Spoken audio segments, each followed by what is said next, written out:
Good morning. We're ready to go. I will call the meeting to order.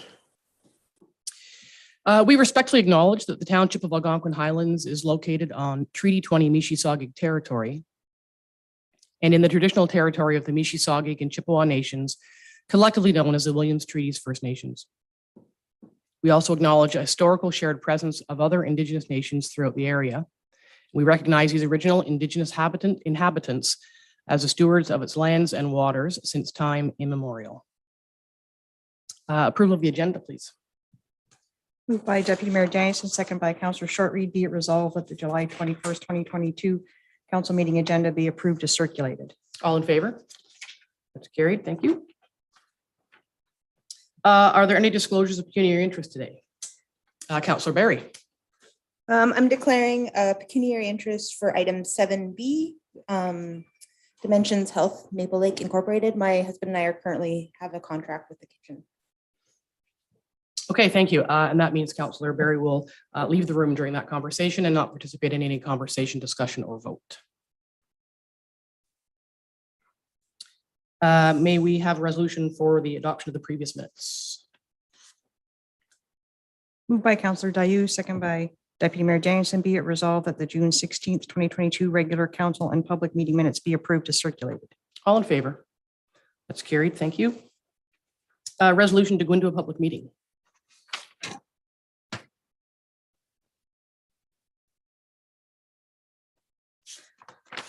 Moved by Councillor Shortreed, second by Councillor Dayu. Be it resolved that council adjourns its regular meeting at 9:02 a.m. in order to proceed into a public meeting for the purpose of 1, zoning bylaw amendment application grant 2298407 Ontario Limited, AHZBA 522, part of lot 13, concession 4, geographic township of Stanhope.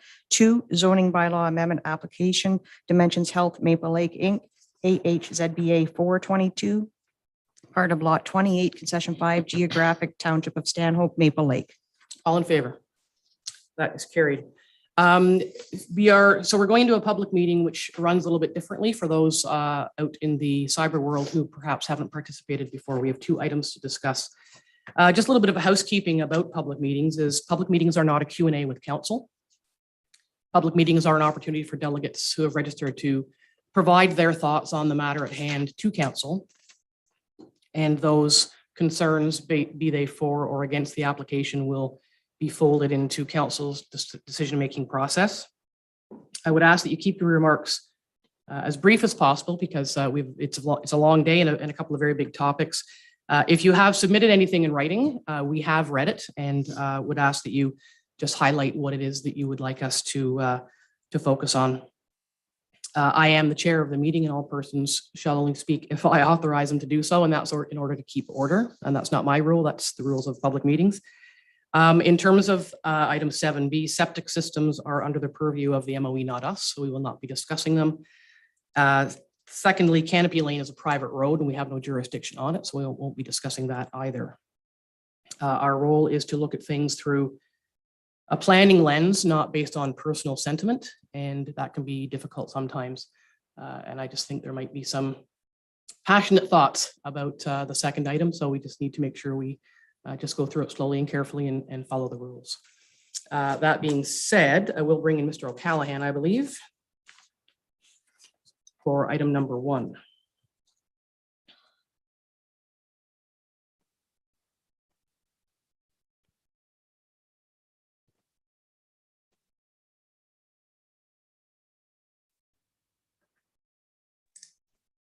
Good morning, Sean.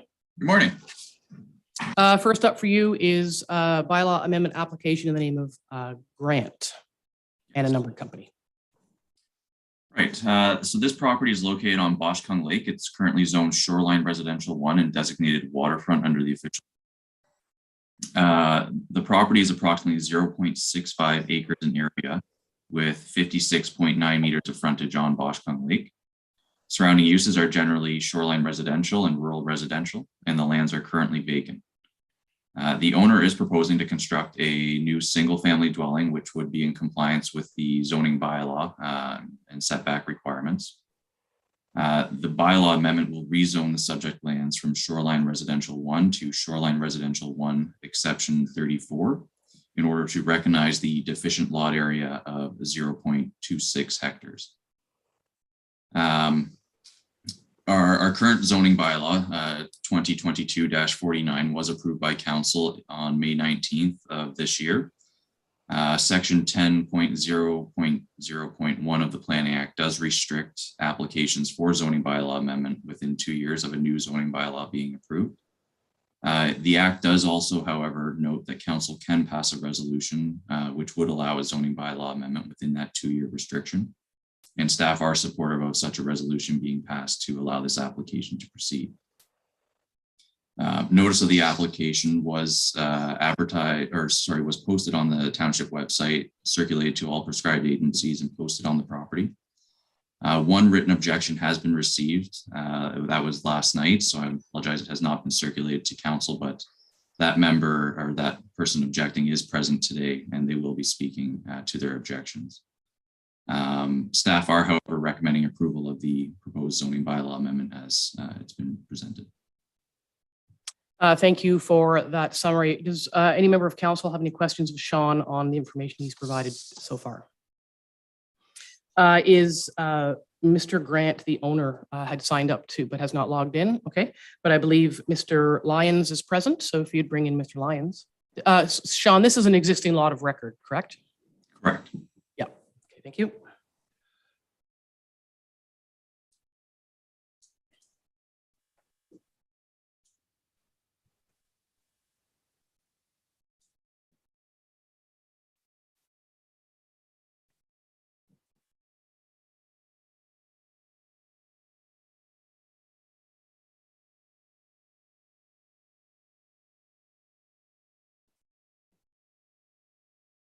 Mr. Lyons, are you there? You need to turn on your camera and your microphone, please. Sorry, that was me. Good morning. As part of this process, you've registered to speak. If you would like to advise council of what your concerns are, we'll consider them in our deliberations. Okay, thank you.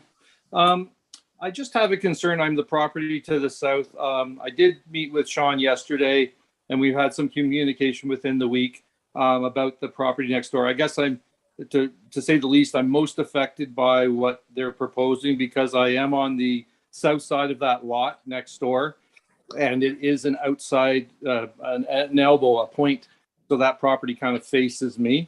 I know it's a small lot, and I'm on the south side. The proposal is in the northeast corner to put the property, but I did meet with Sean yesterday and drew a few conclusions with him, and it certainly caused some pause.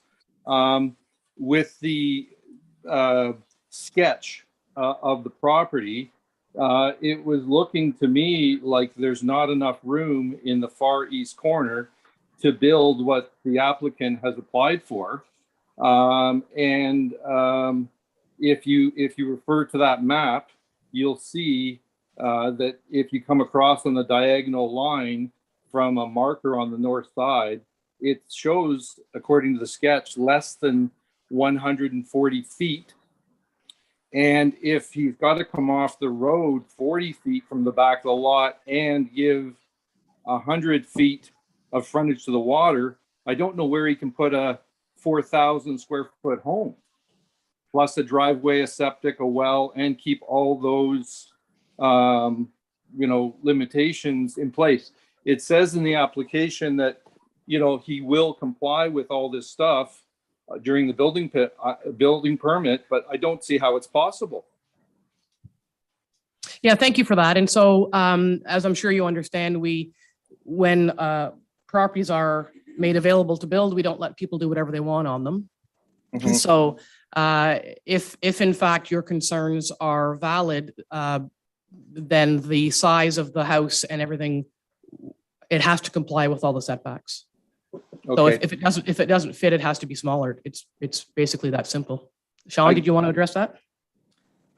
Yes, and I did meet with Mr. Lyons yesterday, and following that meeting, I did look at the survey for the property and can confirm there is in fact a building envelope that would be suitable for a 2,000 square foot footprint of a dwelling, meeting the setback requirements.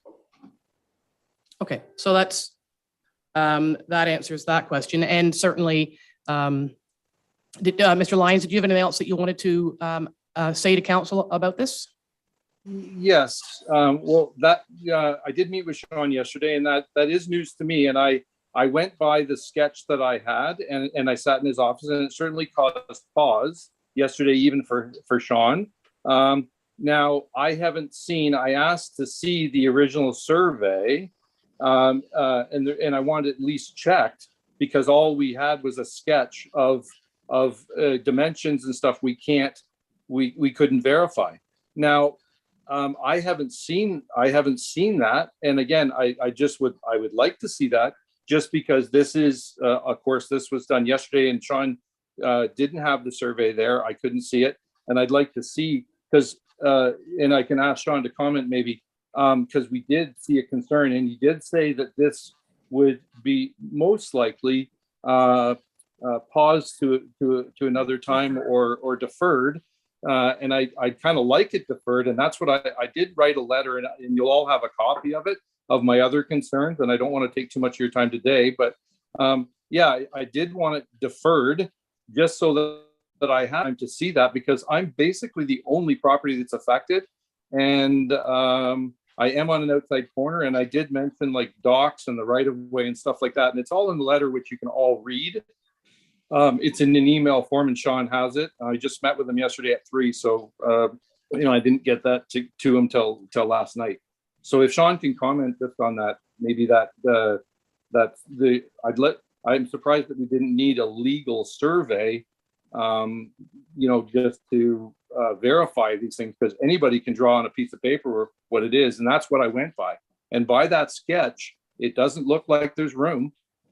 Okay, so Mr. Lyons, you have to trust in the building code and the process to make sure that whatever's built on that property is adequate. Do you have anything more? This is not a Q&A with council. Do you have anything else you'd like to tell us before we talk about this ourselves? No, just the only comment is, if you can all read my letter, that I would appreciate that.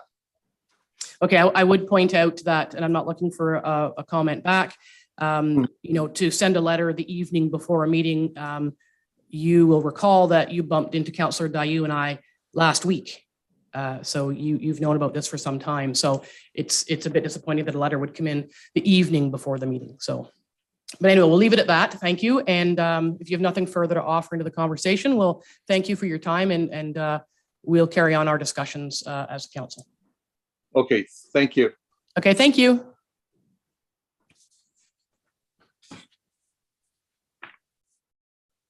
I see Deputy Mayor Danielson is going to put her hand up in a second. She's already got her microphone lit up, but I'm going to go to Sean. Sean, did you have anything that you wanted to provide to us in regard to Mr. Lyons' comments? So I did review the site sketch that was provided by the applicant with Mr. Lyons yesterday, and there did appear to be some discrepancy. So I did commit to him that I would look for a survey of the property to confirm if a building envelope does in fact exist. So after our meeting, I did do some more research, and I did find a survey of the property, and can confirm now that a building can be constructed on the property, meeting all the required setbacks. So. Okay, Deputy Mayor Danielson, go ahead. Excuse me. I was just going to say that, I mean, that is one of the problems with sketches like this, that don't provide maybe enough clarity for people that are concerned about a development. But I'm also wondering if the concerns that have been raised aren't associated with the actual building permit process as opposed to the actual zoning. Sean, can you speak to that? Yes, so we do not require applicants applying for a building permit to provide a survey confirming setbacks to property lines. They do need to provide a sketch or a site plan that they can draw themselves. Ultimately, it is up to the applicant to ensure that what they are proposing to build does meet the setbacks that they've identified. And failure to do such would result in the structure being considered an illegal structure. That would then need to be brought into compliance either through a minor variance or being demolished. Yeah, and that's I just sort of said, yeah. See, that's the concern. We have an obligation to allow certain development on existing lots of record. And we have in the past made similar decisions on existing lots of records, and the houses or the buildings that are constructed are compliant. They may be smaller or differently shaped. There was one on Halls Lake, folks might recall, it ended up having to be sort of long and narrow because there wasn't enough width. But what we need to be careful of is, given the angle, to Mr. Lyon's concerns, given the angle, and I see that on the sketch, there's, it's 100 feet to the house, from the house to the shore. But if somebody were to, and we're experiencing this right now, we need to be careful about dock locations and projection of docks and sideline setbacks. And also make sure, just remember this, that, the Committee of Adjustment and minor variances certainly are part of the planning process. But it would be disappointing to see that to have been a planned process. So I'm not on the Committee of Adjustment, but we need to make sure that folks are aware of that. So any other thoughts from council about this pending what Sean has added? Any other thoughts? So Sean is confident that the setbacks can be met and that the property is adequate if we recognize its smaller size. Everybody gonna be okay with that? Okay, I think that's okay. All right, so we will do the reports on these at the end. And so we'll move now to dimensions. And admittedly, it will take, I think, some time. I'd like to remind, we have a couple of people who are registered to speak. I would like to remind those folks again that this is not a Q&A. Your role is to provide us your thoughts into the process. And but each of the applicant and Sean as our planner will provide their comments at the beginning. Then I'll ask each of the delegates to make their comments into the record, and then we'll circle back for council's individual conversation or collective conversation. So Sean, if you would take us through the application. Yes, this property is located at 1218 Canopy Lane on Maple Lake. It's currently zoned C3 with exception number 1 and environmental protection, and is designated as waterfront and rural in the official plan. The property is approximately 32.79 acres in area with 240 meters of frontage on Maple Lake. Surrounding uses are generally shoreline residential and rural residential, and the lands are currently developed as a tourist establishment.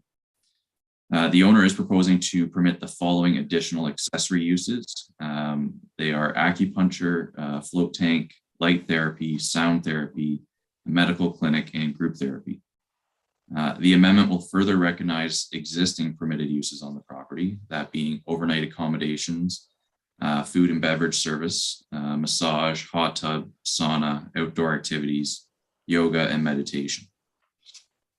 The proposed amendment will rezone the subject lands from recreational commercial exception 1 to recreational commercial exception 16.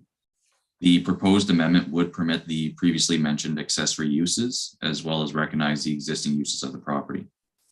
The tourist establishment use of the property will remain the principal use. The proposed additional uses would be accessory to those uses and would comply with the township official plan. As noted in the previous application, with the new bylaw being passed by council, the Planning Act does have the 2-year restriction. However, staff are supportive of a resolution being passed to allow this application to proceed. Notice of the rezoning application was posted on the property, circulated to all property owners within 120 meters of the subject lands, posted on the township website, circulated to all prescribed agencies and to the Maple Beach and Cameron Lakes Area Property Owners Association. 5 letters of objection have been received. In the staff report, staff were recommending a approval of the zoning bylaw amendment. However, given the comments that we have received and the anticipated public input today, I would just remind council they have the option to defer the application should they wish, so we can seek clarification on the questions raised today. All right, thank you for that. Do members of council have any questions for Sean at the moment, or do you want to hear from the dimensions applicants first and then circle back for those questions? Councillor Dayu. Thanks. I think I just have one overarching question for Sean at the minute. I've read the rationale document provided by Dimensions Health, and I note that the focus on the justification document is more about the primary use rather than the ancillary use that they're actually applying for. So there's description of the OP and the provincial policy statement, all regarding tourism. And I wonder, is there no obligation to present more information on the ancillary uses that are actually the subject of the application for rezoning? Sean? Perhaps I would ask that the applicant speak to that, just because they were the ones that prepared the report. I did review it still with what was being proposed, the medical component within our official plan and planning policies. And from my review, it is something that the OP does support. The expansion of tourist establishments and other institutional uses are permitted within the rural designation of a property. I want to keep our questions in order to keep order. Right now we're going to talk about planning questions, and then we'll get to the applicants' questions to the applicants. I have a couple of questions for Sean, so if you'd like to ask yours. I don't have any questions at this point, other than just to concur with Councillor Dayu that I was concerned that a lot of the concerns that have been raised are not associated with the primary use of the building, and the planner's justification on behalf of Dimensions did focus strictly on the tourism aspect of it and sort of the structures without really touching on all those points that we're concerned about. And so I look forward to, hearing some clarification, some more information from Dimensions when we get to their part of the delegation. Thank you. Sean, I know that I have already asked you some of these questions, but I'm going to ask it again in the public record. As has been pointed out, some of the concerns are around the accessory uses, and it seems to me that this is pre-zoning a property for activities that currently aren't taking place and potentially for activities that are currently not legal.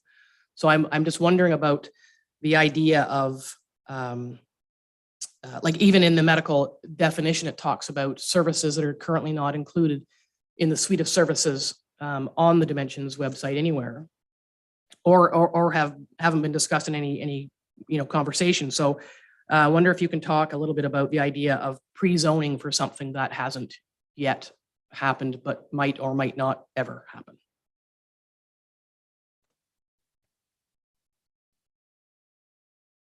Your microphone's not on, Sean. My apologies. Here we are. Yes, so my understanding is the proposal, yes, it is for, there is an aspect that is, I believe, not legal in Canada at the moment.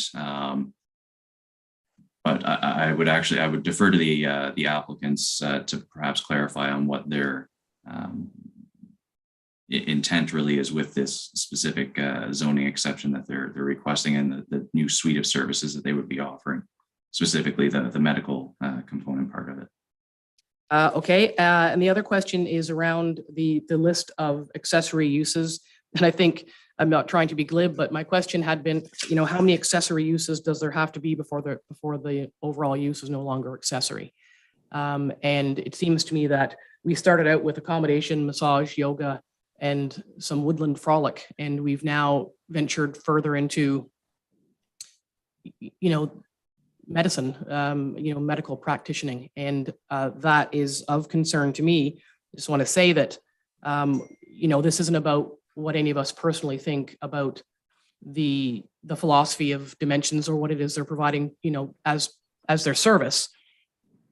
This is about, what happens on the land on the side of the lake in Algonquin Highlands. So, and I don't know if you have an answer, but the question that I had asked is, how many accessory uses can there be until that suite of uses is no longer accessory? Sure, and there's no real set number. It's the principal use of the property. My understanding is that it would be a tourist establishment, so they would offer these other services as an accessory to the main use, being that it's for the overnight accommodation of the vacationing public. But they also offer these other services as listed that they're proposing. Okay, and the definition of medical in our zoning bylaw indicates that that would be absent of accommodation. So the fact that it's tourist establishment is the primary use is where the accommodation comes from, because the medical services can't be provided as standalone or day use. Is that correct? That is correct. Because I believe that at one point, and again, we'll get to the dimensions folks are wiggling in their seats right now. We'll get to them, but I do know that that one time there was a commitment to make some of the spa services available to the public, and in accordance, if I understand correctly, that wouldn't be allowed. So just clarifying that. Where did the pharmacy come from? It was not in the application nor mentioned in the planning rationale, but it turned up in the bylaw.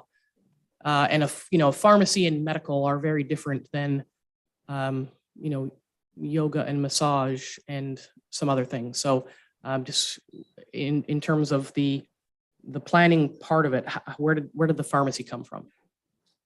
I mean, I know the answer. I'm not an idiot, but for the purpose of this meeting, where did the pharmacy come from? How did it end up in the bylaw without being in the application or being in any document provided as a planning rationale?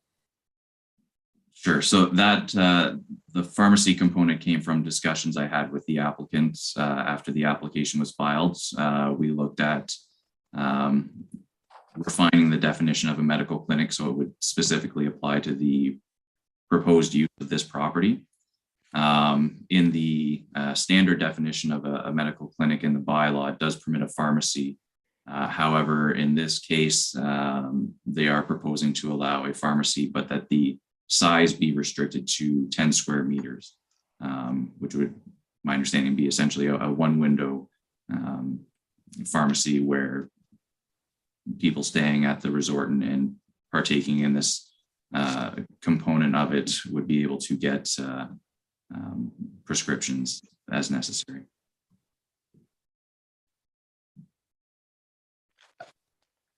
Well, those are my planning questions. Does anybody have anything else for Sean? Councillor Dayu. Thanks. Sean, to the best of my understanding, when a premises is zoned for medical clinic purposes, that means that henceforth, any form of medical clinic type is able to run without having to come back to the municipality for further rezoning or for further approvals. So, for example, if a chiropractor should apply for rezoning and that rezoning is approved, then someone else further down the line, or in fact that same individual, so long as they are board certified in the new field, would be able to change the objective of that medical facility with no further approvals required from us. Is that consistent with your understanding as well? I believe that is correct. However, I would note also in this case, the medical component being proposed is an accessory to a tourist establishment. So it should the ownership change in the future and the services offered change in the future, they would still need to be accessory to that tourist establishment. So anyone partaking in those medical services would have to be an overnight guest at the property.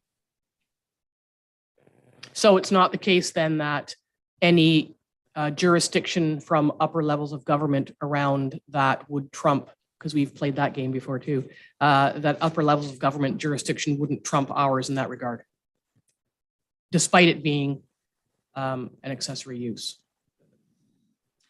I don't believe it would in this case, because it is listed clearly as an accessory use on the property as that's what's being proposed. If it were a principal use, that could perhaps be different, but in this case, the medical component is only permitted as an accessory use. Okay, but we don't know for absolute certain that if any provincial guidelines or Health Canada direction could trump our municipal zoning, because we have experienced that in the past. So we don't know that. So that was something that I'd like to see clarified going forward. Deputy Mayor Danielson. This is a comment as opposed to a question, but I think that the terms medical clinic in all the application information that we got and the word pharmacy in the zoning bylaw has created some confusion and different levels of concern. Some people are concerned about the medical clinic aspect and what does that mean and how far does it go? And other people are concerned about the word pharmacy, thinking that it's a dispensary for drugs and have associated a number of issues or concerns or fears about the fact that there's a pharmacy dispensing drugs, and what kind of drugs, and, are they, it's just raised a little bit of confusion, and that's something that I would like to see us be able to clarify and land on before we actually approve the application. Yeah, I mean, I think there's lots of consideration yet. We're only at the first speaker, so we've got a long way to go. Councillor Dayu, anything for Sean? Yes, another question for Sean. I heard Mayor Moffat's comments earlier about how septic falls under MOE, so we won't be deliberating septic. My question then for Sean would be, in your awareness, would the MOE be made aware of the change of the zone and have their own means for ensuring that a medical clinic septic output is a good thing for lake health? Or are you unaware of if they have that specification? Sean, to you. I'm not aware if they would have to be, if the ministry would need to be notified because of a new accessory use being permitted on the property. Yeah, I'm sorry, I don't have the answer for that. Yeah, we can ask the dimensions folks, because that was one of my initial questions. Even if the septic jurisdiction is under the MOE, the fact remains, I'm not sure of the age of the septic systems, but there's new builds on existing footprints with, I think, existing septic systems. So we'll ask that of the dimensions folks too. Anything else for Sean? Move along. Okay, Sean will stay on the screen because he's ours. And I believe we will bring in Braden Lebowski and Alexa Volkov and Chris Dawson, who are representing dimensions. I believe Aaron David's also on the. And Aaron David. Yes, I'm sorry. I see his name here and didn't say it. Sorry, Aaron.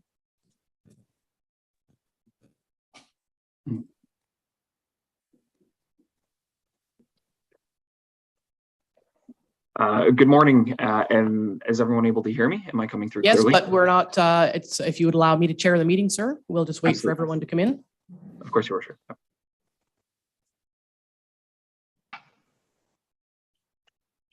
Good morning, everyone. Is Ms. Volkov joining us? She's just coming in now. Alexa Volkov is from our team here at the Bigley area, Your Worship, and she'll just be listening in as an attendee. Okay, great. Thank you for that clarification. Okay, so we've heard Sean present his report on your application. You have heard a couple of the questions, but what I would ask first, if you would go through your planned presentation. Again, we've seen the application. We have all thoroughly examined the planning justification report, so we don't need to go through those details. But if you would provide us your overview of where you're headed with this application, we'd appreciate it. Thank you. Of course. Thank you, Your Worship. So good morning, Township of Algonquin Highlands, Mayor, Councillor, staff, and members of the public. My name is Braden Lebowski, and I'm a planner from the Bigley Area Group Limited. I am the agent acting on behalf of the applicant, being Dimensions Health Centers. And today with me, I have Aaron David and Christopher Dawson from Dimensions Health Centers. And we are here today to answer your questions and to provide any clarifications. We are very excited to join the Algonquin Highlands community, and we currently providing over 20 full and part-time jobs sourced from the Algonquin Highlands, Minden, and Haliburton regions. Dimensions is pleased to have acquired an existing tourist commercial establishment and to provide for an economic stimulus of over $15 million within the Township of Algonquin Highlands community. Dimensions and ourselves do appreciate the support from planning and development staff for the proposed zoning bylaw amendment for the subject site to provide for these additional accessory uses to the existing tourist commercial operations for Dimensions guests. We are here to answer any questions, provide additional clarification on the proposed zoning bylaw amendment, and are excited and looking forward to working through this with councillors, staff, and the public members as well. Thank you. Is that what you're just going to say for now? Because we have a lot of questions, so we should probably get right to those. Of course, I like to keep it short for now, and we can go from that. That's perfect. Okay, so you're the planner on behalf of the applicant. Mr. Dawson, you are the applicant along representing the company. I know that you're the CEO of it. Did you intend to say anything just now before we get to questions? Well, I think first of all, thank you again, Mayor Moffat, for having us, and to Sean and his team for working with us for this accessory use permit. We're very pleased to be part of the Algonquin Highlands community and pleased to be part of this. And we feel like we've tried to maintain an open process and engage with the local community. So we feel like this is just another part of that. So rather than try and make a speech, I'll leave it at that and allow us to focus on responding to questions. Okay, thank you. Do members of council have questions of these folks right now? Councillor Doyu, I think you probably do. Did you want to just take the ones you asked Sean and move them over to these folks? I certainly could, although on those particular ones, I was more interested in hearing our planner's perspective on what is required in a justification to satisfy his needs as planner. Okay, so do you have questions specifically for the dimensions folks? I do have. Okay, I do have some questions. Yeah, great. Thank you very much for joining us today. I have to say I've read quite a bit about dimensions since becoming aware that you've established yourselves in Algonquin Highlands, and philosophically, I'm quite excited about what Dimensions Health is doing. I think this is a cutting edge arena of research and therapeutic treatments that is welcome in our society. So my society generally. So my questions and considerations have to do with things that I've heard from our local constituents, your neighbors, our community in general here in Algonquin Highlands, about how a great philosophical premise can conform to the safety and security needs of our local community. That's very much where I'm headed with my questions today. You're all about mental health. Fabulous. There is a spectrum of mental health, and I would like to get I get a sense from you on where Dimensions lies within the retreats that you're offering, the programs that you're offering on that spectrum, and what proportion of your retreats or your offerings will be for what area of which spectrum. The way I understand as a layperson mental health to be is there are a number of folk who want to grow, experience new ways of understanding themselves, understanding their world, meeting new objectives in their lives. It's about real self-growth. That's at one end. At another end of the spectrum of folks who could, I believe, benefit from the sorts of therapies that Dimensions Health is offering are folks who have gone through some sort of fairly serious trauma or addiction in their lives, or people who require these sorts of treatments in order to get better. And they require a supportive, measured and controlled environment with medical personnel who can truly help them through those experiences. So my overarching question is, where on this spectrum does Dimensions see the Algonquin Highlands retreat going? Is it going to be a mixture of all, or more towards one end of the spectrum and less towards the other? Where do you sit on that spectrum? That is an excellent question. So thank you for posing it. As I think people know, I have a history within the addiction and mental health world. So I'd like to think that I'm coming from a place of knowledge and being able to respond to this question. I think that I will start with the issues that these kinds of medications, and I'm talking about the psychedelic medications that we may be able to use in the future, the kinds of individuals that will benefit from this really starts with the entire population. But let me explain where I think we're going to sit in that spectrum. We are definitely not an acute care facility. So what that means is we are not a hospital. We're not a rehabilitation center. We're not a treatment center. We don't have capacity to do detox, for example, for those individuals that suffer from addiction. So any kind of what I think people would view as either a hospital or a doctor's office or even a medical clinic, and I'll come back to that one because the term's been used within the planning context, none of those services will be provided by us. For those that have a clinical indication, we're going to primarily focus on those that have demonstrated themselves to be treatment resistant within the context of traditional treatment. So, and in fact, today, Health Canada has already created an exemption process that allows individuals who have demonstrated themselves to be treatment resistant to use some psychedelic medicines on an exemption basis to as part of the clinical and research trial process. So for those individuals that would have clinical indications, we'd be on that spectrum, we'd be far away from the acute care. If anybody is in serious physical health, if they're in need of physical health care, they are not appropriate for dimensions. If they're in need of psychiatric care, they're not appropriate for dimensions. But if they are individuals that have demonstrated to themselves to be treatment resistant in the future, I think that they will be good candidates for the kind of experience that we're hoping to deliver. But there will also be people that don't have a clinical indication, i.e. they have not been diagnosed. And in the spirit of we all have faced traumas in our lives, but that doesn't mean we've been diagnosed.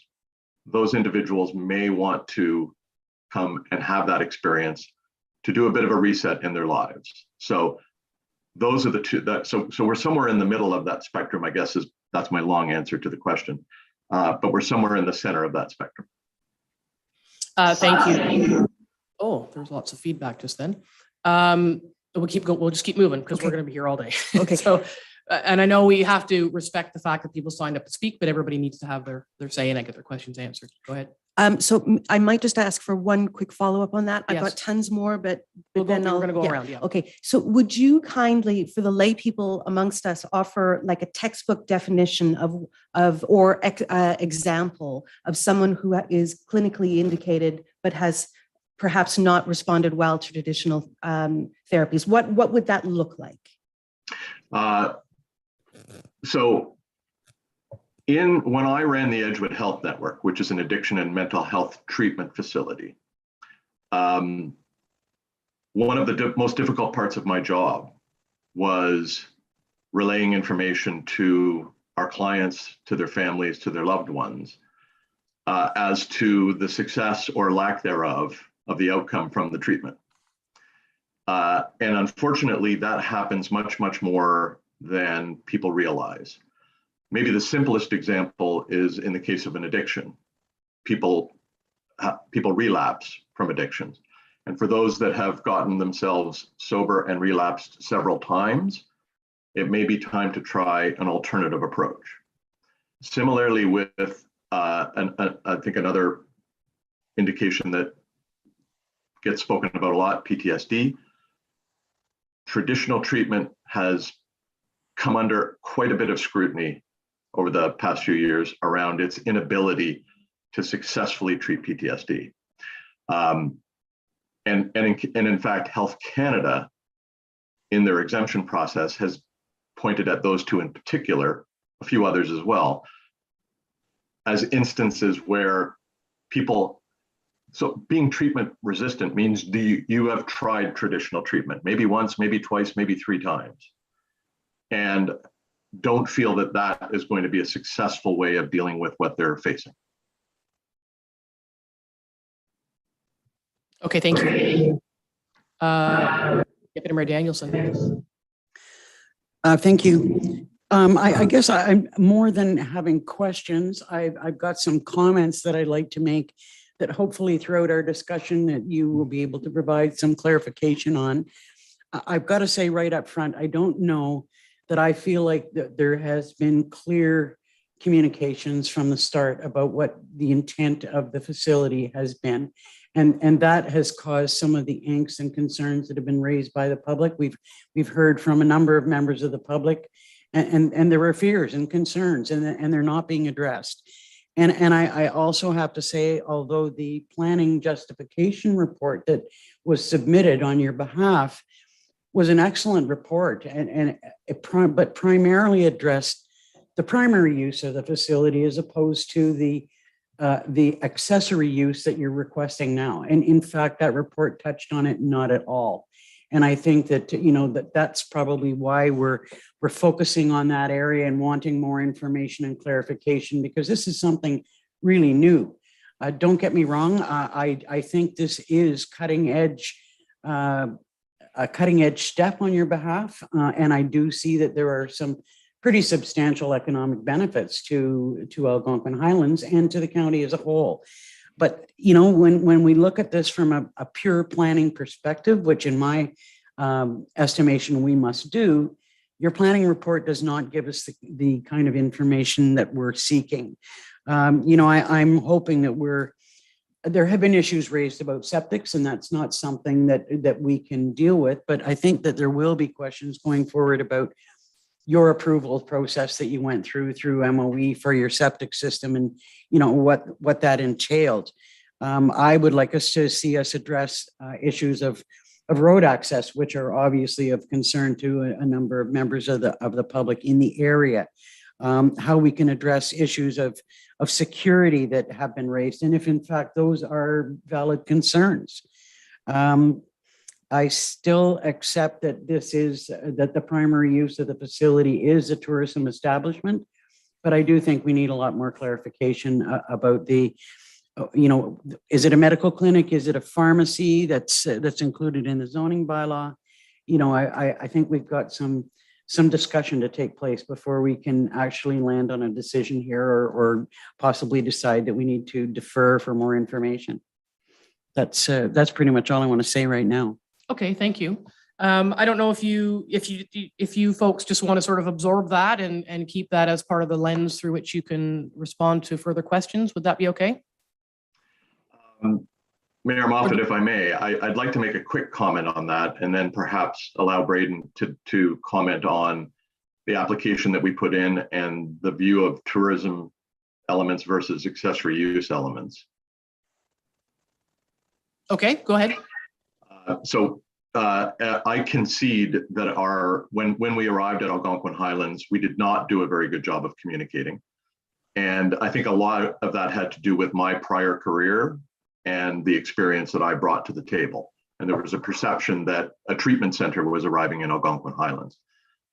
Since that time, I think we've devoted quite a bit of energy to trying to communicate, particularly with our local neighbors, but also more broadly in the community, to correct that perception and to try and focus it in on what we're actually doing. And I think, you know, a couple of weeks ago, we actually attended a Maple Lake Association meeting where we addressed a number of these similar concerns. And our experience has been that when people learn about us and get to know us, those concerns tend to drop away. But with that, I'd like to turn it to Braden to discuss some of the concerns around the application and the accessory use comments. Braden, if you don't mind, before you start, one of my notes is that to what you've just said, Mr. Dawson, I did reach out to the Lake Association president and about the meeting, and advised that they had some contact with you and that you had been at their annual meeting, and that, as we know, they have chosen not to make any comment for or against on this application. So the Lake Association, we often rely quite heavily on our lake associations to be the barometer of the greater community around a lake. So I just wanted to say that in terms of due diligence, I did reach out to the Lake Association president and had that conversation. So just pop that into the conversation. So Mr. Glabowski, if you want to go ahead, please. Of course. Thank you, Your Worship. So regarding the accessory uses that we are seeking here today, the medical clinic definition that we have drafted within the bylaw, Sean and I have deliberated over quite a lot. And we have taken that principal parent zoning bylaw definition for medical clinic, and we have refined it very significantly to be a lot more restrictive in nature. And that's for two reasons. One is to really fit within the context of what Dimensions is providing. And two is to very significantly reflect how this is a very accessory use in nature. So for example, and it was mentioned before by Chris as well and by Sean, the pharmaceutical dispensary aspect, for example, if we were to have it as a typical medical clinic in the parent bylaw, would be very more overarching and much larger, such as a Shoppers or a Rexall. That will never be the case here. It is very small. It's 10 square meters, and it's really to show that should that be explored, that it would be very minor and very accessory to the principal operations. And so the planning rationale report was written and the proposal was written in a way that really tries to pull away from it being a much larger overarching use and make it very finite. Another example within that definition is we are not providing for any medical imaging or scanning equipment or permitted uses whatsoever. So you cannot go for an X-ray, you cannot have any minor or major operation. It's very restrictive. And in the sense of the permitted medical professionals, while we have been very explicit with the list within the definition, in terms of number of practitioners is only going to be a couple at any given time at most. And so I'll leave it at that, but really the full intent of it here is that it is very much accessory to the operations and is not a principal focus of Dimensions Health. In the grand scheme of the zoning bylaw. Okay, thank you. I'm going to go over to Councillor Shortreed. Did you have anything at the moment that you wanted to, just all ears at the moment, are you? Back to Councillor Dayu.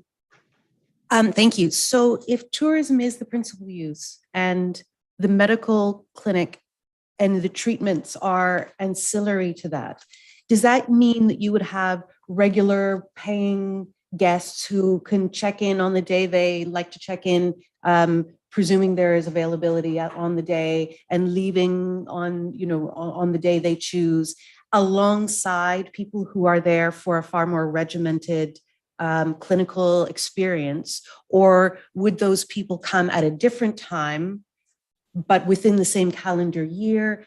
And what would be the percentage of people who would be regular tourists who are not availing themselves of any of the retreat services that Dimensions is really all about, versus those who are? Thank you for that question. I'd like to be able to answer the last part, but we are brand new, and I have to be honest that we don't know what the proportions will look like, and that is something that we'll start to see hopefully in the fall. But the one thing I can say is that for people with clinical indications where they've been proven treatment resistant, we probably would try to not mix that population with those that are there for what we call self-betterment. So those would be unique retreats. I guess the one thing I would add, I'm connecting back to Braden's comments, is under the broad definition of medical use, the real uses that we're trying to accommodate is for registered psychotherapists and psychologists to be allowed to practice on the premises. Really, none of the other, it's one of those things where the medical is in the name. I think most people would not necessarily view those services as in the classic medical sense. And that's primarily what we integrate into the experience for people that come to see us. As it relates to the pharmacy, it has to do with, well, what title do we need to give it in a planning context? No individuals will be prescribed nor dispensed any drugs at Dimensions. So whether it's whether it's traditional medication that's available today or whether it's future medications, that none of that will be done on our premises. The purpose for the room that we are describing as a pharmacy is a secured location when people come to our retreat center. There's a safe place to be able to lock away medications that they are already using because they've been under a physician's care and a prescription has been written. So unlike, I also was a senior executive at Shoppers Drug Mart a few years ago. I know what a pharmacy is. I know what it does. This is something that almost doesn't even fall into the pharmacy category. But for the purposes of planning, I think we felt like that's where it needed to reside. Thank you, Deputy Mayor Danielson. Just for clarification to Councillor Dayou's comments. So you will be receiving or welcoming clients who do not necessarily wish to partake of any aspect of the use of drugs? Oh, absolutely. Yes. In fact, again, in the spirit of my earlier comment, where we being brand new, we can't talk about exact proportions yet. I wish we could. We may find that a lot of people want to come because other aspects of what we do are also part of the treatment that we try to deliver. Plant medicine, looking into the future or otherwise, does not have to be part of that for them to be able to appreciate and experience the overall wellness program delivered. Thank you. You kind of just broke up there at the end there, Mr. Dawson, and now you're frozen. But we'll wait till you unfreeze. And I think Councillor Dayou has a question. Oh, you're back. That's good. Councillor Dayou. Thanks. I'd like, if I may, to venture into site control. As you can very well imagine, a lot of the neighbors around the area are worried about what the daily reality might be on the premises with folks who perhaps are going through a treatment process for a recurring alcohol problem or some other form of addiction problem. What sort of impacts there might be on the local community, and what measures are in place to make sure that those people feel safe in their homes. And I do hope that you will appreciate and forgive any lack of appropriate language on my part as a layperson in referring to individuals who are undergoing genuine mental health concerns. I do not wish to in any way, shape, or form disrespect their experience, and I don't necessarily have the language to thread that needle. So please do forgive me if I should say something that would be considered disrespectful to your clients. But my questions, I guess I have a few of them. One would be, for example, folks who are in that middle spectrum who are there for therapeutic purposes, would they be welcome to bring in their own substances in addition to the exempted substances that you would be keeping in your pharmacy? So could they mix tourism and pleasure with treatment and be in control of their own use of substances on your site? That is an excellent question. So so again, to clarify around the security room that we've talked about, I'm going to use that language because it's most certainly not actually a pharmacy. That is to store drugs that they bring to keep them in a safe place. So we don't hold medicines and we don't dispense those medicines. We would simply, if people have a prescription and have medications with them, that we could provide storage for those. Okay. As to the broader question, I absolutely understand the concerns about security and safety in the surrounding community, and I'm glad that this has been raised. The critical point that we want to make is that anytime people are going through therapy of any kind, psychotherapeutic services or it could be using some of the medications down the road that are available to them.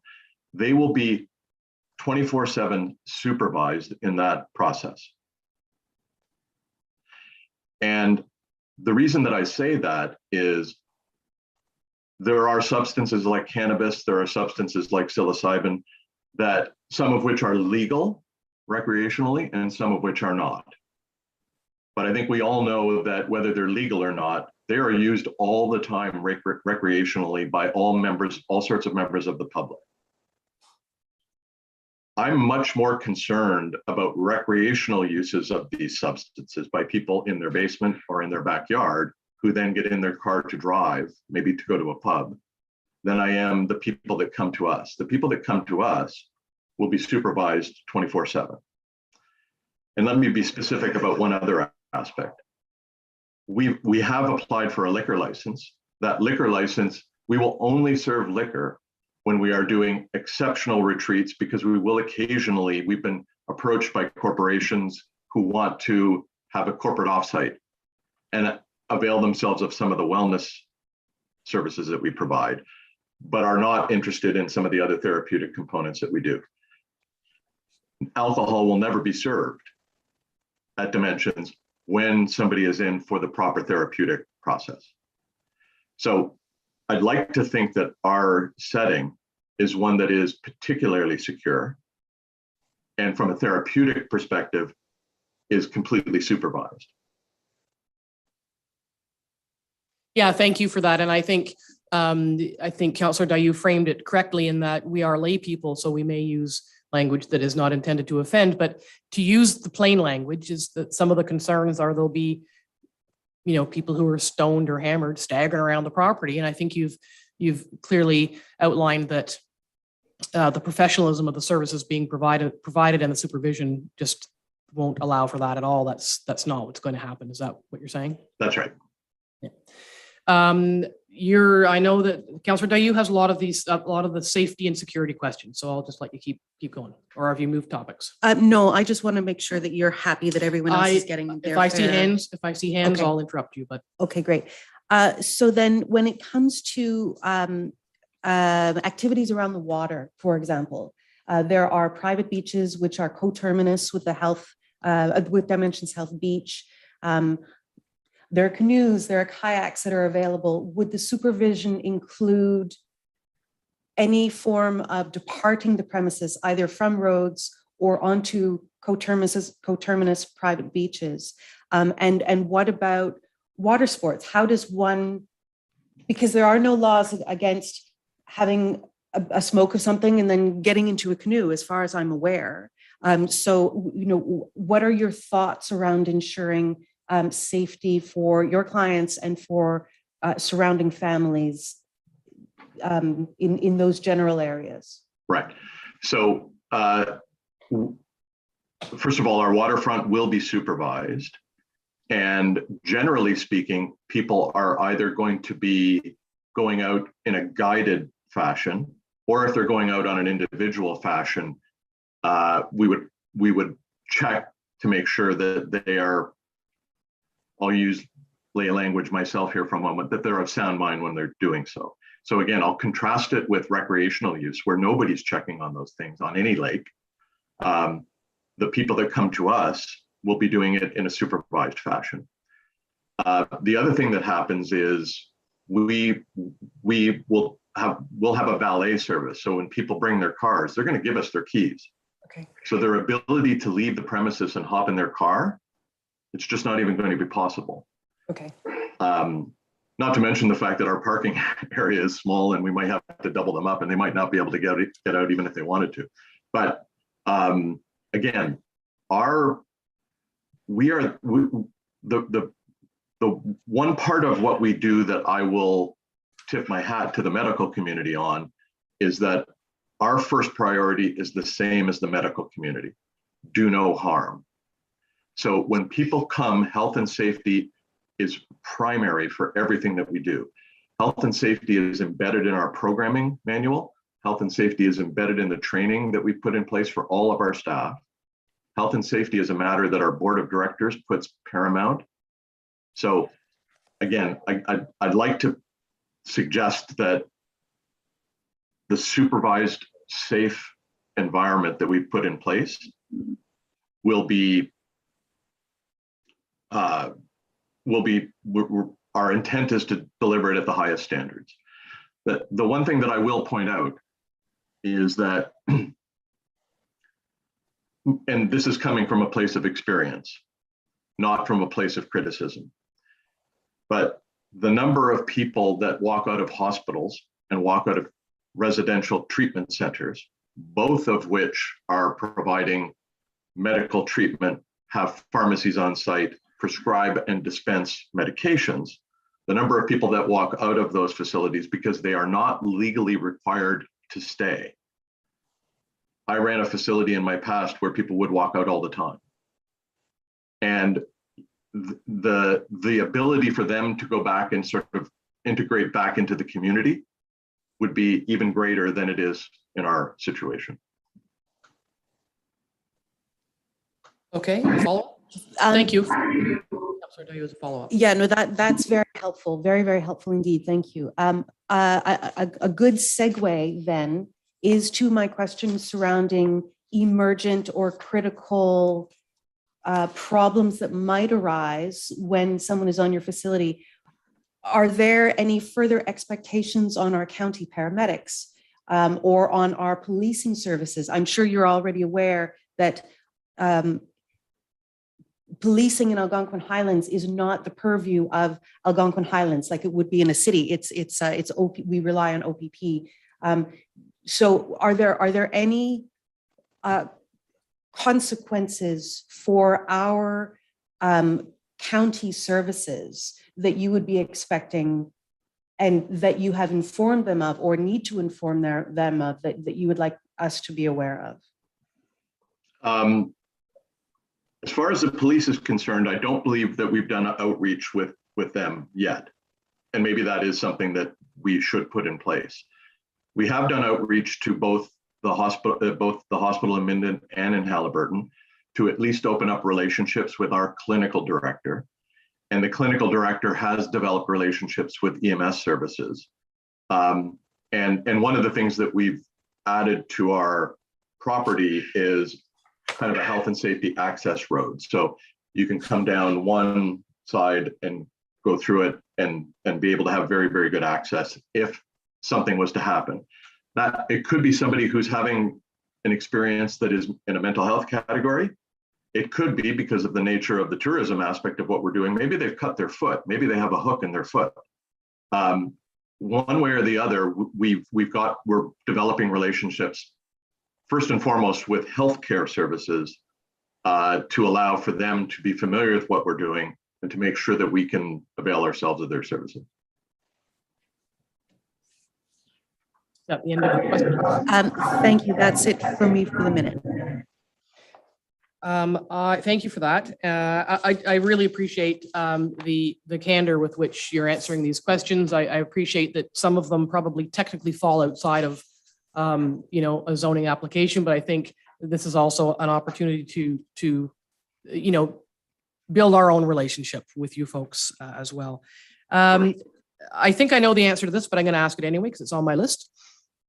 Does the medical zoning require any reporting to any sort of regulatory agency or body? A, and B, I know that psychedelics is the basis of what you hope to do. They are not yet legal, but I know it's your hope that they will be one day. And so would the requirement to report to any body or agency change if psychedelics are legalized in a different manner for a different use therapeutically, and what would that look like? Thank you for that. That's a very good question as well. So the vast majority of reporting for those that are clinically trained and would work at Dimensions, the vast majority of responsibilities for that reside with the individual practitioner. So our registered psychotherapists and psychologists would have to maintain reporting and maintain good standing with the college that they participate in. As it relates to the this is, there's no medical license required for what we're doing. In fact, one thing that maybe people aren't aware of is that there is no registration or licensing necessary to be an addiction treatment center at all in this country. So the reporting that takes place is with the individual practitioners versus the organization as a whole. The exception to that would be in circumstances such as the following. I think everybody knows that a community that we are appealing to are veterans and veterans who have demonstrated themselves to be treatment resistant. Unfortunately, the number of treatment resistant veterans in this country is a very, very large number.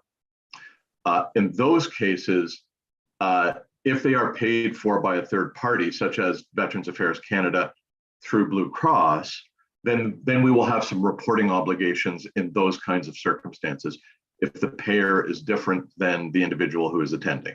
That's where we as an organization would have reporting responsibility.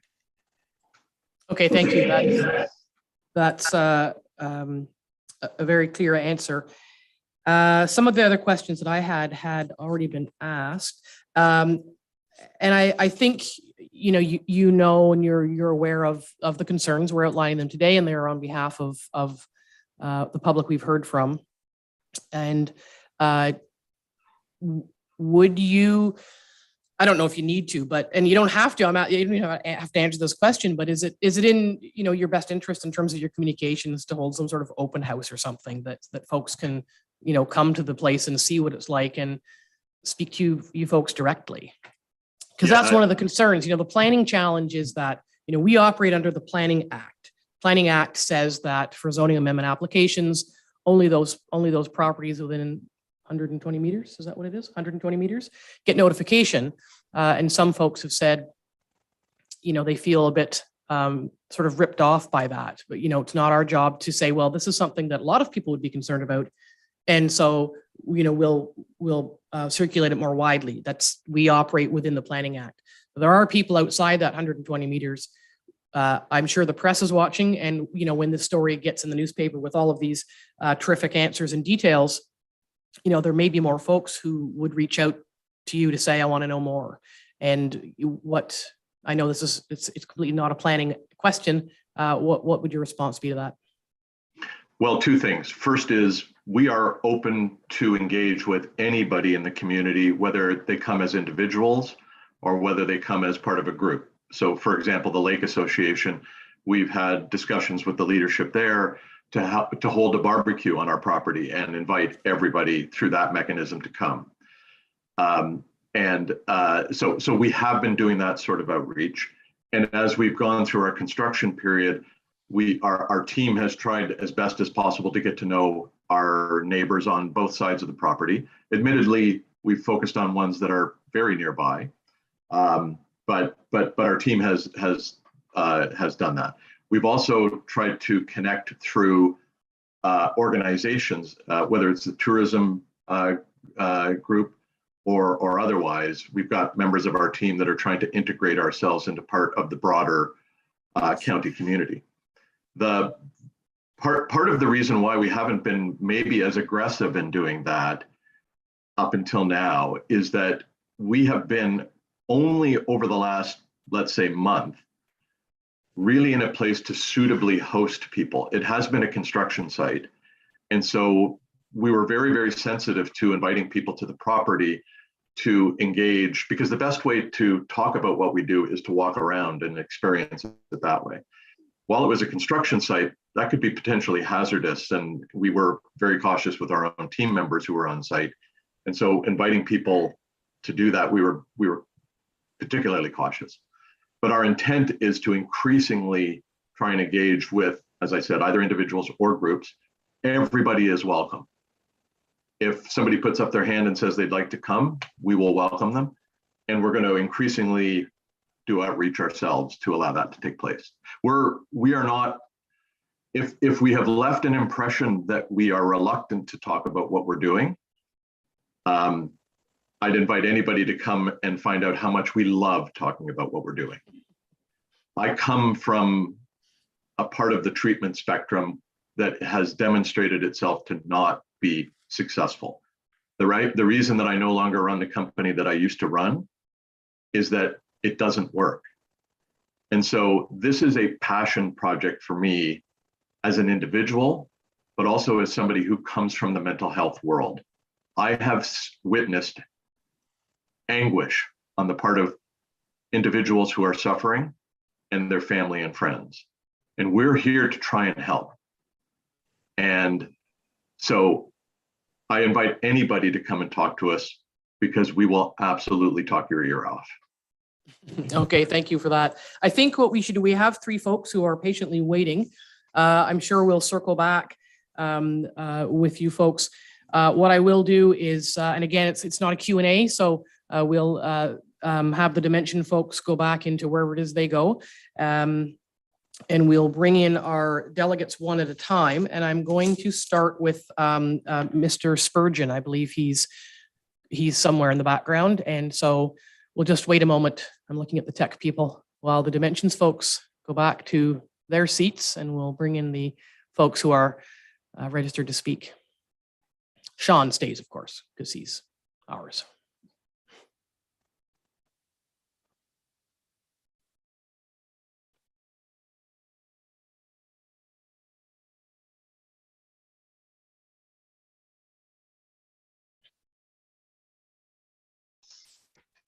Hello, Mr. Spurgeon. Do you, I think you weren't sure if you were going to provide comments. Do you have something you'd like council to hear about this application?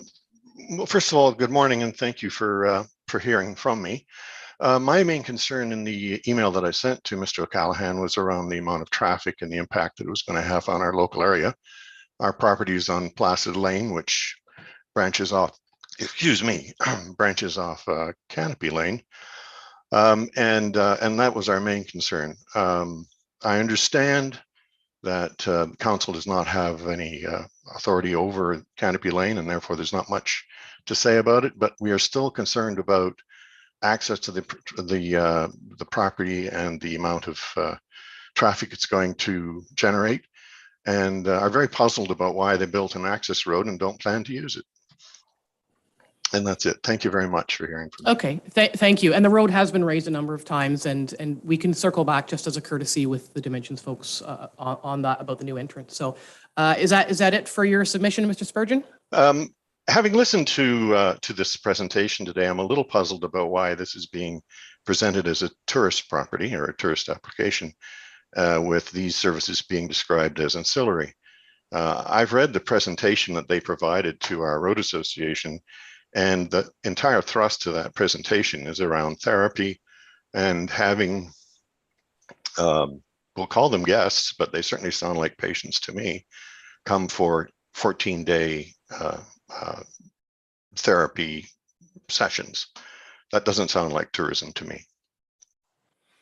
And I think you've probably heard that we've had a lot of the same questions, as that's been the thrust of the questions from council, Yes.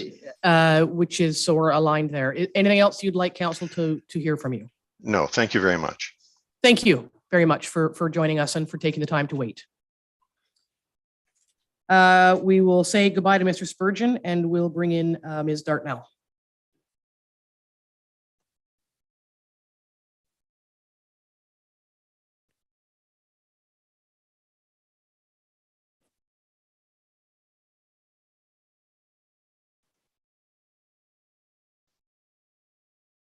Good morning, Ms. Darnell.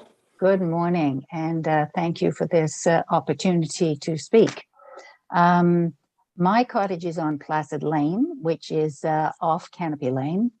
And I incidentally only found out about this bylaw change by accident through a neighbor. So I think that the communication has been somewhat lacking. You've heard over and over the quote in the echo from Chris Dawson, who's the CEO, say that the company will operate the facility as a tourist attraction, and we're not providing medical services of any kind. And that's a direct quote. What are we discussing today? Well, we're discussing a bylaw change request from a company called Dimensions Health Centers. So maybe there's a clue in the name, Health Center, which wants to operate, among other things, a medical clinic and a pharmaceutical dispensary. And I'm interested to hear Chris Dawson say that, well, it's not actually a dispensary, it's a storage facility. So in that case, I think in the bylaw should be clear and not have a dispensary. It should be a storage facility, in which case I don't think there needs to be a bylaw change. So that's a bit of a confusion. I have to say I'm pro-development if the development is in the best interests of Algonquin Highlands. But I'm also in favor of transparency from developers. And I've got some concerns about the bylaw change application because it indicates to me a lack of transparency. And I am seeking clarification. My hope is that this council will not approve the bylaw change today because there are simply too many unanswered questions to make such a momentous and frankly irreversible decision today. So I have a short presentation. I'm going to ask 4 questions. The first question, does the proposed development continue the existing use of the property as a commercial tourist operation, as the application claims, or does it change its fundamental purpose? Is the supposed accessory use the main use? And second question, will Dimensions Health Centers bring economic benefit to Algonquin Township? Third question, what will be the density use of the property and how will that affect the lake and the surrounding area? And finally, simply, is this proposed development compatible with the surrounding properties? Because those are all the claims that are in the proposal. So the first point, the main point of Dimensions Health Center's application is that the property will continue to be used primarily as a tourist establishment and be able to offer services from doctors, chiropractors, osteopaths, physicians, psychologists, acupuncturists, psychotherapists, and a pharmaceutical dispensary. So my idea of a tourist establishment is somewhere I go with my kids, and it includes canoes, swimming, dining, perhaps you get massage and yoga, things like that. But it's a big stretch to say that a medical clinic and a pharmaceutical dispensary and services from all the medical people I just listed constitutes normal, incidental, and subordinate to the existing use. And that's right here in the draft bylaw. In section 2, you can read it right here. Normally considered incidental and subordinate use. Well, I think it's anything but normal to have all those things at a tourist facility. I realize when I'm holding up these documents, the council is a hardworking council and you've only had these documents since last Friday. It's a lot of paperwork to go through. So I have a great deal of sympathy for you that in fact, you've only had 6 days to review all these documents. I've also got to concern what treatments these medical personnel will offer. Nowhere in this application is you, the councillors, given the actual stated goal and purpose of Dimensions Health Centre. And I'll tell you what it is. The purpose of the company is to provide immersive, psychedelic, and psychedelic-inspired nature retreats for education and transformation healing. It's a direct quote from their website. So Dimensions Health Centers is telling you, that's the councillors of Algonquin Highlands, that they need a change to the zoning bylaw so they can operate the property as an existing tourist establishment, but with an add-on of the medical clinic, pharmaceutical dispensary, etc. But to the investors, the pitch is entirely different. They, the investors are told that it's primarily a health clinic. It's for a treatment center. They're told that Dimensions is a psychedelic assisted therapy company. The company will, and I quote again from the website, use psychedelic plant ceremonies and will facilitate the legal and safe use of psilocybin in Canada through Health Canada's Schedule 56 exemptions. And the more familiar term for the hallucinogen psilocybin is magic mushrooms. That's what we used to call it in the 60s anyway. Well, I've done some research into Schedule 56. And in January of this year, Health Canada did in fact approve special access to psilocybin. This is the process. Each individual patient must have a physician who requests the use of this hallucinogen. The requests are evaluated on a case-by-case basis. It takes weeks, months, longer to get approval. The patient must have serious or life-threatening conditions, and access is only given, as Chris has pointed out, when conventional therapies have failed. Now, in March, a doctor did get permission to treat some patients, but I have to tell you, they were experiencing end-of-life distress. So I'm wondering how many of the guests/patients that will attend Dimensions Health Centers are at end of life or have terminal illnesses. The health center would need to find hundreds and hundreds of patients with special access in order to make any kind of financial viability as outlined in the prospectus, not in the bylaw application, in the prospectus to their investors. Now, I spoke to one of the staff from Dimensions Health Centers. She acknowledged that patients would have great difficulty in getting access to psilocybin right now. So she told me that the company's going to use cannabis until psilocybin's legal. Okay, cannabis is legal in Canada.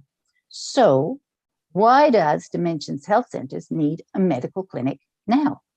The better and financially responsible course of action would be to wait until psilocybin and other hallucinogens are legal. Then you apply to change from a tourist establishment to a health clinic. Because I've heard Chris's passion, and I understand your passion, Chris Dawson, about you wanting to help people whose treatment have failed. I hear that passion. I don't hear a passion for tourists, though, that is supposedly the main point of the property. So it would be better to wait until the psilocybin is legal. And because the number of patients right now with access is infinitesimally small. And so I asked, does the company need a medical clinic bylaw change to use cannabis? Well, it doesn't. A wellness retreat does not need a medical clinic. And you all know that psilocybin is currently a banned substance. You can't make it, buy it, transport it, use it legally. I think that point's been established. But the Dimensions Health Center prospectus to investors continues, and note that they talk in the present tense, not the future tense. And here's a quote: "The treatments are overseen by our chief medical officer and facilitated by experienced therapists and practitioners." Well, it doesn't sound like primarily a commercial tourist establishment to me. The investors are not told it's a tourist establishment. This council, you four councillors that are going to make the decision, you are told it is a tourist establishment, and the psychedelic medical treatments are secondary. So those are two different messages, and I have to wonder why. I think you should wonder why. The entire application is fraught with inconsistencies. For example, the pharmaceutical dispensary is included in the draft bylaw, but it's not mentioned in the application at all. And I'm very glad, Mayor Moffat, that you raised that issue. And then Chris Dawson says, well, it's not actually a pharmaceutical dispensary, it's actually a storage facility. In any case, what's the rush for a medical clinic and dispensary and medical personnel under the circumstances where psilocybin is banned?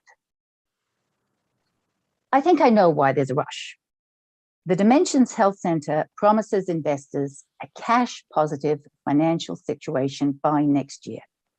The website claims that investors are encouraging them to be aggressive. I suggest this bylaw change is premature and aggressive. You, the councillors, need to find out why there is the rush. Why didn't Dimensions Health Centers get the proper zoning for their plan before they even began construction? There are too many unanswered questions for you to make an irreversible decision today. Now, does a medical center and dispensary fit in with the existing neighborhood, or is it primarily a tourist establishment?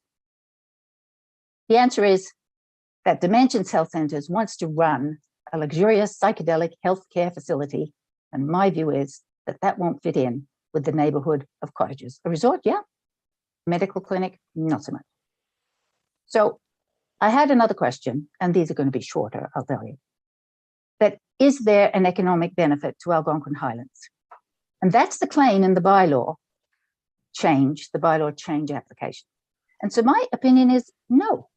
A zoning change would certainly benefit the multi-million-dollar Dimensions Health Centers company. The property will become more valuable, that's for sure. What benefit comes to the township? I'm trying to think of one. I can't see any. The proposed psychedelic assisted therapy center is self-contained. They advertise luxurious accommodation, gourmet cuisines. The patients there are not going out to West Guildford to buy a pizza. They're not going to a restaurant in the area. You even heard Chris Dawson say, we take away their car keys. They're not going to be allowed off the site. If I'm a tourist, are my keys also going to be taken away? I'm not allowed to go off the site? But if they're not allowed to go off the site, maybe that's a good thing if they're high on cannabis or any other hallucinogen. So the company claims that surrounding businesses will benefit from additional visitors to the area. How? Where's the evidence? I think local businesses will actually be harmed because their staff will be poached. There's already a shortage of labor in Halliburton. The psychedelic assisted therapy center will need healthcare workers and cleaners and wait staff and dishwashers and cooks. And who is in short supply in Halliburton? Exactly those sorts of people. We're in desperate need of them. You can hear the complaints all over about business can't get staff. So there's a claim for economic benefit. It's stated, but it's not proven. And you need to ask, how will the surrounding businesses quoted in the application benefit? And here's an interesting sidebar. Dimensions Health Center has already hired cleaners and have advertised for more. They've listed the job of lodge housekeeper on a job website called Indeed. So I went to the website, I checked on it, I clicked on the job description, and it turns out that the company advertising the job, which is Dimensions, classifies itself as healthcare. Healthcare. It's not a resort, it's not in the tourist industry, it's not a hotel. Right in the website job description under industry. What industry are you in? It's healthcare. It's right there in the job ad. So I asked the question again. Is this ancillary service an ancillary service or is it the service? And the tourist establishment is just to kind of get around it. So question number 3, and I'm getting there. What is the density of the property and how will its use affect the lake and the environment? There was mention of Dimensions being at the AGM of the local Lakes Association meeting a couple of weeks ago, and I went to that meeting too. And I spoke at that meeting and expressed some concern about the density. And a representative at the meeting stood up and said, well, the density is going to be less than it was before when the resort was Mishpacha. There's only going to be 17 cabins. Now, I think at that meeting, there was a collective sigh of relief. Oh, well, there's only going to be 17 cabins. Single occupancy. There's only going to be 17 patients or people or guests there at any one time. Oh, well, maybe that's not so bad. That's the message that everybody at that MBC meeting took away with them. Because I checked it out with my neighbors. How many people do you think are going to be there? Oh, they told us 17. There's going to be 17 people there at any one time. But you look at the conceptual site plan, you've got it in your package right here. And what does that say? Staff parking for 26. Visitor parking for 44. Is it possible that at that AGM meeting for the Lakes Association, the Dimensions Health Center rep was not completely forthcoming? This year, 2022, yeah, there are 17 cabins. And next year, and the year after that, construction on the lodge hasn't even started yet. Let's be realistic. This company cannot give a return to their investors by 2023, as promised in the prospectus, with only 17 guests. Chris Dawson has been quoted as saying in the press that the investment will total $20 million at the site. But it doesn't seem to make sense to invest $20 million in renovation and construction if you've only got 17 guests at a time. There are so many unanswered questions. I think clarification is essential. In addition, the Dimensions Health Center property will be open year round. Now, Mishpacha was only open for a few months every summer. And yet, Dimensions claims they will have less density than before. I think the year-round total capacity, including the lodge, all other buildings, future buildings, when all construction is finished, that needs clarification. Now, there are some words in the application that really give me some concern. In the report, it says that the proposed development includes, but is not limited to. And then there's a list of what's included. So this is on page 19 of your report. So can somebody answer that for me? Why does it say that the proposed development proposed development supports the goals, objectives, and policies of this applicable policy framework that includes, but is not limited to? Well, isn't that confusing? Why would you say not limited to? Because that gives them open forum to do anything, doesn't it? But I need clarification about that. And then they also on the same page say that it is not their intention to increase the overall density. And I'm glad, because Maple Lake is really at capacity. But the company does not commit to the present intensity of use. They say it's their intention. There's a difference between saying, well, I intend not to increase the capacity, to we will not increase the capacity. So words matter. Words matter to me. This is an application for a legally binding document. And so I want clarification on that. Is it the intention to not increase the use of the property? Or is it they will not? Now, there's just a last thing, and that's the environmental impact. And I know we're not talking about septic tanks. We're not allowed to. Septic tanks are not part of your purview. But I have to tell you that within taking 3 hours of taking magic mushrooms, a person excretes 80% of it in their urine. Some pharmaceutically active compounds in the urine are not eliminated by sewage treatment plants, and therefore they go into the lake. I know this council doesn't govern septic tanks, but I'm talking about the lake. So in simple terms, what it means that if the septic beds are not able to leach out the active compounds from magic mushrooms excreted in urine, where do they go? If and when psilocybin becomes legal, there's going to be a lot of people peeing out a lot of active compounds that will find their way into the lake. Now, that's not going to happen this year. It's not going to happen next year. But you have to be forward thinking. You can't make important, irreversible zoning decisions without looking at the future impact. It's yet another question that does not have an answer today, and a question I think council needs to be asking. So the very last thing, and that is, does the concept of a medical clinic and dispensary fit into the immediate neighborhood, the community, the township?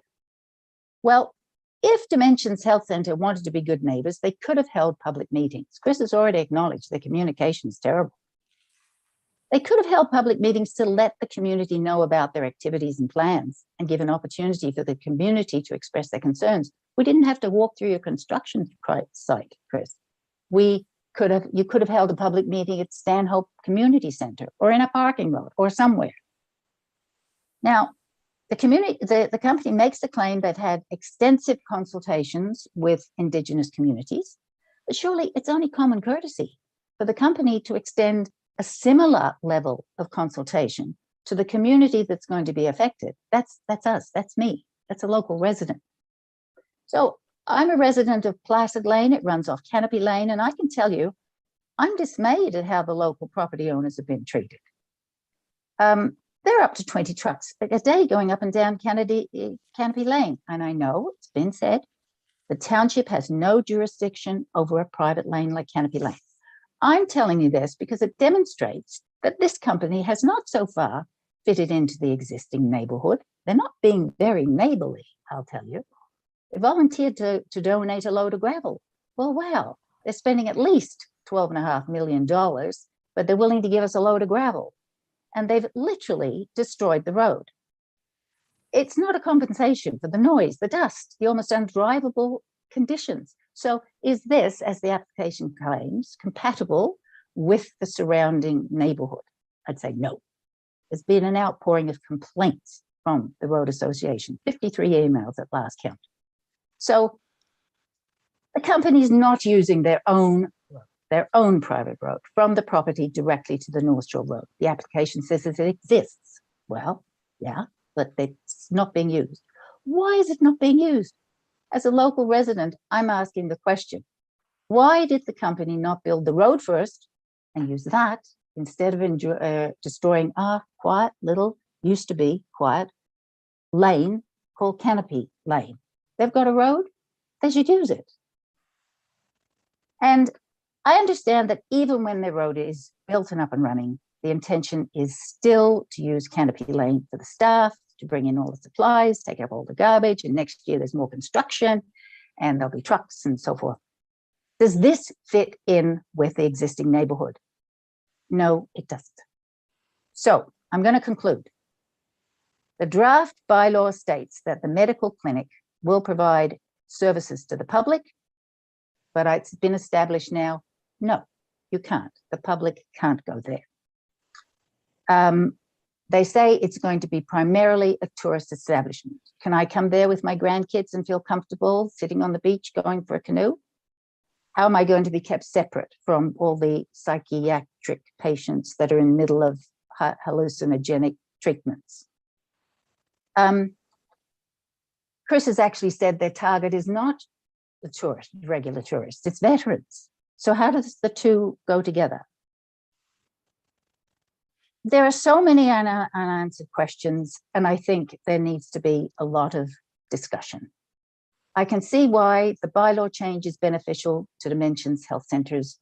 How is it beneficial to the township, to me? And really, why am I taking my time out of a beautiful day from a cottage that I love, that provides me peace and tranquility on a gorgeous lake? I'll tell you why. This is the only time that the council will have influence over this site. Once the bylaw change is done, it's done. The entire business model of Dimensions Health Centres is based on expansion. It's based on greater and greater numbers of patients and guests over 4 sites internationally and other parts of Canada. Once you approve this bylaw change, it will become a template for other sites. Last sentence. As far as I know, this is the very first application for a bylaw change for a psychedelic assisted medical clinic to be combined with a commercial tourist establishment, the first. This council had better get it right. Others will be watching. And why the urgency? Do you, the council, feel comfortable with the information you've received? You're hardworking, conscientious councillors. You've only had the documents for 6 days. Can you be absolutely certain you've got all the facts? In light of all the questions I've raised, I hope you will also ask the same questions. And really, a decision today is entirely premature. I urge you to deny this bylaw change, and realize that if you approve it today, it cannot be reversed. Once there is a medical clinic on that site, it's there forever. And I thank you for the opportunity to speak. Thank you very much. It's a good thing you wrapped up, because I was about to give you the hook. But thank you for that. And I did speak to you, and I know that you've put a lot of thought into this, and that was very well presented. Thank you for it. Does any member of council have any question of Ms. Dartnell? Okay, we will thank you for your submission and your thoughts, and stay tuned. I know I've written down a number of things, and I saw other scribbling pens, so we've made a record of some of your concerns, and we'll carry on. So thank you for your time today. Thank you. I've never been in a public meeting this long. Can we take a break in the middle of a public meeting, or are we not allowed to do that? You want to take a short break and then we'll reconvene? And with apologies to the people who are waiting in the background, but we normally take a break, stretch our legs at 10:15, 10:30, and we're past that, and we're going to keep going. So We will take 10 minutes. And if the folks in cyber world can just hang on, and we will come back in a few minutes. Thank you.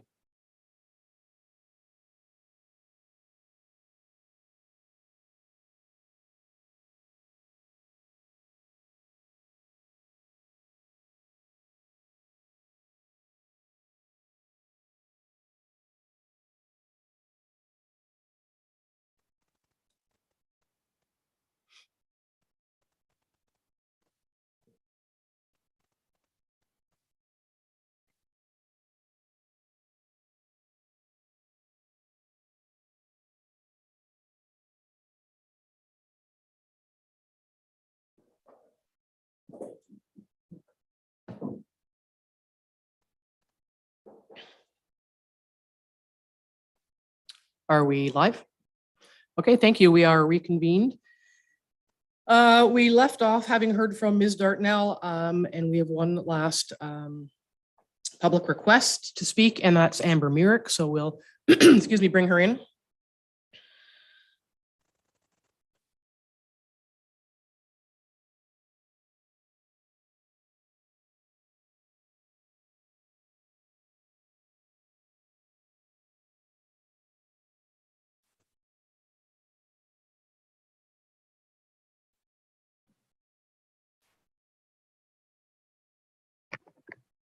Good morning, Ms. Merritt. Can you hear us?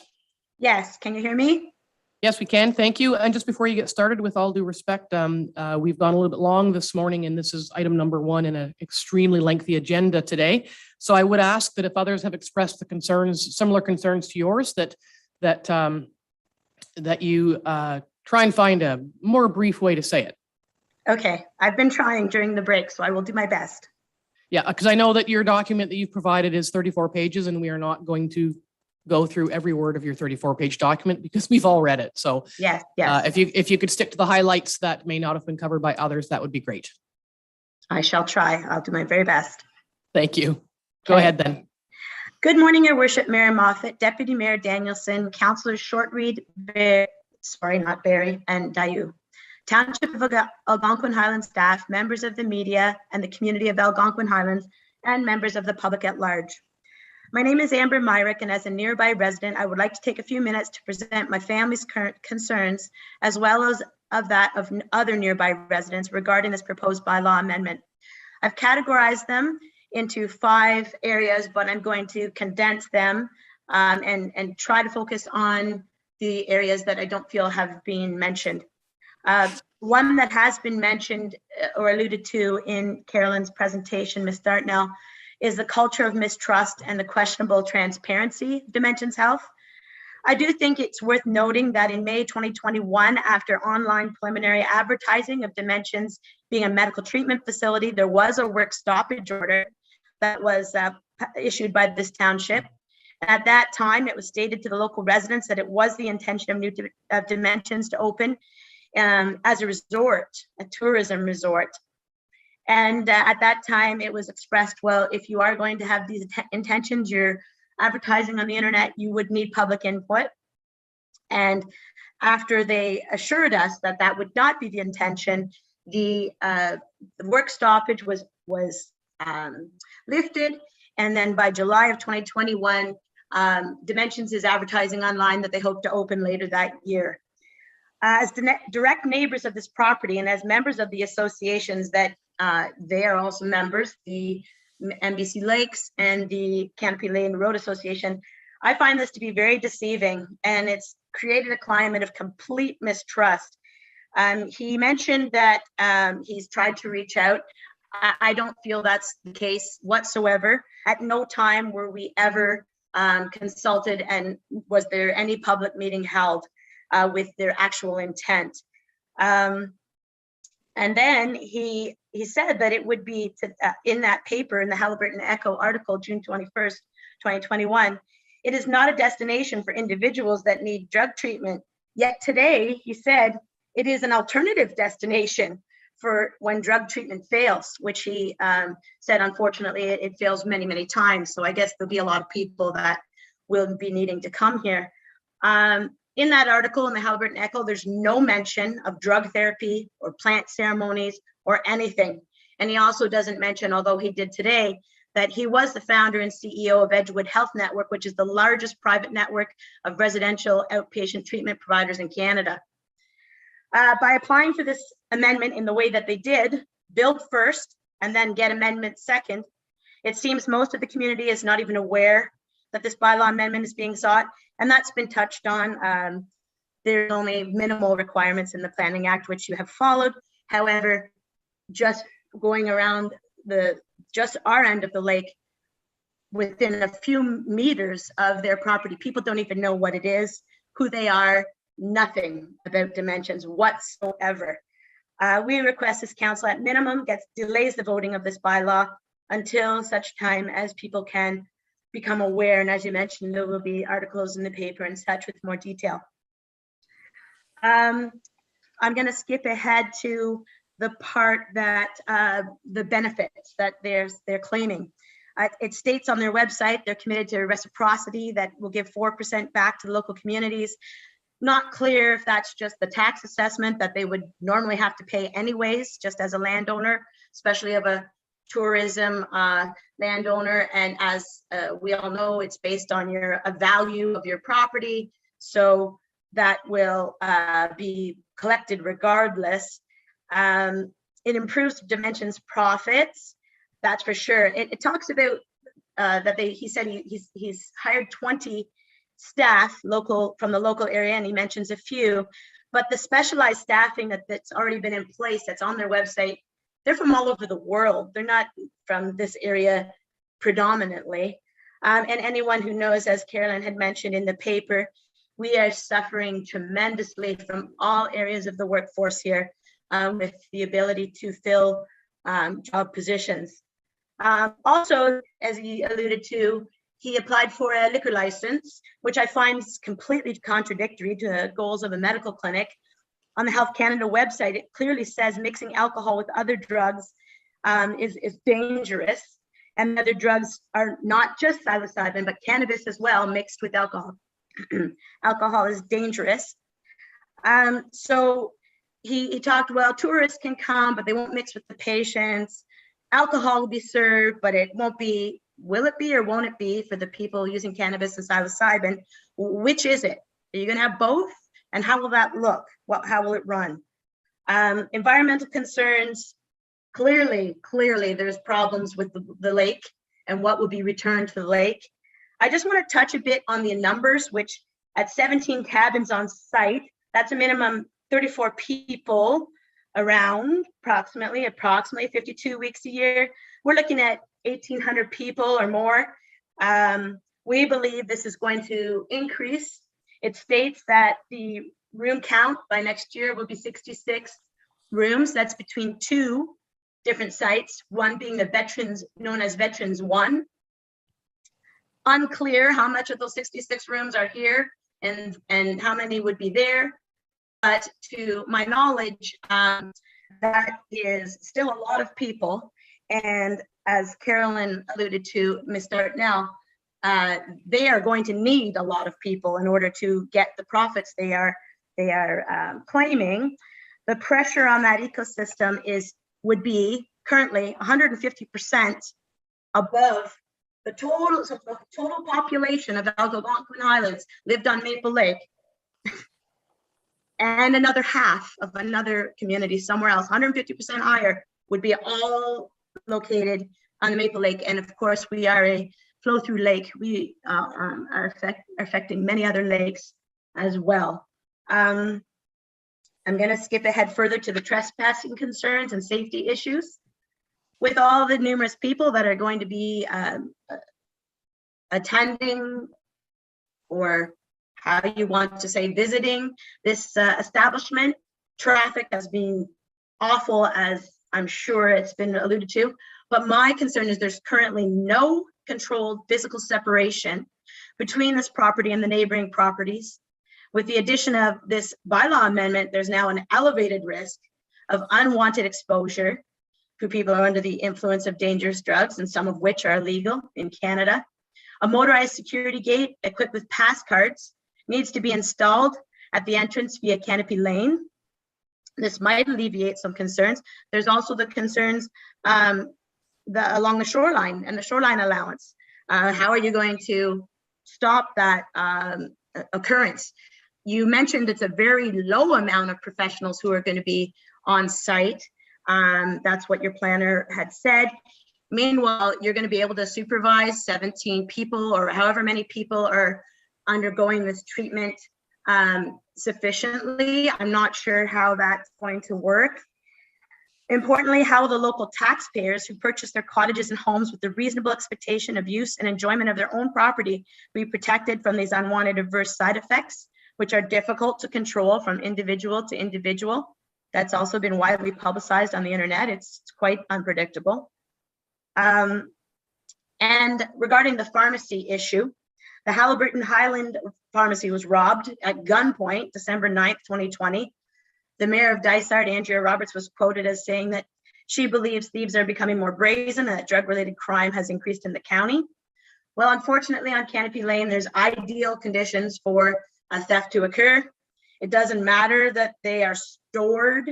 In fact, that might make it even easier for thieves to be able to go to steal those. So that actually worried me a little more than the fact that it's not an official pharmacy. Word gets around, people will know that it's being stored there. The Ontario Pharmacy Association, the College of Pharmacists, recommends that there are at least 4 factors to consider when you're having a pharmacy or pharmaceutical dispensary. At Dimensions, there are at least 3 of the 4 risk factors: visibility, if it's hidden from witnesses; location, it's purposefully remote; and unsecure entrances. Right now, it's completely unrestricted to walk onto the property. As he mentioned, they want everyone to come in. On top of those factors, the police presence is very challenging, with the nearest OPP detachment located 26 kilometers away. And further, there's an extra wide, fully open, very dark, heavily wooded, privately owned getaway road. My last point is going to be classism and how that's being reinforced. Class discrimination is known as classism, is prejudice or discrimination on the basis of social class that benefits the upper class at the expense of the lower class. Dimensions is a good example of how classism is perpetuated in today's society by catering only to those in the highest category of their socioeconomic class. It's only the top 5% of society, those making over about $130,000 a year, according to Statistics Canada 2019, that could even hope to afford their services. It costs, according to their own information on their investors profile, it's $1,400 per night, or approximately $10,000 per week per person. It's clearly concerned with capitalist ideals of money making and not social goals of healthcare for all. And so they are excluding about 95% of the population who could never afford to attend.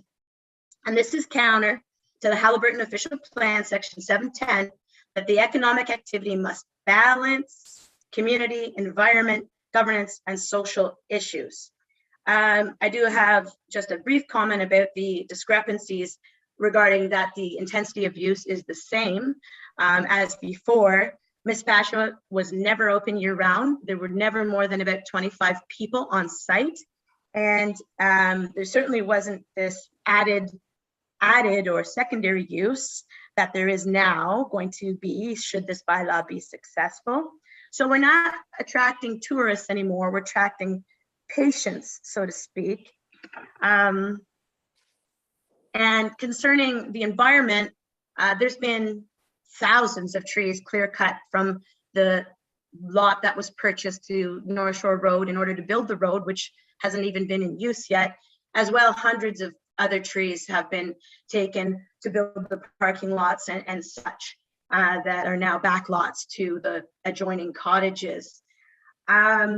So they are going to further develop Algonquin Highlands. I'd like to know to what extent, but it says in early 2023, they will be developing further their flagship location. They're calling us the flagship location, Algonquin Highlands.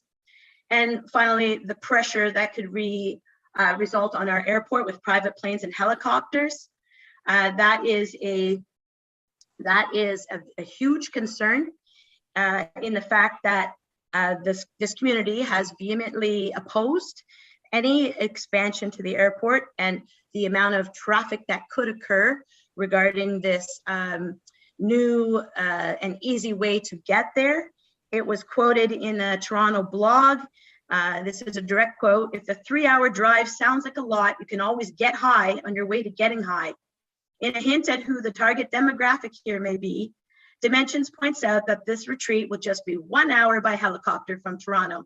And on the Dimensions Health website, it does list Toronto Pearson and Billy Bishop Airport as the fastest way of getting here. For all these reasons, we are opposed to this bylaw zoning amendment. I have 3 conditions I would like Dimensions to address for council. Number 1, as I alluded to, a permanent motorized gate and fence structure needs to be installed to and from Canopy Lane.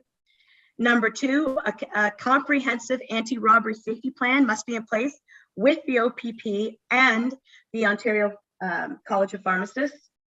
Number 3, a detailed water availability contingency plan when wells may run dry from this or from this increased water demand.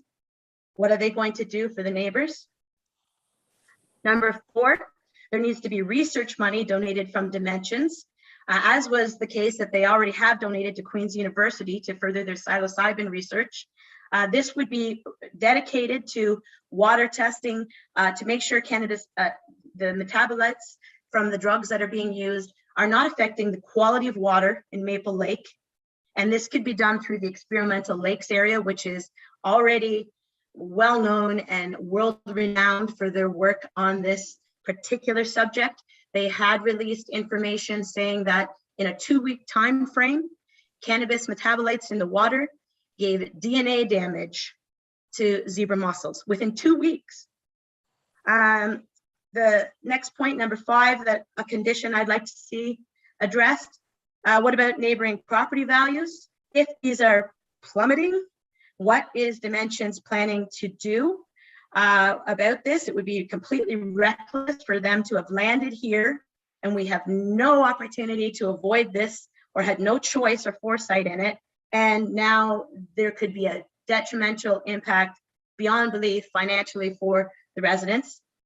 And number 6, and this is more to council, I think it would be prudent for a council to obtain definitive answer to whether or not the federal or provincial approvals would be required, or even worse, that they find out that no further approvals are required, and Dimensions will have absolute control over a vastly liberal interpretation of medical clinic and group therapy, which they are seeking here today.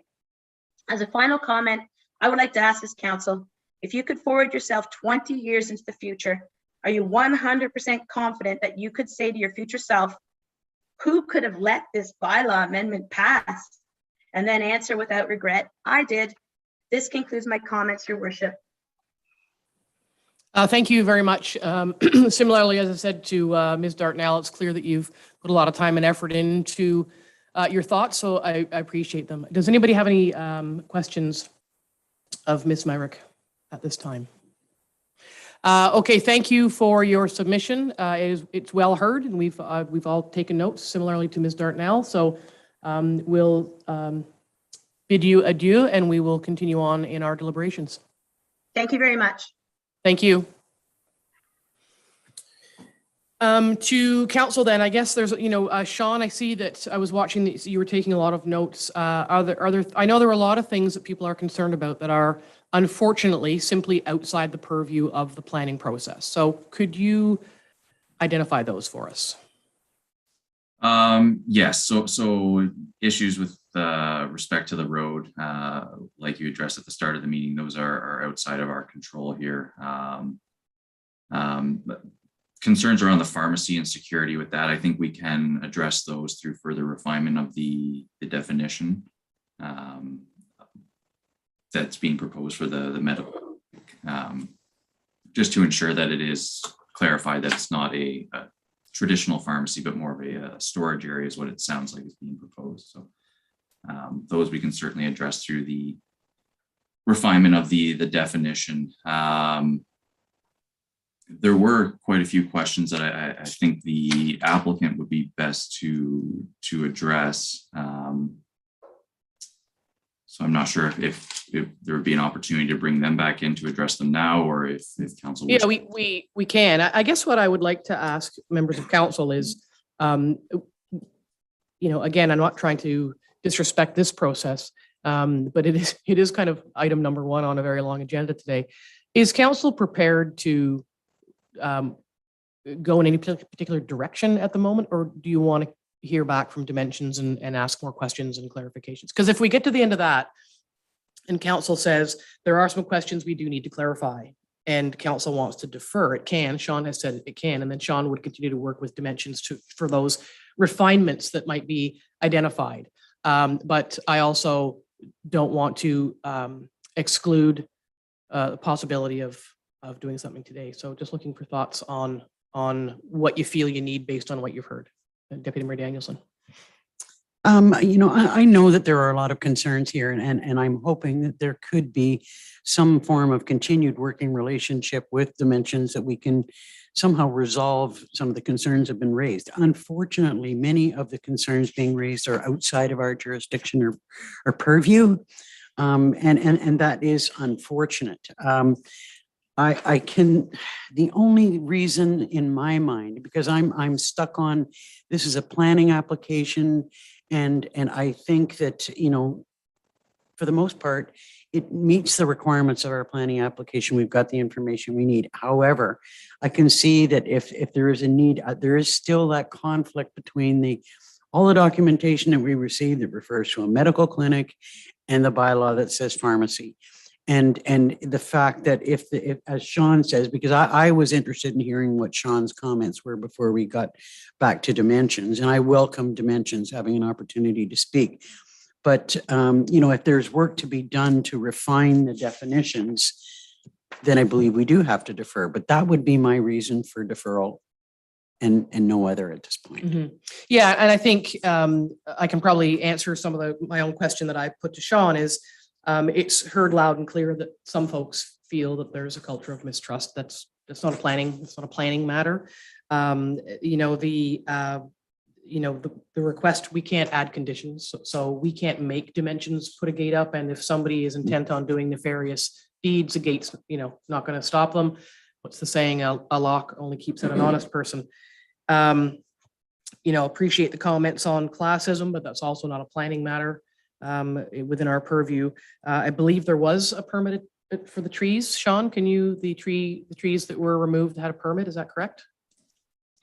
I'm sorry, I'm not aware if they were, but generally I believe if you're removing trees for a development, then they're typically exempted from the county's policy. Okay, and you're going to say something. It's my belief that there was a permit taken for the trees that were removed for the access. Okay, we'll clarify that. And the other comment about the airport, again, we know the airport has in its past been very contentious, but an airport is an airport and it's to be used for airport purposes. So we have an airport, and if it gets used, it's serving its purpose. So there are a number of those kinds of things that we can't address. Ms. Shortreed, haven't heard much from you. Sorry, I've been just taking it all in, but I do agree with Deputy Mayor Danielson that little bit of difference between pharmacy and storage room is the only thing I have an issue with. Just a definition of pharmacy. Does it need to actually say pharmacy? Mm-hmm. Right? I also wrote that down. I said, if they don't actually need something called a pharmacy, if it's not a pharmacy, I guess what I'm concerned about is pre-zoning, pre-approving a wide open series of opportunities that may or may not occur, but which may occur because they can, which then impacts the density and the capacity issues. So I think there's some stepping stones there that we would need to look at. There's a couple of more things for me that I would want some clarification on. And if I may, I think we would be remiss if we didn't check in with MOE about the septic. It is not our purview, but we do have a working relationship with MOE. Challenges with the province, as is often the case, is sometimes there isn't very many people home when you knock on the door. So, but I think that in good faith that we could reach out and just just clarify that, Deputy Mayor Danielson. So are you asking, are you considering asking MOE whether there is a special process associated with a different type of use for septics? Or you just want to check and make sure that their septic systems have been approved and? Either or, I mean, that's up for discussion. I mean, Dimensions might have something in a file and you guys will bring it back in a minute, but I think our due diligence includes some sort of inquiry around that. I'm not sure what it is, but I think that's why we'd say we have a concern about A, B, and C, and then Sean goes away and refines what that concern looks like within the framework of other pieces of legislation under other agencies, and then would bring that back. And I do see your, I'll go back to you. Well, I see that that's a good step to take, but I also am concerned that, we have people using medication for cancer treatment, all kinds of drugs and medications that are and substances that are going into our septic systems, private septic systems across the lake, across the county, that are not managed in any way, shape, or form. And I mean, it's a much bigger picture and concern. I mean, we don't know what the impacts are of those medications either. I mean, nobody's really thinking about it because it's just a little bit here and a little bit there. And this is a much more concentrated concern, but it's not a concern about psilocybin alone. And I'm not sure how we can address that. Well, I'm not sure either, but that's why I'm putting it out there, because I've sort of written down what I've heard, and certainly what makes sense to make further inquiry about. I think there are some things that are refinement of use and language, and there are other things that are just due diligence inquiry, and we need to separate those two. So I do believe that we and think back to septage. I want to know for sure whether there's any legislation at either the provincial or federal level through Health Canada that could end up trumping municipal zoning, because that was the case with septage. So because there was a larger piece of legislation at the provincial level, the municipal legislation didn't matter. It became irrelevant. And that's my concern with the accessory uses. And it could be nothing, but we don't know that. So what I want to find out is, although the accessory uses are listed as they are, is it possible that at some point, because they exist, they're just there, they're not accessory? Could their existence within the framework of a different level of government render our appointment of them as accessory irrelevant? And we don't know that. And I just having gone through that whole septage thing, that's something that's very important to me, because we were trumped. We put a lot of work into that, and we found ourselves powerless against the provincial legislation. And I guess I'm looking for, again, what I've heard, again, if it doesn't need to be called a pharmacy, they didn't ask for a pharmacy. Do they have to have a pharmacy? No, it sounds like a storage room. Get rid of the pharmacy. Like, I want to make it as concise and accurate as it can be. If there currently isn't and aren't short or medium goals or plans for osteopathy and chiropractic and all the things that are in the list, it almost, and again, no disrespect to Dimensions, but it almost sounds like I'll have one of each in case I want them one day. We haven't heard why and how. And I asked Sean this question is, why aren't those things just considered ancillary uses? Because if you normally you'd think under tourist establishment, you can have yoga and a massage and a hiking trail and a number of things. I think you could probably even have sound and light therapy why wouldn't those be in that kind of environment? But there's a huge difference between any and all of those stepping up to, medical and pharmacy. And I think that's where my difference is. So if we can in any way refine it or change the way it's approached so that it's not a medical clinic, that's kind of where I'm stumbling. But we do know that based on all the press, the information, the website and everything, its purpose, its raison d'etre is therapy based. So maybe it is. And I'm going to ask Sean this: if the studies that were deemed not to be necessary in terms of short waterfront capacity and whatnot, if in consideration of future density challenges or changes, if those would be needed or could be needed, or circumstances under which they could occur. And can we,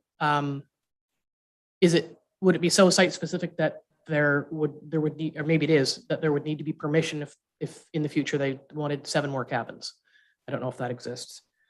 And that's sort of, that's what I've picked up today and reflects some of my concerns and what I've heard today. And I think I'm going to go to Liz first, and then Jen, and then back to Sean. I just wanted to make sure that Dimensions has maybe an opportunity to come back and respond to Yep, some they're of going the, okay, right now, that's, Yep. I wanted to sum us up first after having heard from the public, and then we'll bring them back in. Jen?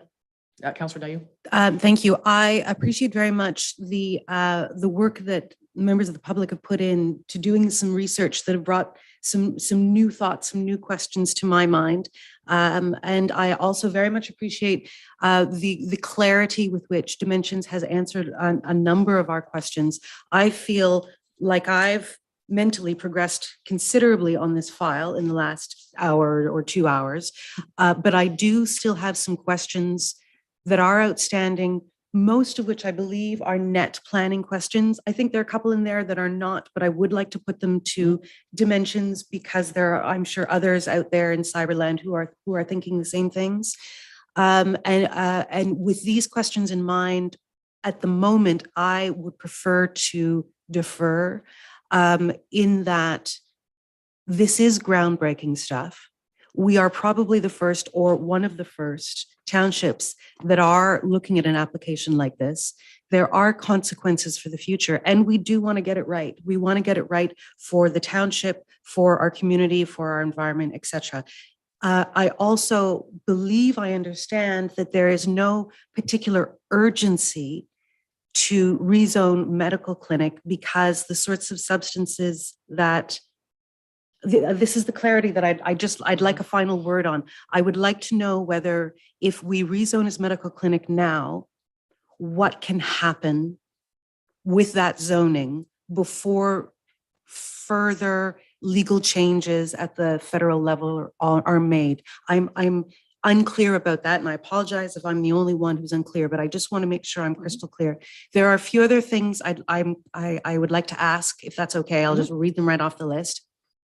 Do you want to ask them to us or to Dimensions? Because we should probably start bringing them back in. My sense is to explain to council why I would prefer to defer at this stage, read off the list, and then should Dimensions have some of those answers in pocket, then it would be great to hear. But and perhaps we'll cross the threshold over into not wishing to defer, but I'm not sure we will based on my list. Okay, go ahead. Okay, so I have to admit I am troubled that the justification document did not speak to the rezoning request, but rather the principal use that they are already zoned for. I was troubled by that. So I put it back perhaps to Sean to further consult as to whether we can ask for a justification for the ancillary uses, not for the principal usage, which they are already zoned for. That didn't sit well for me.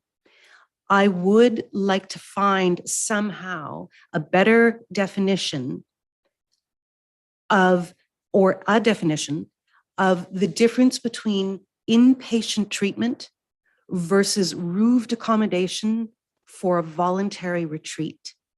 And if you are on 24/7 supervision, where do you fall in that spectrum? Because I think what we need is some sort of trigger which allows a member of the public who is concerned that the primary use has been left behind, and what we've got is an inpatient experience where you're not allowed to leave the facility until you've completed your treatment, etc.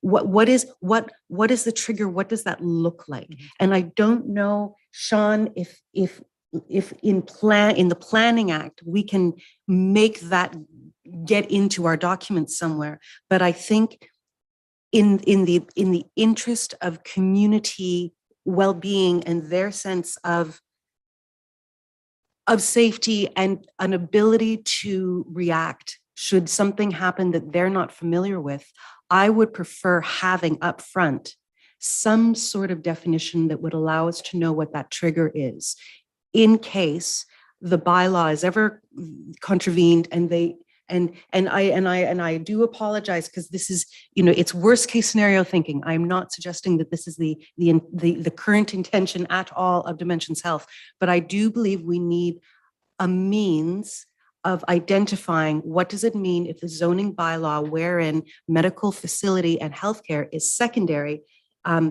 reverts into a primary usage. And I don't feel satisfied on that point quite yet. Yeah, and if I may, that's similar to my question about how many accessory uses are there before those uses collectively are no longer accessory, but they take primacy. Well, indeed, similar. it's related, Yeah. but my thinking is less the number of different types of accessory uses and more, when does a tourist who has signed up for a voluntary experience become an inpatient or a client of a treatment process that means they are no longer a tourist enjoying roofed accommodation. That I don't know what that looks like, and I believe members of the public will probably want to know what that looks like so that they can be aware of how close we are to that threshold. Yep, fair enough. I'm still unsure about the slippery slope of the term medical clinic and whether by even using that term in the definition in the zoning bylaw, we are opening our door for future changes. I'm still a little bit unsure of that, and maybe Sean could just clarify that for me one more time so that it's crystal clear. Because if it is possible to limit the zoning change to precisely what Dimensions Health is planning right now, I would want to see I think a much more limited definition than even what we've got in the bylaw, the draft bylaw at the moment, including pharmacy, but not limited to pharmacy. I would like to find out, indeed, as one or both of the members of the public mentioned, if you are able to enjoy cannabis now in an establishment such as Dimensions Health, is it necessary to have a rezoning as medical clinic now for Dimensions to be able to offer what they are legally allowed to offer at other levels of government? Because if there is no urgency, I think that is our gift to take a bit more time on this file, ask some more questions, enable Dimensions to reach out perhaps to the community a little bit more. And really, really think about this so that we do get it right. So in short, I'd like to know what the urgency is. And if there isn't urgency, then perhaps all the better. And then a couple of points that have already been raised by others. Okay, that's concise. Anything from you? No. Let's bring in the Dimensions people. It sounds like we're probably heading to deferral, so we don't have to belabor too much this next section of the conversation. However, I think it's important that Dimensions have a chance. They've heard the public comment, they've heard the questions and the concerns, and see what they have to say about some of those. The new, it's like a band, the Dimension folks. Gentlemen, welcome back. Thank you. We had some technical challenges when the three of you were on the screen before, and I'm advised that it's on the end of one of you folks. So if anybody has the YouTube live stream running in their general vicinity, you need to turn it off, just in case you have that on. Okay, you've heard a lot this morning, and would ask you or invite you to respond as you see fit around some of the questions, concerns, and thoughts from both the public and council. Thank you. So I'm going to start, and then I'll ask my colleagues to jump in at certain moments. First of all, it's very helpful and constructive to hear feedback from the community. And while these two issues I understand are outside of planning per se, I do want to make a couple of comments, one about the road and then the second about the septic. And Aaron, I'll ask you to jump in to clarify on the septic. But first on the road, we understand that it has been a burden on the community. And we've worked very hard to try and minimize that as much as possible. When potholes have emerged and damage has taken place, we've quickly fixed the road. We have emails from community members thanking us for being so responsive. And we've done that several times. We've repaired the road several times through the course of the past year. We do have a second road, and our intention is that we will at some point no longer use Canopy Lane, but we're just not that far along yet. The new road is still a work in progress. So the intention, and part of our thinking for this second road was to remove that burden. We knew that we were going to be bothering people during construction, but we thought that once we're operating, or once we get to the point where that road is completed, that we would actually be reducing the traffic burden on Canopy Lane. And then the ideas like gates and so on are very constructive and things that we'd be happy to take a look at. And so I want to make sure that, again, I know these are outside of planning, but I want to make sure that people know that we're sensitive to the feedback that we're hearing. When it comes to the septic, Aaron, maybe you can just clarify what our status is with that. Yeah, so I mean, all I could say is that they're in good health. They were approved prior to our purchase. There are two septics. One is relatively new, the other one's slightly older, previously approved. In our development, we did get a phase 1 report from Palmer Environmental, who concluded that they are both in good health, as well as GHD, which is a wastewater treatment and recycling management consultant, who both concluded that they meet our capacity and they're both in good health. So as per their health, I can comment they're in good health. As for, the science behind what gets into the lake or not, I know that is managed by MOE. And I do, take into consideration the remarks council has made is that, this would apply to any septic in Ontario in terms of what's being put into it and how it's being filtered. Thanks, Aaron. And then I want to clarify a few things that have come up as council has discussed kind of where their thinking is at. The first and most important are the terms tourism and medical. Those terms are in our application, and Braden, I'll turn to you in a moment, but those terms are in our application because those are the terms that are in place at Algonquin Highlands. So we've tried to fit what we're hoping to achieve into existing nomenclature and classification that exists within Algonquin Highlands. And I think that Braden and Aaron have worked very closely with Sean to make sure that we were successful in doing that. I want to be absolutely clear. We don't need a pharmacy. So that can be stricken entirely. We don't need any other aspects of medical clinic except for psychotherapy and psychology. All of the other stuff we put in because that's what the zoning umbrella permitted us to do. The only thing that we are looking for with this medical ancillary variance is to be able to perform psychotherapy and psychological services. Nothing else. We were trying to be open and honest about the fact that we need we may need in the future a storage facility for medications. We were trying to be open and honest about that. But we don't need a pharmacy. And if that's gone, it doesn't do anything for us. All we want to be able to do is psychotherapy and psychological services. That's it. And I believe that there's some confusion that is rolling around here around, are we opening up a can of worms? We're not trying to open up any can of worms. We're trying to fit into the zoning definitions and nomenclature that Algonquin Highlands has set. That's all we're trying to achieve. As it relates to subtleties around inpatient treatment and voluntary retreat, I want to make it very clear.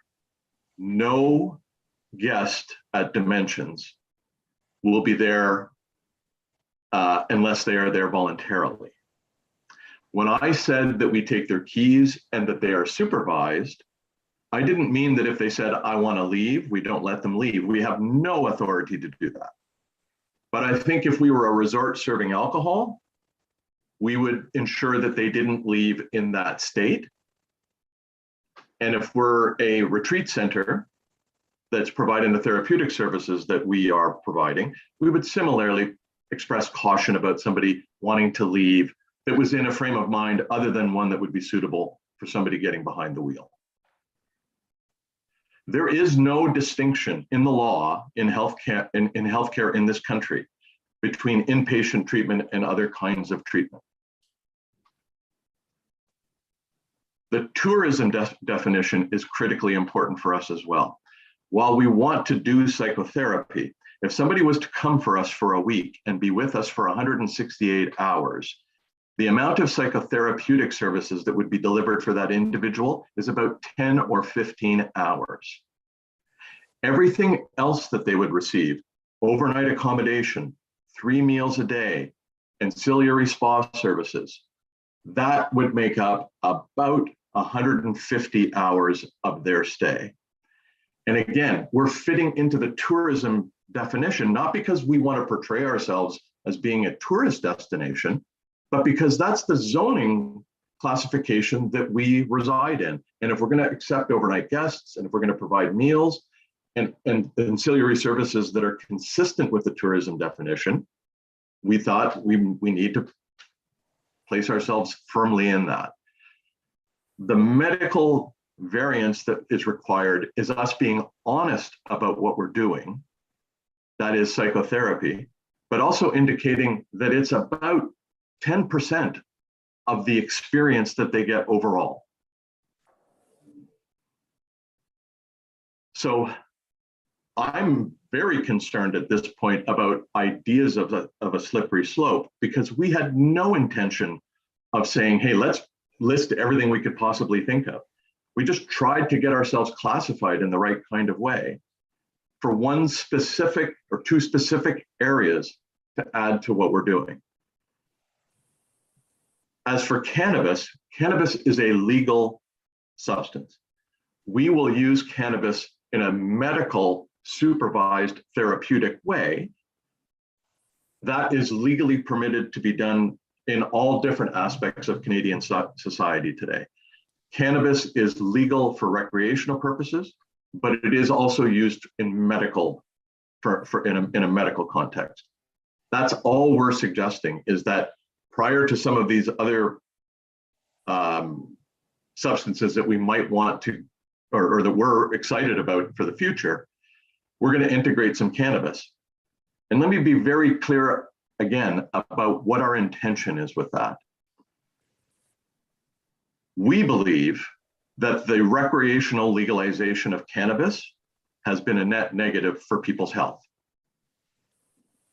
And what has happened is that a lot of people who use cannabis wake up and start to smoke, and they smoke all day long. The use of cannabis in our therapeutic context is to educate people around using it with intent, which is to say, use it for symptom management in a way that is consistent with a positive healthcare outcome, not as a habitual day-long activity. And in the spirit of addiction treatment, where harm reduction is a critical component of the overall therapeutic spectrum, what we're trying to achieve with cannabis is a harm reduction outcome, less usage than before. And we're doing that in a context of an environment that we don't define as tourism, but Algonquin Highlands defines as tourism. We're not trying to become a medical facility. We're not trying to slide something in there. We're trying to say we have a therapeutic component to what we do. And by the way, tourist destinations have wellness services that are part of what they do that would also be considered therapy.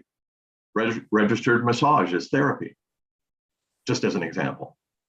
So there is a therapeutic component to tourism, and increasingly wellness-based tourism is becoming the norm.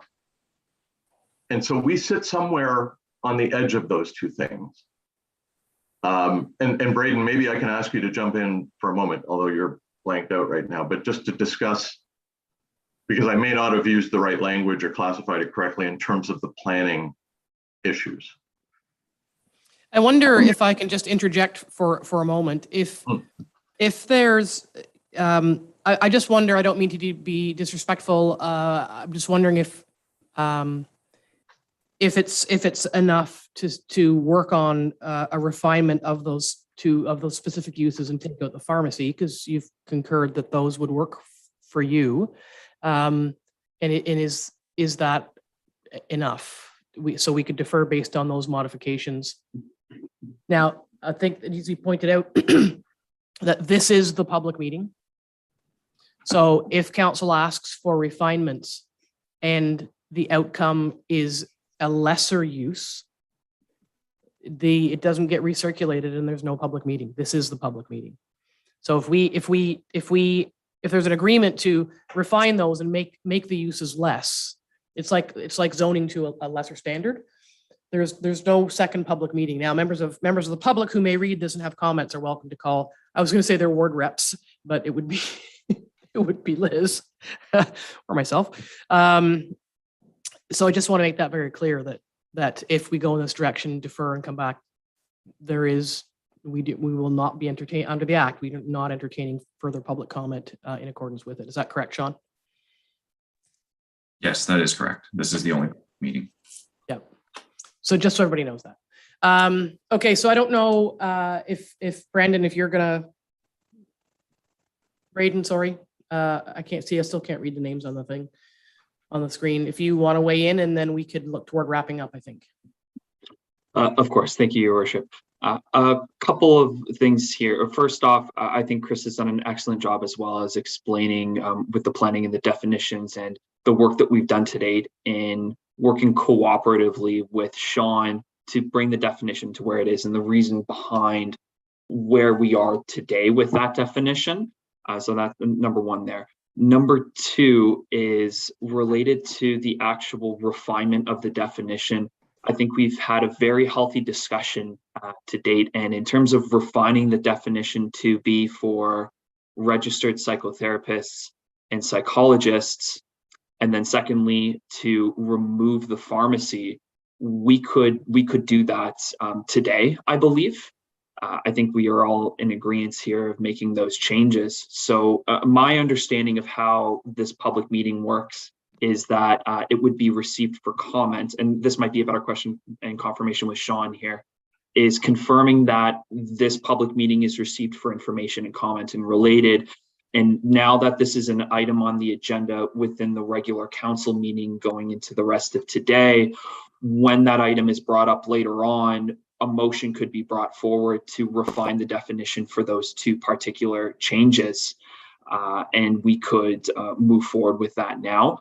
I believe that would be an efficient way of moving through that process for those definition refinements to make it much more restrictive and fitting as per the comments that we've received today. But maybe I can pass that over to Sean for comments on the process and approach here.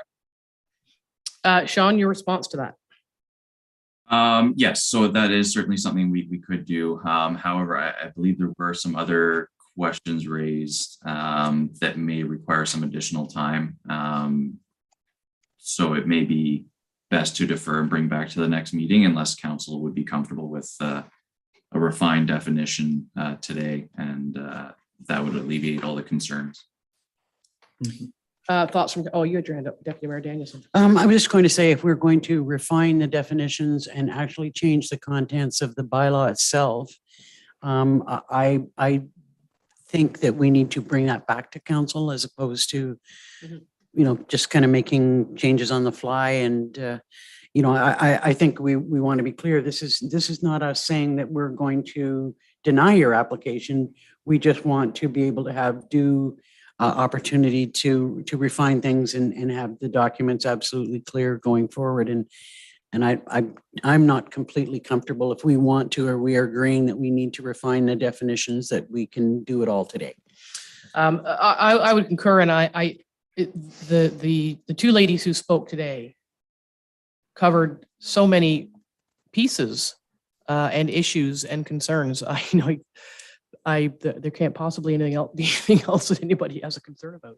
Really, I can't see that, but go ahead. Well, and I would not want to take away from that. They have done an extraordinary amount of work and research and have prepared themselves, well in advance of their presentations. I'm sure it wasn't easy for them, but so many of their concerns are outside of our purview.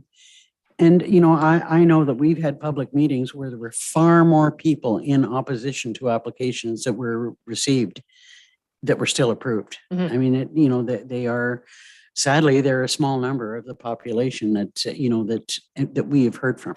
Yeah, and I think it bears, it's been said, repeating that this is cutting edge, and it stands to change the face of mental wellness. And we like to be progressive in Algonquin Highlands, but we like to be progressive and get it right. So, and where there have been lots of public meetings where there's been far more opposition, they've probably been pretty run-of-the-mill applications. This one isn't. It's exciting. It's interesting. It is cutting edge. And I think that it just bears, as you say, just get those refinements and if that's what you want to do and bring it back, that's what I would support. And it's not a denial. It's just reframe the document, come back. And there's still some things that I would like to find out for sure. I do want to just be sure, only because we've had the experience with another significant issue. I just want to make sure that there's no legislation at any other level of government that can trump our situation. And so that we would have to put that to Sean. But anyway, that's what would happen there. That's what I'm hearing is that refinement and deferral to the next meeting, which you won't be at. You'll be away. Okay. All right, gentlemen, you're not smiling, so I'm assuming that's not your preferred outcome, but I think, we're doing our jobs and we're getting there. So we'll just refine that and come back. Any final closing comments? No, just thank you for your time. Appreciate it.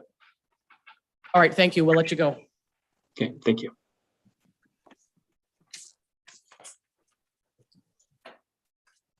Let me find my agenda.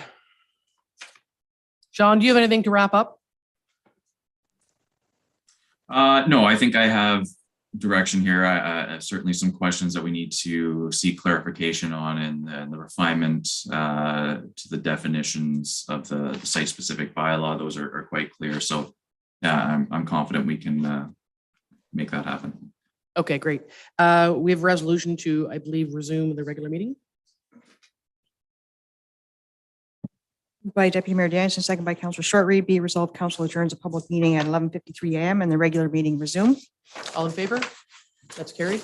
Can Ms. Berry come back in now? We'll do the motion Okay, for right, the application, okay. and then I'll go get Councillor Berry. Okay. Moved by Councillor Dayu, second by Deputy Mayor Danielson, be it resolved that Council receives report PL 8322 regarding the rezoning of lands located at part of Lot 28, Concession 5, Geographic Township of Stanhope, Maple Lake.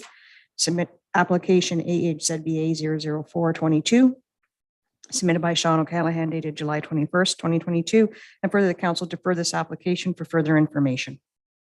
All in favor? That's carried.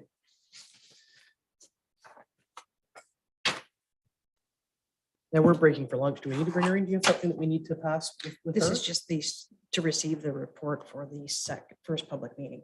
Okay, First all right. application. And Lisa can talk Yeah. about that. So.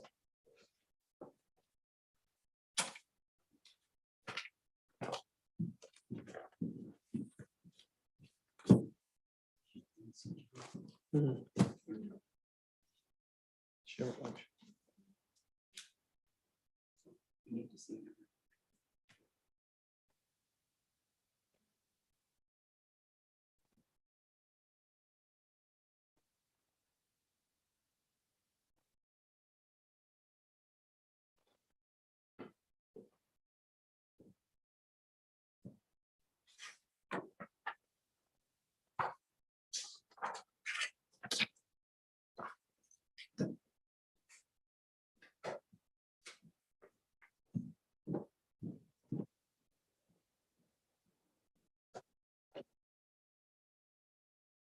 Okay,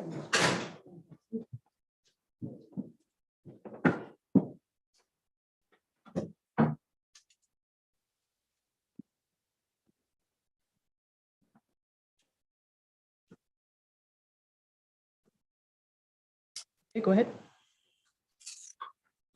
Moved by Council Berry, second by Council Short-Read. Be it resolved, Council received report PL 8422 regarding zoning of lands located at part of lot 13, concession 4, geographic township of Stanhope, Boshkong Lake, submitted by Sean O'Callahan dated July 21st, 2022, and the council, in accordance with section 10002 of the Planning Act, allows proposed zoning bylaw amendment AH/ZBA 00522 to be tabled for consideration, and the council directs a bylaw be tabled for consideration during its regular meeting.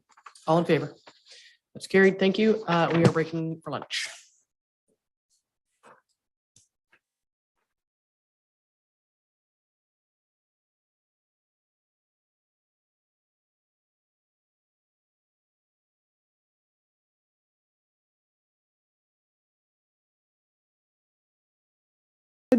Section 2392B and 239.2F, legal advice related to personal matters regarding identifiable individual, and 2, personal matters about identifiable individual, including municipal or local board employees. Section 239.2B. All in favor? That's carried. Thank you.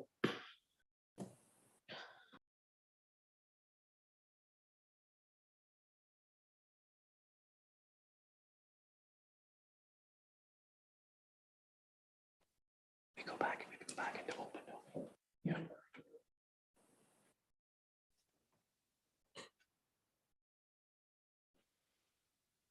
Okay, welcome back. We are reconvened, and I would like a resolution to resume the open portion of the meeting. Moved by Deputy Mayor Danielson, second by Councillor Berry. Be resolved, council adjourns its closed session at 2:02 PM and open session resume. All in favor? Thank you. We have evidently, we are very quickly running out of day. So a number of things have been removed from the agenda to make some room, and we'll see them come back at a later date. One of them is a delegation from Mr. Ovell from the county. So we will go straight to number 10, building and bylaw enforcement business.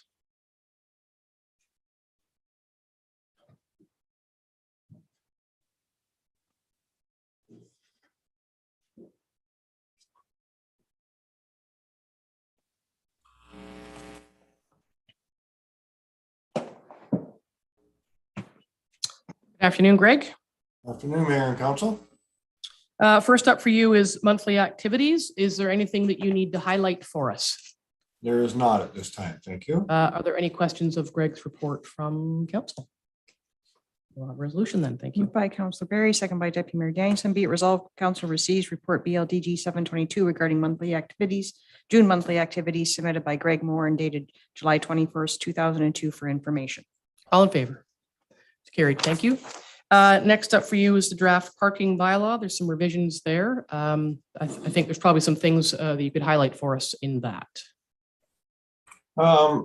And actually, the bylaw as written is brand new. There were some revisions, I guess, suggested by the Attorney General, which have been completed. The bylaw was written by my staff. I don't have really anything to add besides what is in front of council. Okay, that's fair enough. And in terms of the set fines, is that set by the ministry? No, that was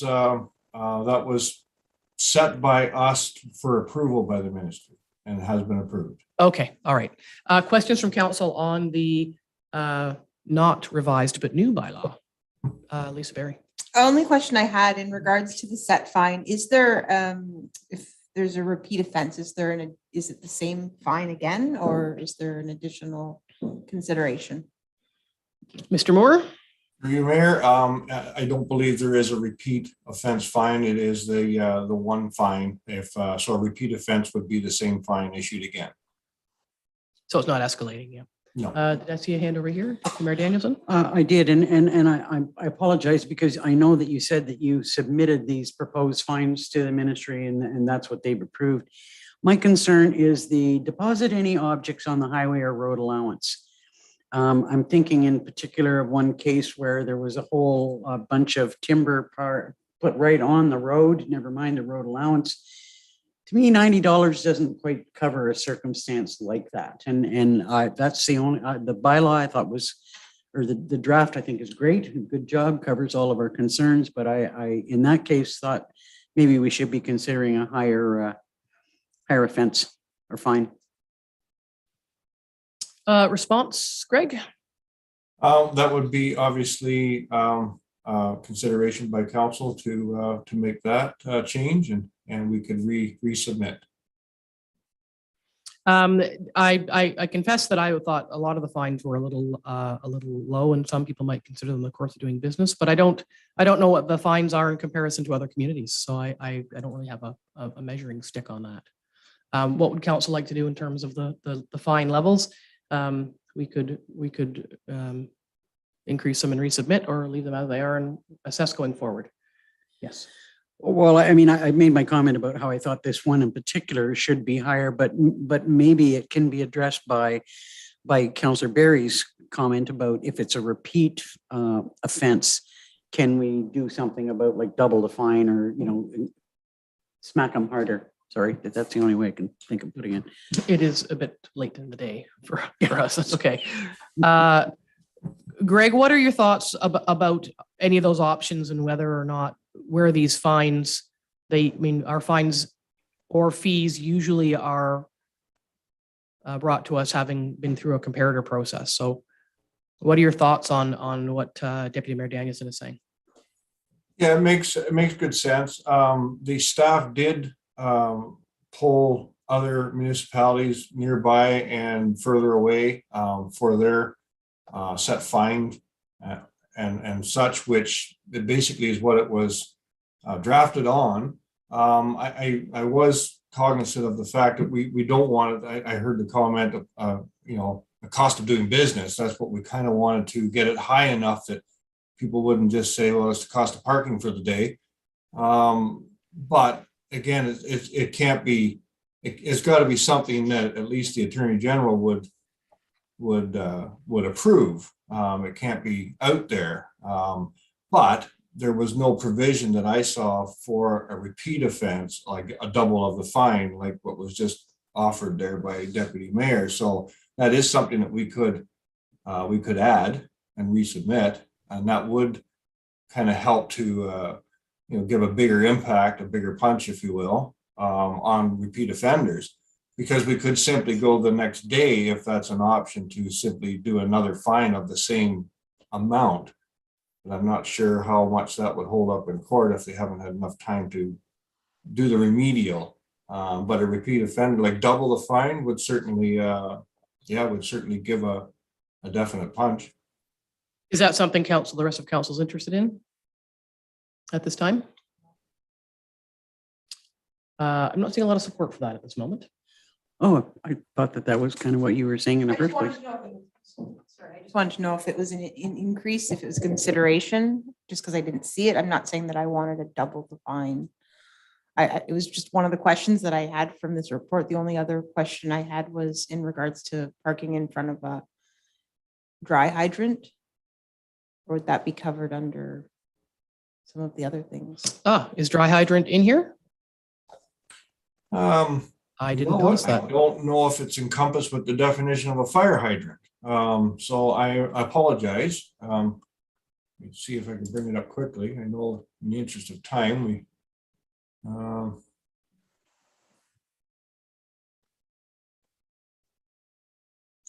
don't see at first glance. Just while Greg's looking. I didn't mean double the fines. I meant to increase, for there to be a greater fine if it's a repeat offense. Gotcha. Mm-hmm.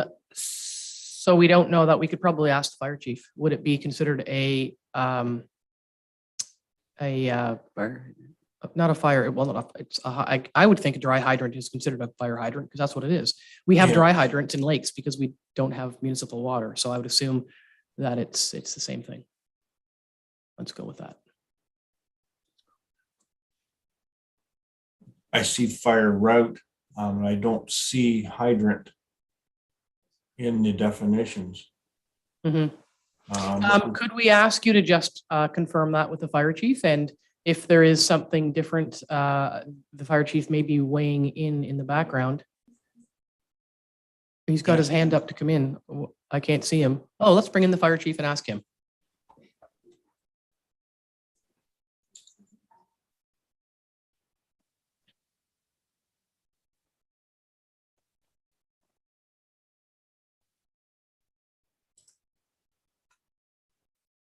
Hi, chief. Is a dry hydrant considered a fire hydrant?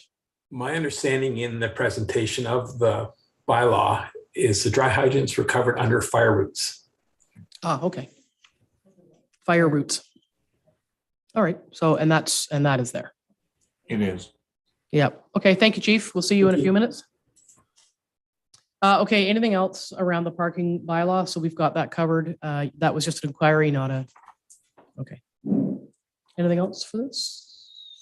Resolution, please. Moved by Councillor Dayu, second by Councillor Shortreed. Be it resolved, Council receives report BLDG 822 regarding a draft parking bylaw submitted by Greg Moore dated July 21st, 2022, and council approves the draft as submitted and directs a bylaw be brought forward for approval.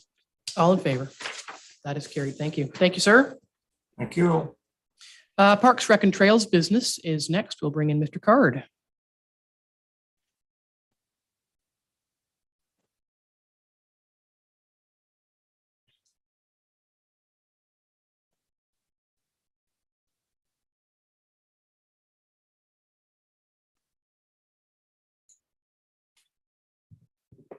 Hi, Chris. Hello. A couple of reports for you. Monthly activities is up for June. Do you have anything to highlight for us? No, in the sense of time, I'll just look for any questions. Any questions of Chris on this report? As always, all departments are busy. Don't see any hands, so we'll have a resolution. Moved by Councillor Barry, second by Deputy Mayor Danielson. Be it resolved, Council receives report PRT 1722 regarding monthly activity report for June submitted by Chris Card and dated July 21st, 2022. All in favor? That's carried. Thank you. RFP results for Stanhope Court and Dorset Tower. Yeah, so 2 budgeted projects for this year, posted RFPs for each. The Stanhope Court ended up that not only was I not able to get any quotations, but also in discussing to some of the companies in the province who do this type of work, they're suggesting that we should consider some more work there, which would be more of an actual rebuild than a resurface.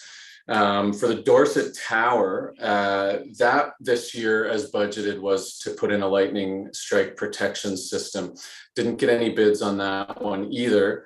I was also looking as part of that RFP to start working on costing so we could work that into next year's budget for some other capital projects associated with the site.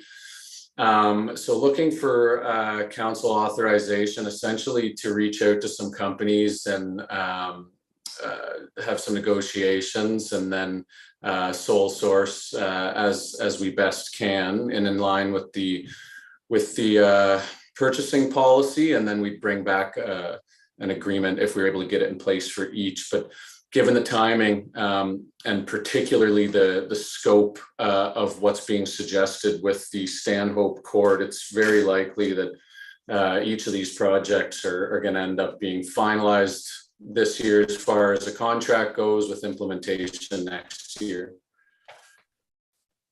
Yeah, that's too bad, but you know, it's not an uncommon concern these days that there is so many challenges with, you know, supplies, delivery, and as we're seeing people even responding to RFPs. So looking for council support, Chris has a recommended option that he's mentioned about reaching out to negotiate as our option, and or seeing them just keep moving along in the line. For the tower. I think it's for both. Are they not the same? Enter into negotiations. Enter negotiations. That's correct. Yeah. But enter into negotiations to rebuild the court or do the resurfacing Oh, I as see. you originally intended? So ideally, I'd like to be able to have somebody come out and be able to review the site with me and give me some thoughts in more detail. A couple of the companies that I spoke to, just from the photos, felt that that's what would need to be done.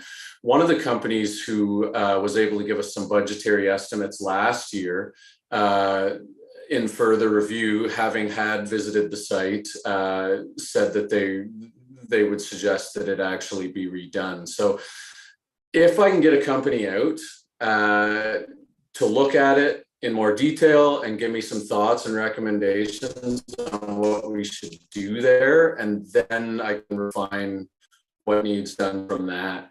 So at this point in time, it's either going to be I'd be coming back later to council with great, there's this company who has this wonderful process that I didn't know about and we weren't able to consider, and they're able to do this, and this is the cost, and it's going to be on budget.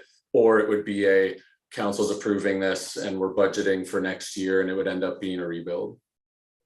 Mm-hmm. Yeah, I think we can certainly leave that to Chris's discretion. He certainly is capable of, more than capable of doing that. So unfortunate, but that's what we'll do is sort of cast the net and see what comes out of that.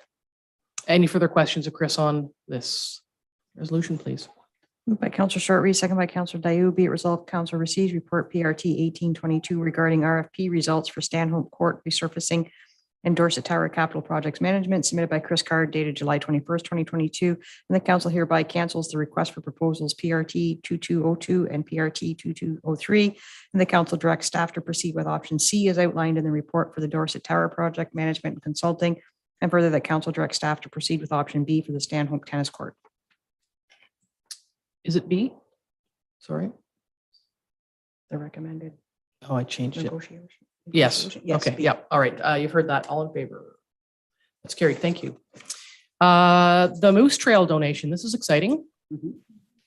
Yeah, I was very happy to be able to discuss with the family, and in a nutshell, there'd be some counselors, I think, at this table who wouldn't have been here when we had to close the Moose Trail due to beach bark disease. We had hoped that it was going to be dealt with as part of regular forestry operations, which it has been determined it won't be. So that's left us with having to essentially make a decision as to whether or not we're taking on the work or we're just going to permanently close the trail.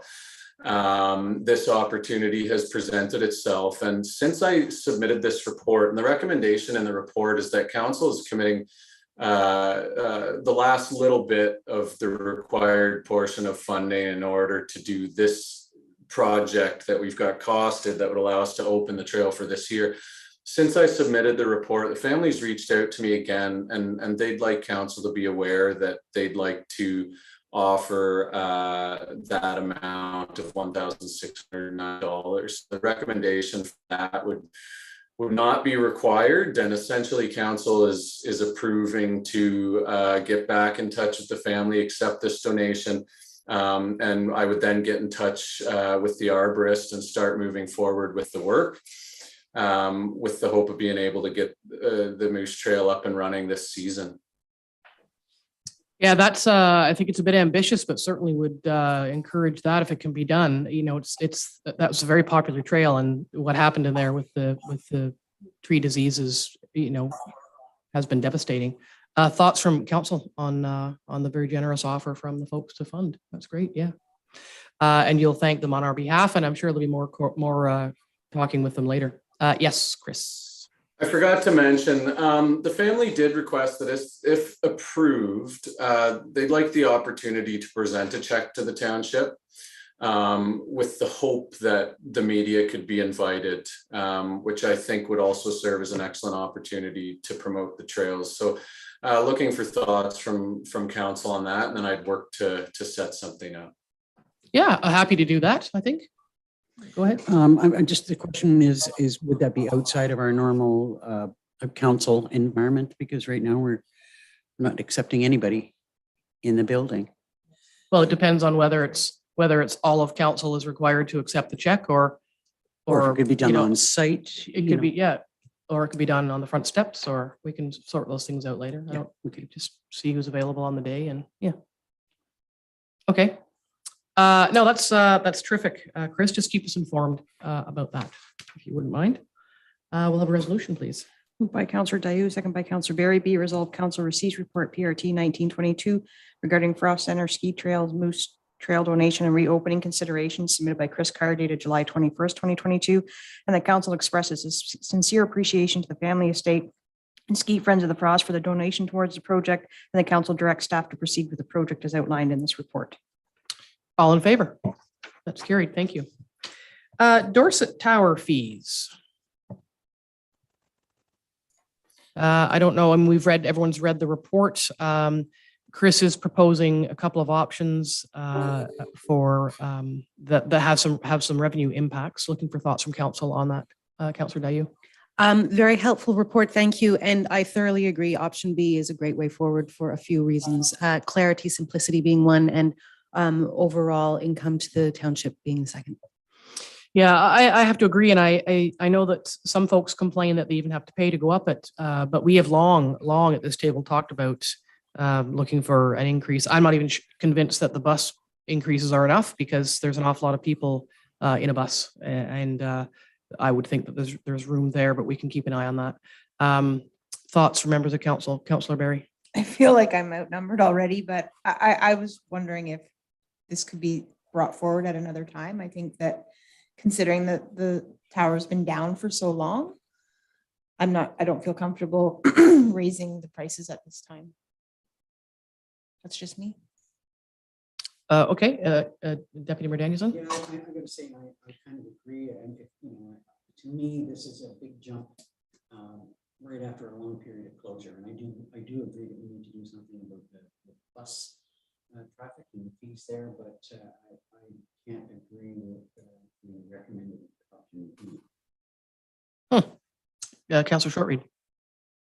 Unfortunately, the cost of everything has gone up drastically, and this is minimal compared to everything else. Minimal. Well, that's what a vote is for. So we have a resolution, and Chris is going to say something, please. And I apologize, I'm not sure if Liz's microphone wasn't on, but I couldn't hear her there. The recommendation here, depending on which option council wants to go with, either way, I'm recommending that we would implement it next year. Yeah, and Liz's comments were that she felt that she couldn't support the increases present or option B as presented at this time. So for Lisa and Liz, does next year implementation make any difference for you? Councillor Dayu. Or for my clarity, are these two councillors looking to decrease the amount in each of the lines? What is the point of concern? Because maybe we could talk about that option. Yeah, I mean, are you okay? Are you comfortable with option A, which generates less revenue, or are you just think that that fees should not be revisited at all at this time? It's two different things. For me, I was comfortable with option A. I was comfortable with option A. It was really option B that Just too much of a jump. much of a jump For you. I have to say that I'm either way. I think that I think Councillor Shortreed's right that everything's going up. We're not a charity. We have to pay for things as well, and the only place we get money from to operate the entire municipality is property taxes or fees. Well, and some grants, but. Would Councillor Shortreed and Dayu be comfortable with option A at this point, or? It's still an increase, but it's not much. Yeah. Okay. Are you waving your hand there? Yeah, just Buttons. microphones. I would say, Madam Clerk, for the moment, it's option A, and it might be advisable to revisit this, and to look for keeping that moving forward. We did that with airport fees a number of years ago. We found that they were drastically lacking as compared to others, and there was a sort of a static increase over X number of years. So that could be looked at. Go ahead, please. Moved by Counselor Short, second by Counselor Dayu. Be it resolved, Council receives report PRT 2022 regarding Dorset Tower fees submitted by Chris Carr dated July 21st, 2022. And the council directs staff to proceed with option A. All in favor? That's carried. Thank you. Finally, there's no report. It's just an acknowledgement that in the bylaw section, we will be appointing a bylaw officer for water trails. So we'll see that at the bylaw section. That's it for you, Chris. Thank you very much. Thank you. Public Works business is next. We will bring in, I think, Mr. Thorne and Ms. Murray. Melissa's not coming? Is Melissa not coming in? Oh, she is coming in. Good afternoon, Adam. Good afternoon, everybody. Yeah. Oh, here she is. Hello, Melissa. Good afternoon. First up is for Adam is the Public Works monthly activities. Busy as everybody else. Is there anything you'd like to highlight for us? No, same as everybody else, just busy working away, and don't want to take up too much of your time today as it's been busy already. So nothing to highlight, just everything's going as good as it can be. So. Excellent. Thank you for that. Are there any questions from council for Adam on Public Works report this month? Nope. Seeing none, a resolution, please. Moved by Deputy Mayor Dennison, second by Councillor Dayu. Be it resolved, Council receives report PW 2722 regarding June monthly activities submitted by Adam Thorne and dated July 21st, 2022 for information. All in favor? That's carried. Thank you.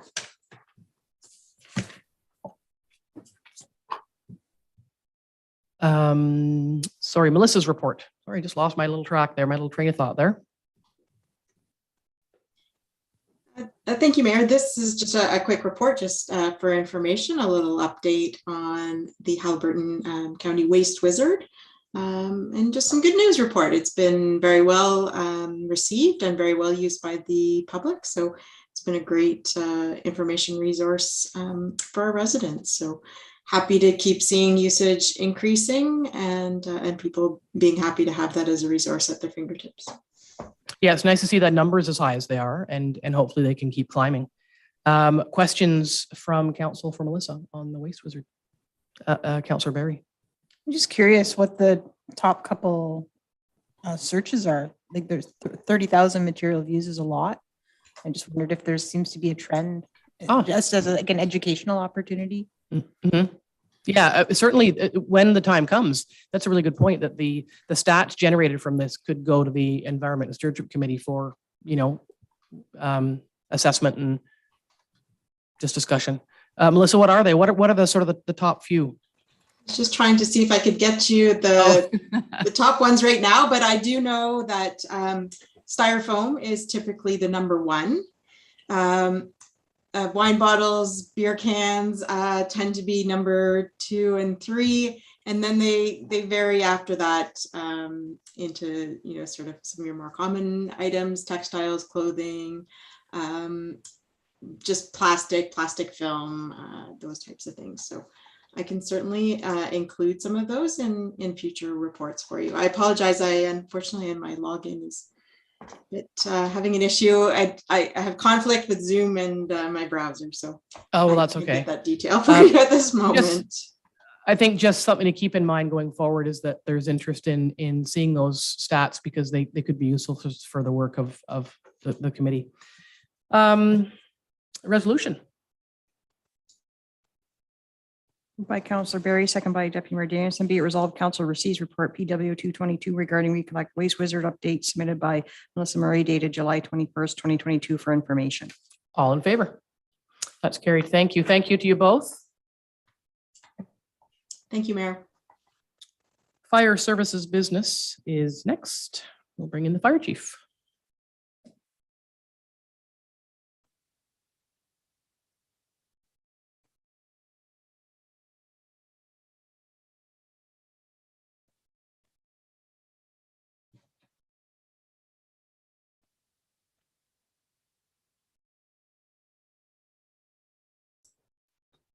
Welcome back, Chief.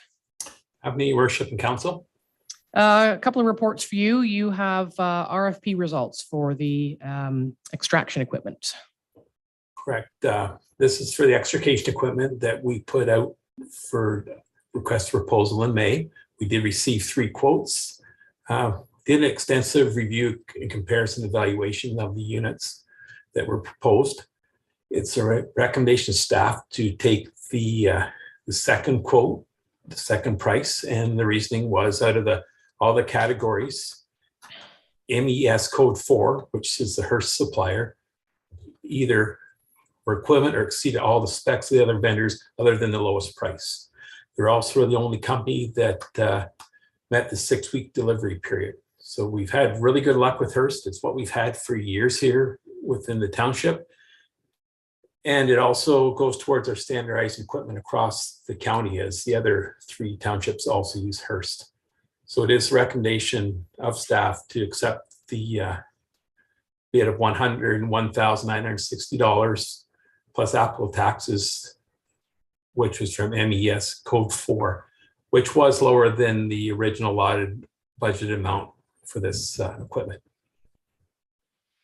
That's terrific. And I think the reasons for choosing the middle price are fully understandable in terms of that consistency across the county. Correct. There was 2 key things that came in. That was the unit itself, which is hand carried all the time. It's 10 pounds lighter than the other proposals. And the spreading force of the spreader was over 3 times more spreading force. So if we did get in a real tough situation, we had a lot more capabilities of the unit. Yeah, that's even more better, as they say. Any questions from council on this resolution, please? Moved by Councillor Dayu, seconded by Deputy Mayor Danielson. Be it resolved, council receives report FD 1722 regarding RFP HFS 22-1 supply vehicle extraction equipment submitted by Michael French and dated July 21st, 2022. And further, the council concurs with the recommendation made in the said report and accepts the bid from MES code 4 fire and rescue in the amount of $101,960 plus applicable tax. All in favor? That's carried. Thank you. And monthly activities. Things are moving along. Anything you want to highlight there? Just one quick highlight is we did have over the past month an incident where we had a young gentleman go across the falls at Ragged Falls. And I just want to highlight that the 3 stations worked together as one group and we came out with a successful outcome from it. So I think that's all attributed to the fact that they're all training together now, and they seem to have a very good working relationship through all 3 stations. And I think that's really commendable for all the firefighters now. We're a township fire department, not individual stations. Yeah, thank you. It's been a busy month. Yeah, that's a really good news story. That could have had disastrous consequences, and it didn't. So that's good news. And I'm sure Councillor Dayu's husband was on the scene, was he? Oh, actually, mine would have been too. That's right. So they all work together except for mine. No. Yeah, thank you for that. I'm glad you brought that up. It's important to share. Any questions of the chief on the monthly activities? Go ahead, please. Moved by Councillor Berry, seconded by Councillor Shortreed. Be it resolved that council receives report FD 1822 regarding monthly activities submitted by Michael French and dated July 21st, 2022. All in favor? It's carried. Thank you. Thank you, chief. Thank you. Enjoy the rest of your day. You do. Sorry, scrolling. Finance business. We just have the account summary, so I'm not going to make the treasurer commit. I don't think that's necessary, unless anybody has any burning questions that they need answered from her that they didn't get beforehand. None. Well, we'll have a resolution then. Moved by Deputy Mayor Danielson, second by Councillor Dayu. Be it resolved that council has reviewed the expenditures incurred as set out in the account summary report TT 2022 in the total amount of $2,489,816.10 and hereby approves payment of same. All in favor? That is carried. Thank you. Number 15, administration business. First up is just some draft minutes from the Stanhope Museum Committee. It's nice to see committee meeting minutes back on the agenda. Are there any questions about what those folks were up to? Go ahead, please. Moved by Councillor Berry, second by Councillor Dayu. Be it resolved that council receives the Stanhope Museum Committee draft June 2022 meeting minutes for information. All in favor? It's carried. Thank you. Road naming bylaw is next, and I believe that's your report. This is the standard bylaw that comes forward from the county whenever we have a new road name or a change of a road name, and there's a private road name being added, Red Squirrel Trail, I believe. Any questions? Go ahead. Just a quick question. I'm assuming that in the case of a private road that whoever owns or co-owns the private road will choose the name, but I'm just wondering, is it the county who does the naming? I'm not certain on the process. You know, we I'm just kind of wondering where some of the names come from. Well, we did talk about this a while ago at county, and one of the things that we had asked, certainly I had asked with my interest in local heritage, was that heritage names be considered as part of the list. And I do believe that the county has a list of names that are available if someone doesn't have their own, or they can choose your own. I think the ones on the county's list are somewhat pleasant and innocuous. But yeah, there are, when 911 came in and roads had to be named and people chose road names, there's some pretty interesting stories about how roads were named.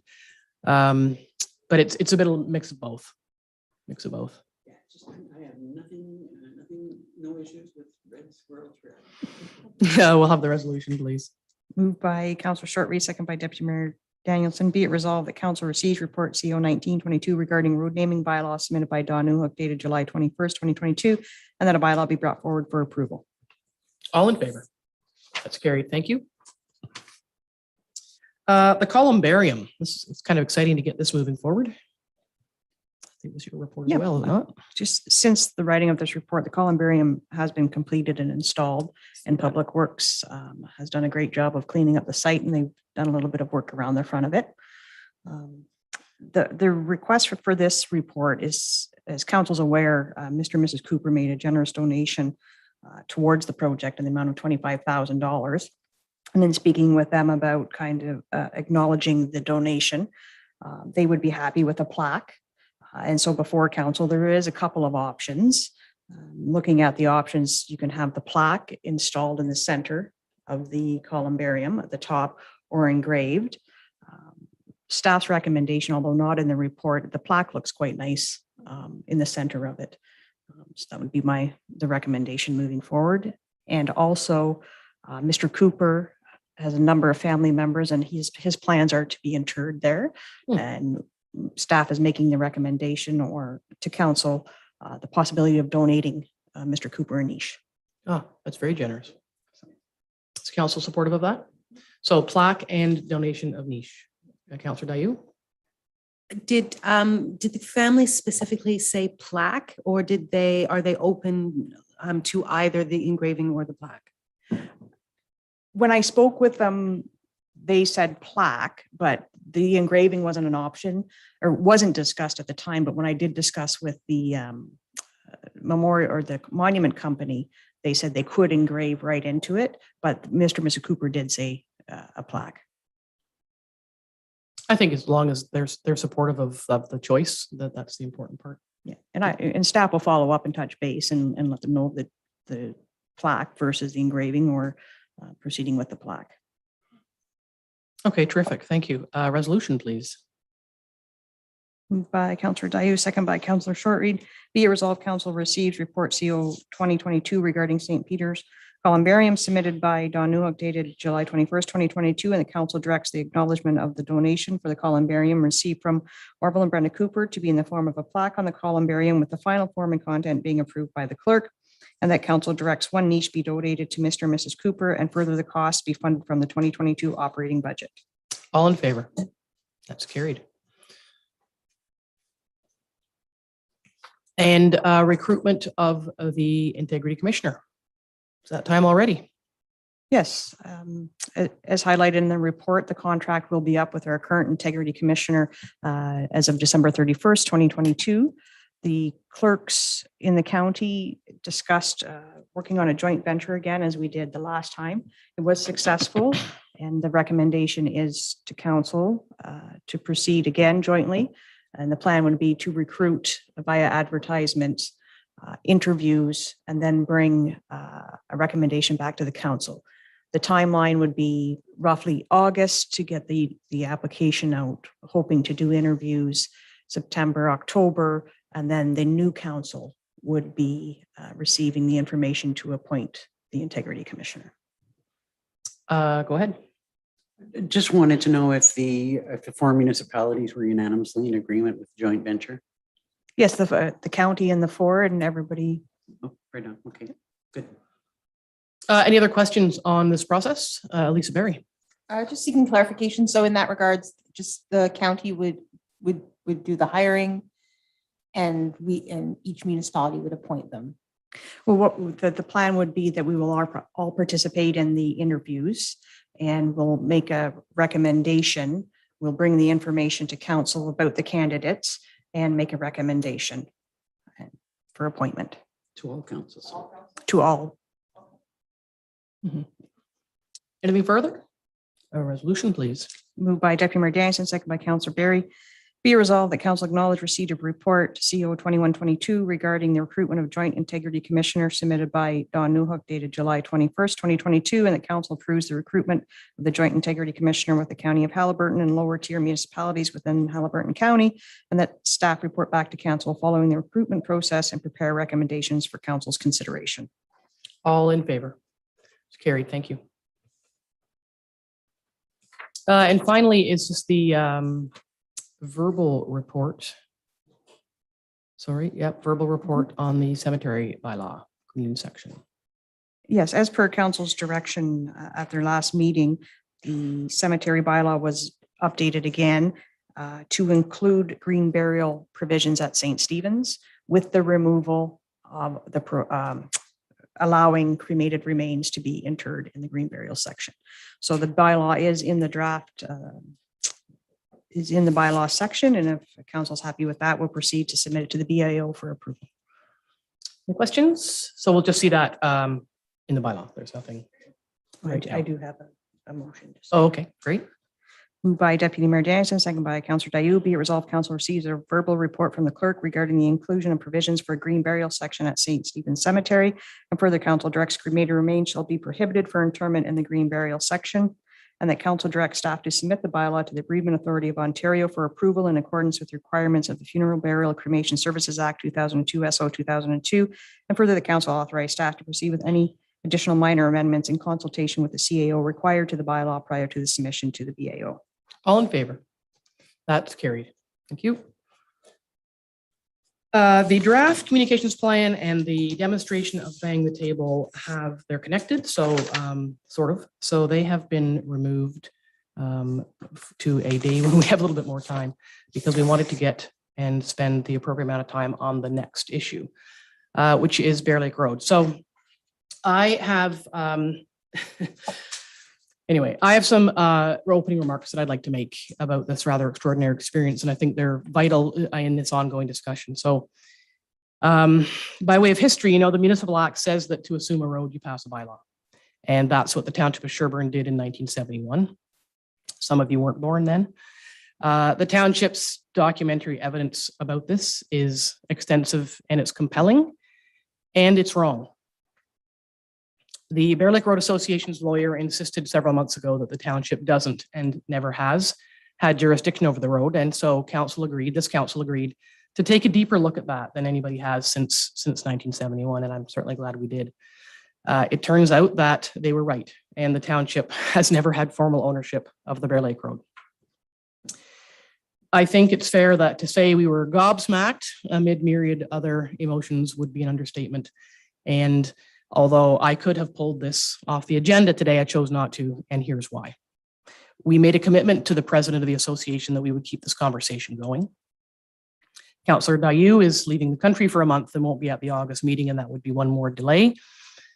And more importantly, I think, as the township spokesperson, I think it's really important to apologize for the years of angst for everybody who's tried to get something happening on that road, and for every member of staff and council that worked on what has largely been perceived as the other side of that. We believed that we were doing the right thing based on that extensive and compelling documentary evidence, and I have no doubt that every council since 1971 thought the same thing. In light of the revelation of the ownership, the gobsmacking, I called a special meeting a couple of weeks ago to have legal counsel take us through the options that were available to us. At that meeting, the continuation of what's called minor maintenance was not clearly provided to us as a permanent option. And we understood it to be an interim option only if we sought jurisdiction of the road. Council wanted that legal opinion attached to the agenda toward transparency. And legal counsel offered to shorten it for clarity, because with most legal documents, there are some things in there that can be considered confidential. So when the agenda was published, the modified document was framed a little bit differently. And it was at that time that it became very evident to everyone, to our shock, that the minor maintenance was in fact not an interim option. So while the Bear Lake Road folks were understandably lighting up our inboxes with concern, the CAO and I were busy getting clarification on it from the lawyer so that we could keep this on the agenda today. Excuse me. And I do have to say, in Angie's defense, to an extent, that the personal attacks that she has received in the last day or so are absolutely unwarranted and unacceptable. You can disagree with the report or a decision-making process, but you don't attack people. So that we need to make sure that people understand that that's just not an option today. So given all this, what I'd like council to do is consider something that the lawyer has suggested, and is also something that the Bear Lake Road folks are quite passionate about: a variation on the options, perhaps on a trial basis, to see if it works. It could be a win-win when we go through this, but it's not as simple as someone plows and we continue to grade and everybody's happy. It comes with some caveats related to Crown land that some folks may not like, but the truth is everybody can't have exactly what they want. And, we need to work as much as we can to find the best outcome, considering the Crown land considerations. So if council supports the overall idea that we're going to chat about today, we would have a staff report come back in September, because Councillor Dayou, it's her ward and she won't be here in August. And then a plan to check in with all of our Bear Lake Road taxpayers, because we do represent folks on opposing sides of the plowing debate. And I think it's safe to say, given what we've learned, is it's now more of a township taxpayer conversation as opposed to a township association conversation. And I think we need to make that clear. So I guess in light of our conversation, here we go. So the township can continue to undertake minor maintenance on a Crown road in accordance with Ontario Regulation 239-13. I'm never going to forget that. It doesn't have to do that. A township does not have to do that. And some would say it shouldn't, but it can. And to be honest, minor maintenance is pretty well what we've been doing on that road for 50 years. All along, the two most important issues for the township have been liability in relation to the winter plowing and concerns about whether all users would retain access if the association were to plow.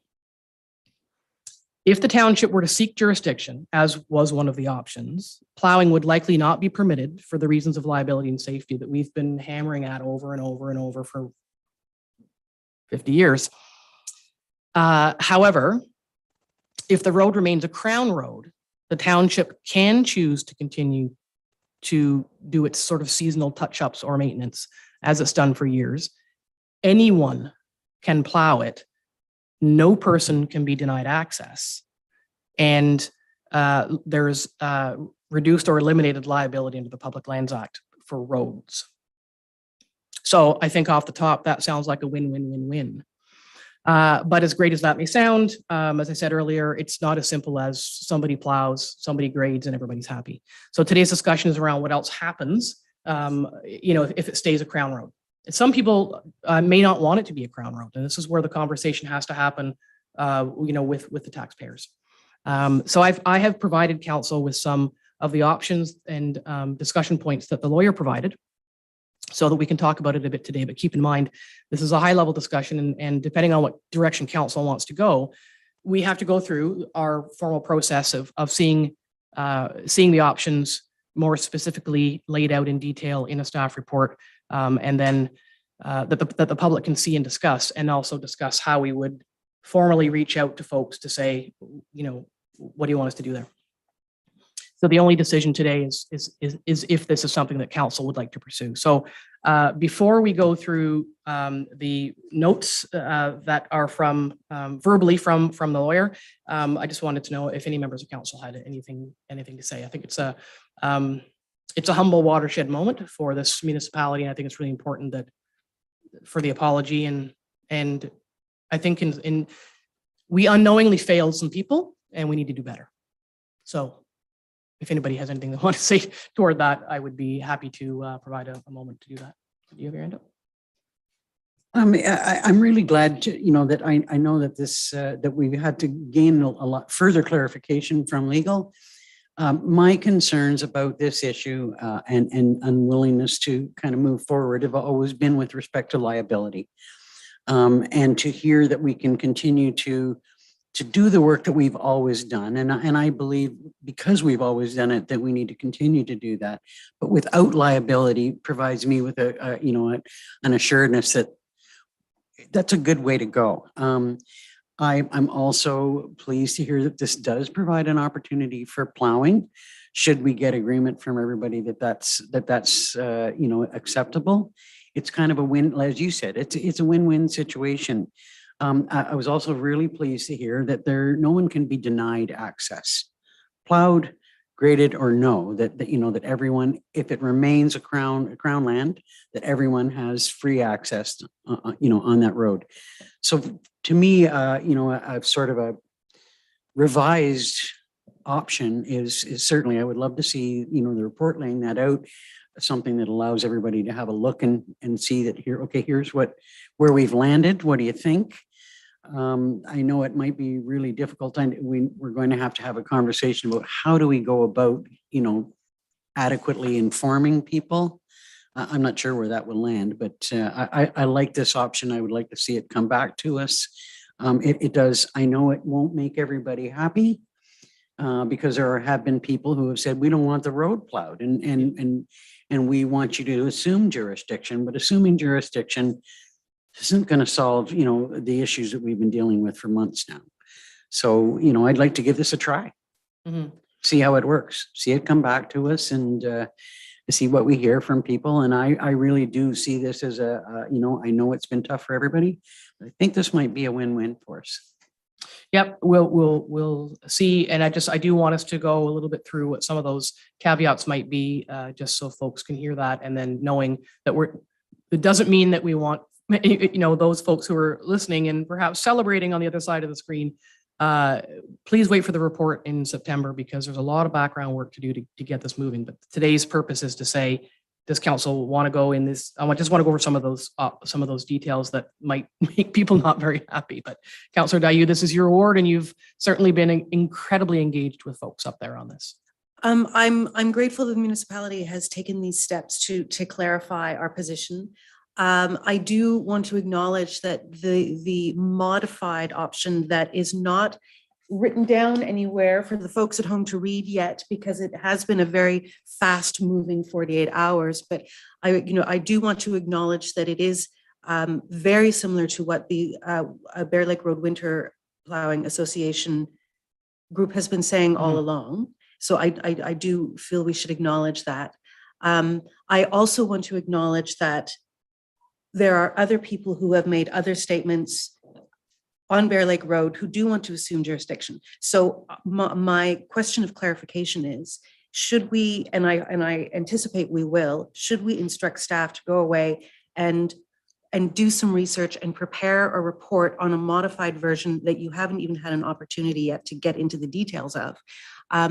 Would we still be including the other options from the original report so that Bear Lake Road taxpayers have an option to see the totality and make their case on the totality of options? Or are you anticipating that we'll zero in on the modified option? I think that's part of today's conversation.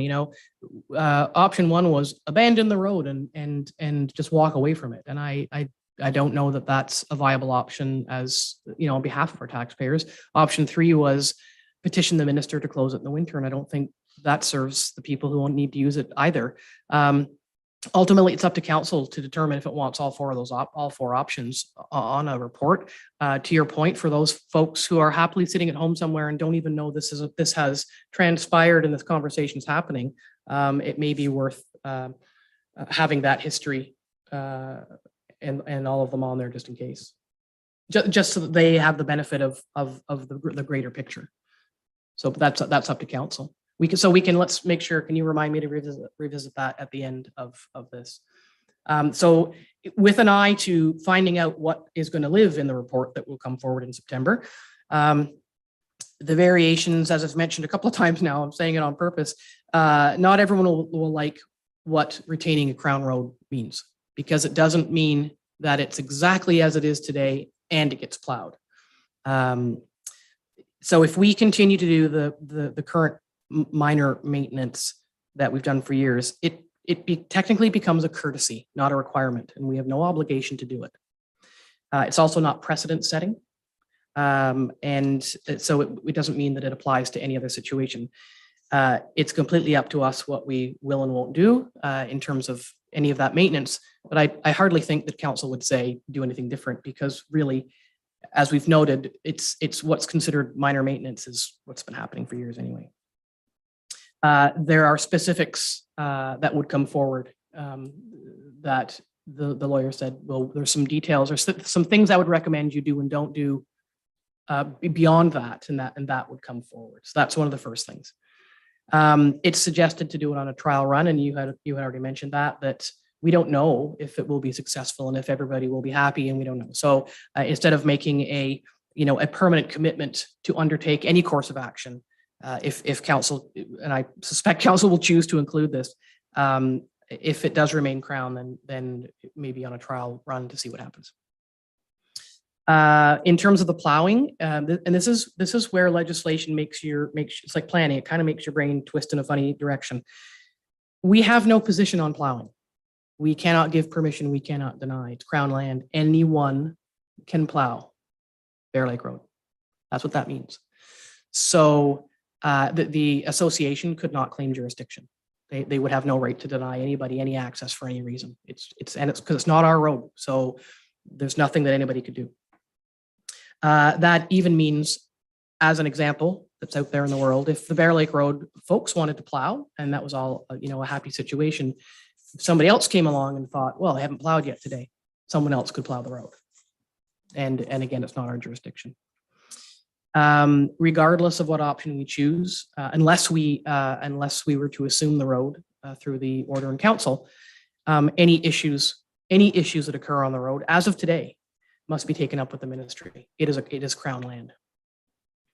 And that should technically start immediately. We have a sign that says this road is maintained by Algonquin Highlands, whatever the sign says at the top. And so, that could be another discussion, but as effective virtually immediately, we have no responsibility on that road to solve any problems or provide any governance or control.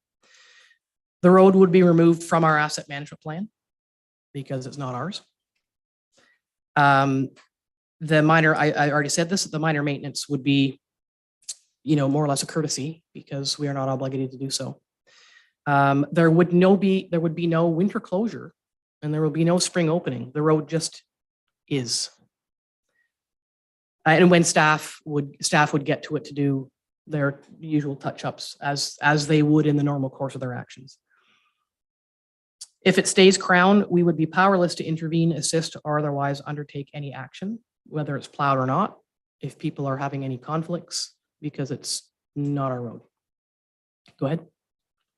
Just a quick question. Would it be the onus be on staff when there's a problem to let the ministry know? Nope.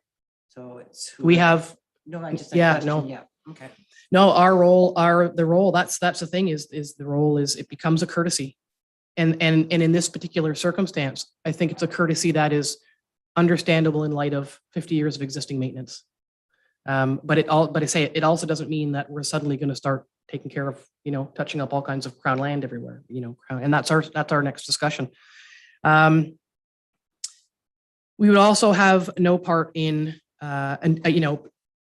we have a second conversation about this, but we will not be involved in parking or parking lots or user conflicts or disputes, anything that happens on that land that needs to happen beyond our minor maintenance would be between the people who want to have that thing happen and the Crown. For example, if the Bear Lake Road folks wanted, they need parking at the top, they could, or anybody, I mean, they can get a land use permit from the ministry and do that themselves. If we were to take, someone will say, well, why don't you take the land use permit? And council has had that similar discussion on a number of other locations. And given the report we're seeing after this one, we have a robust pent up list of folks who need more parking amenities right across the township. And we had this conversation when Chris Card brought us the whole docks and landings plan, is like, where would you start? Like who gets the first? And so in relation to that, we've also talked about community improvement plans and P3 partnerships and those things. And that all falls into sort of part of the next agenda item. The bridge is off limits to plowing. I'm sorry, Yes. may I ask a question Yes, for you clarification? absolutely. Yeah.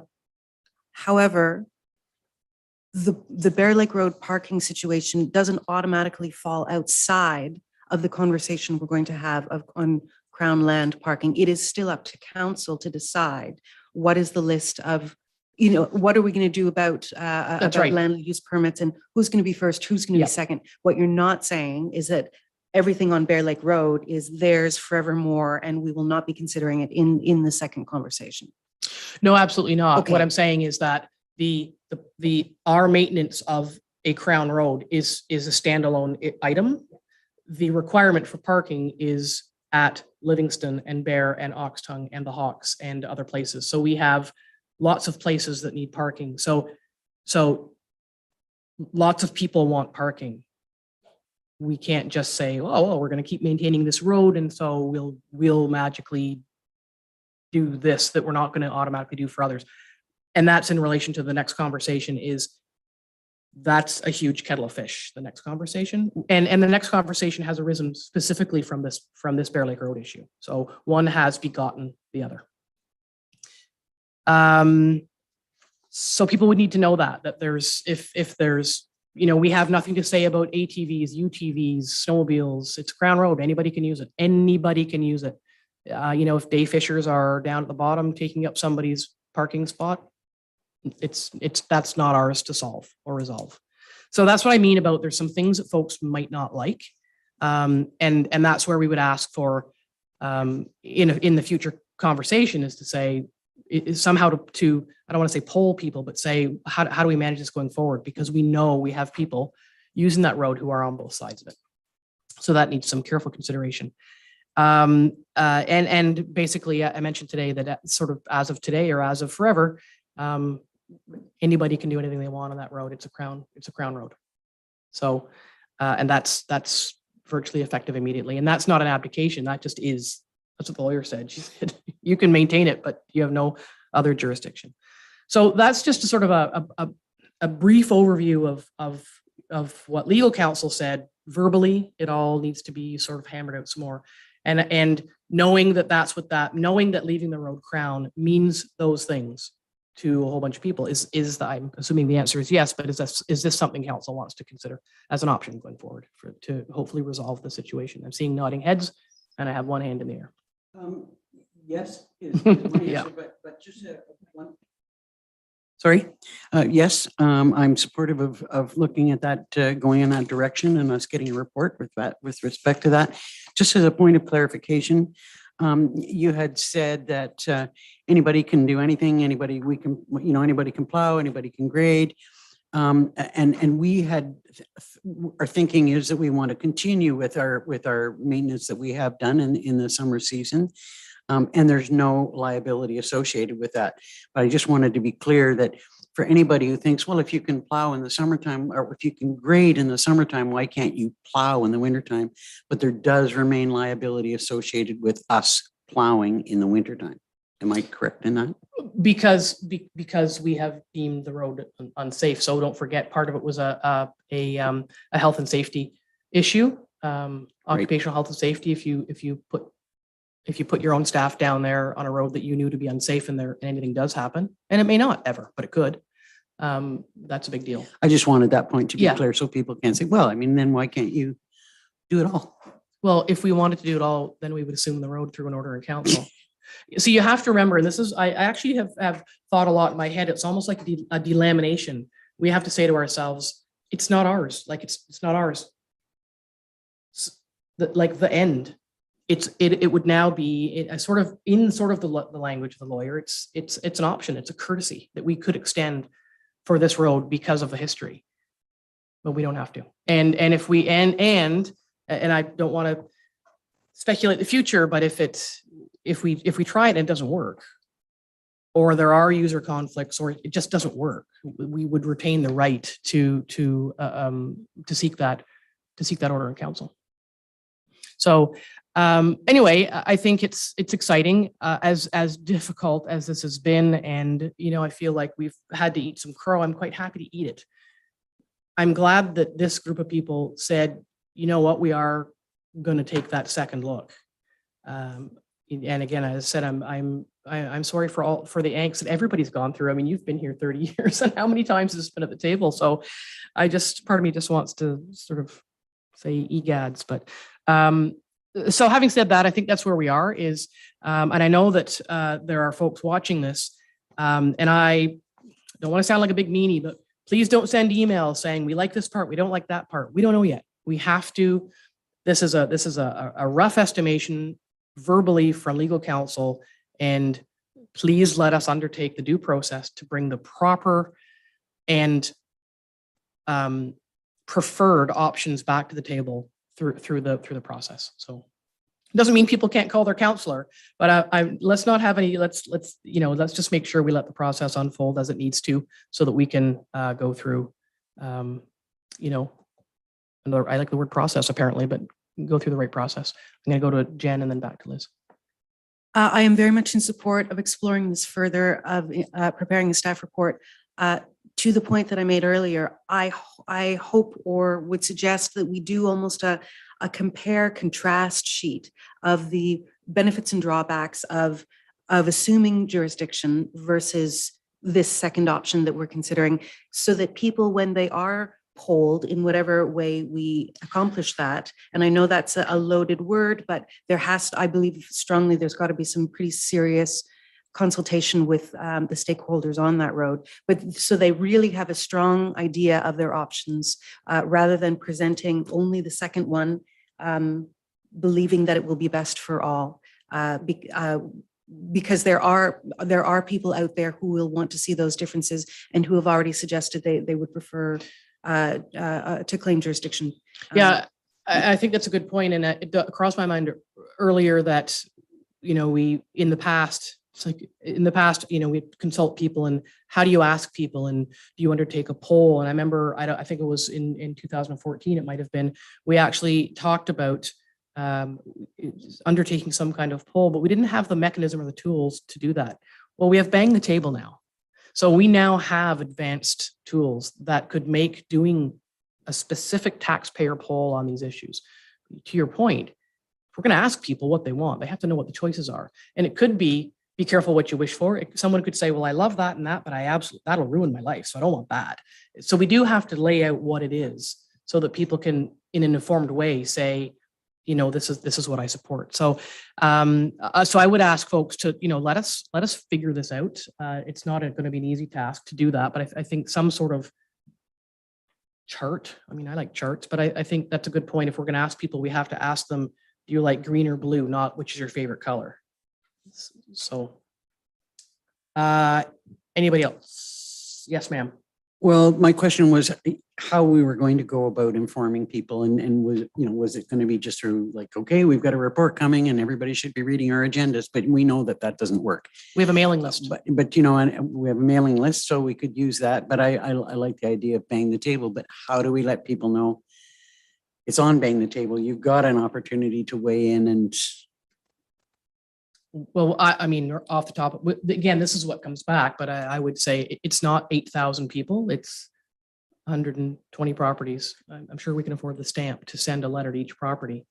We often joke that what did people expect, something delivered to their mailbox? Well, I think in this instance, we could actually do that, advising them of that. And anyway, so somewhere in the back, Chad Ingram is listening to this and he's thinking, I wonder where that lives, and bang the table. So I think we have a better opportunity now than we have in the past to undertake something that's a little bit more scientific. So anyway, it feels like good news to me, wrapped in a bit of, sorrow, but for the years that have transpired. But anyway, here we are. And so we'll carry on forward from there. So we'll see something in September that will have been organized, reviewed, vetted, charted, and at that meeting we will decide which direction to go. Then we'll seek public input. So I know that folks are going to want to. There'll be an email in the inbox right now saying we're not taking votes. This is, please let us undertake this and do it our way. Go ahead. The question has been raised in the past 48 hours, very rightly, whether there are in fact other roads in the township which fall between the cracks in a way, the way that Bear Lake Road did. If there are such roads, would it not be appropriate to wrap their inputs into this conversation as well at the same time? Is it possible to just review roads that might be in the same circumstance at this stage? I wouldn't. I think that would muddy this specific issue. I think there's only two. There aren't very many. But again, we're speculating. I guess it would be how many roads are there? How many people are on them? And if there's two people and they don't care, then I don't know that it matters. Like I think we need to I would prefer that we look at Bear Lake Road as a standalone issue because of the history and how it's unfolded, and then address others after, I think.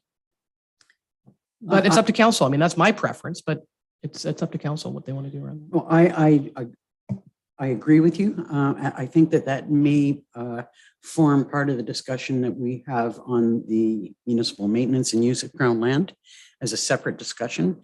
And given that, and given the time, I'm wondering really if there's sufficient time for us today to have a fulsome discussion about the next item. But I'm thinking that what you're asking for should be part of that overall use of Crown land and how we're going to approach it as an item totally outside of Bear Lake Road. Yeah, well, that's why they're back to back and separate, because they're related but separate.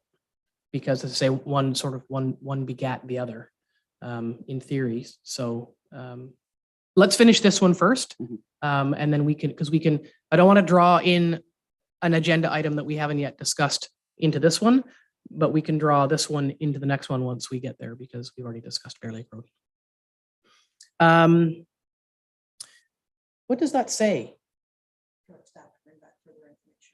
Okay, so, and you've taken a bunch of notes there. Okay. It just says to direct staff to bring back further information. Yeah. And as I was saying, Angie has taken the notes for what that information is. Okay, so okay, thank you very much for that. Yeah, it's been a whirlwind 3 or 4 days, that's for sure. And we'll have the resolution. Moved by Deputy Mayor Danielson, second by Councillor Barry. Be resolved, Council receives report CAO 622 regarding Bear Lake Road submitted by Angie Bird and dated July 21st, 2022. And the council directs staff to bring back further information. All in favor? That is carried. Thank you. So that takes us into the next one, municipal maintenance. So I don't have any extensive opening remarks, but we do have these landings. It has come to light partially because of the Bear Lake Road issue, but we did in our closed session, it was about municipal maintenance. And so there are a number of locations in our community that, to be honest, it has of late become a bit of an aha moment. So the old folksy days and ways are slowly vanishing as the community is changing. And I think we need to, I know that there are more pressures and we need to approach things differently. So is this your report?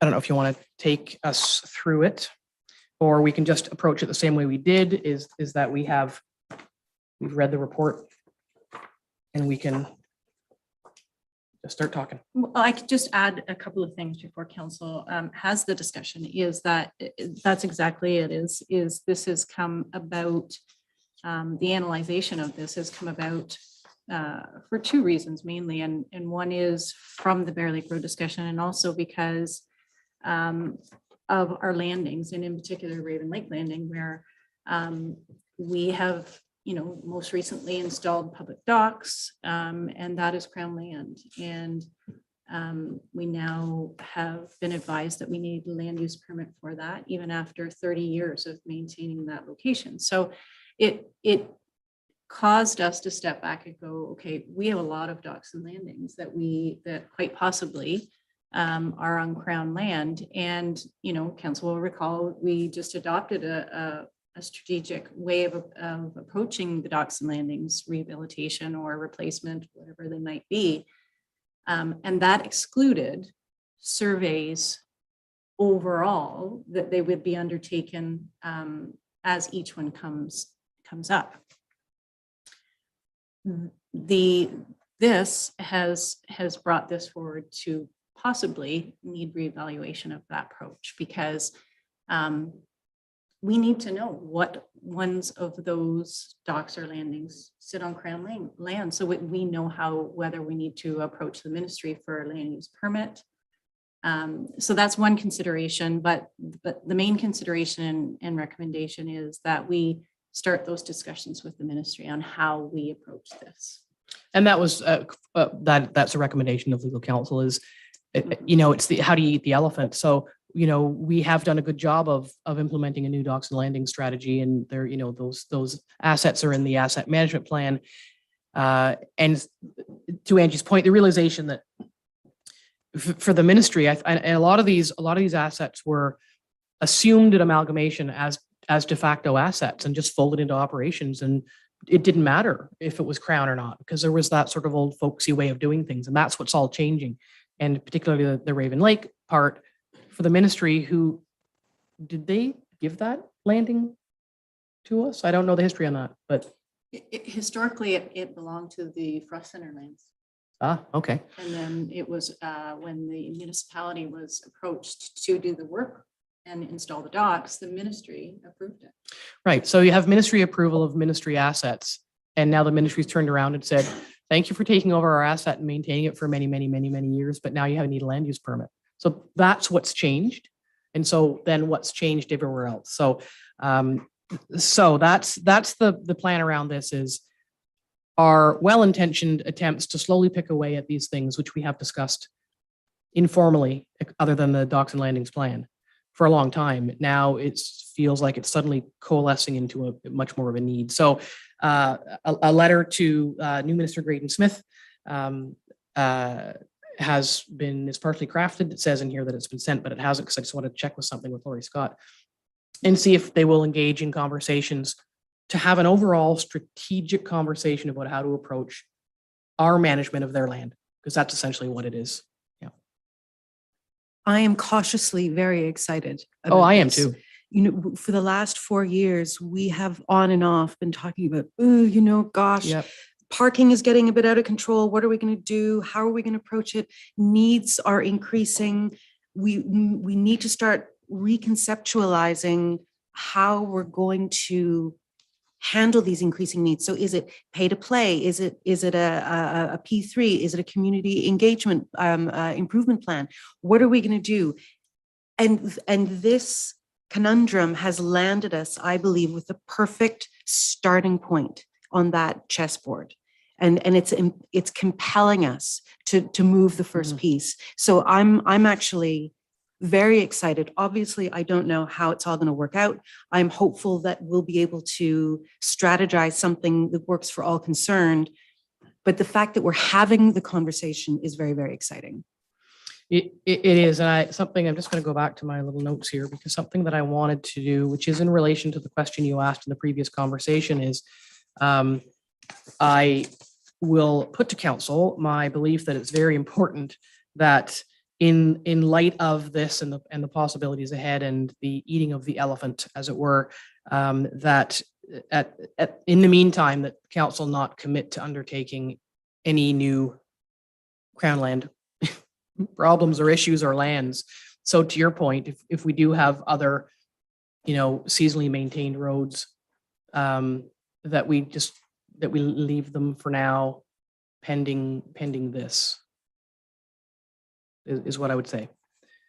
And I guess specifically, anyway, it's in the report. We've got a real challenge with some folks at Livingston Lake and land use permits and all that. Like it's a bit complex. So I'm going to go to Lisa first because Just clarification. So would some of these come out of asset management as well? No, because they are land, roads and landings are different. So to bring a road into municipal, I hate to use the word control, jurisdiction requires an order in council. To bring something like a landing into formal municipal jurisdiction requires a land use permit. So it's two different streams to governance there. Go ahead. So are they deemed an asset in that regard? They are, I guess, yeah. Yeah, like at the And again, and we wanted to bring this forward because it was related to Bear Lake Road in our gosh golly realization of what's ahead. There's still lots to discuss and discover.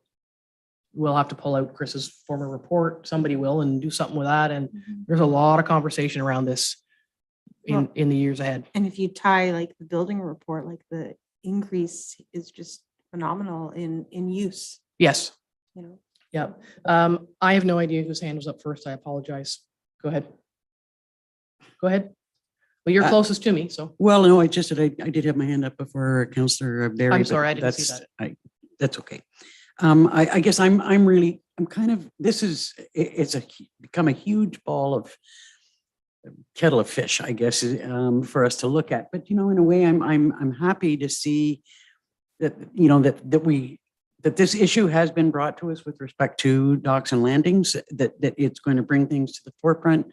I really look forward to discussions with the ministry to see how we should, see if they can help us lay out how we can approach this.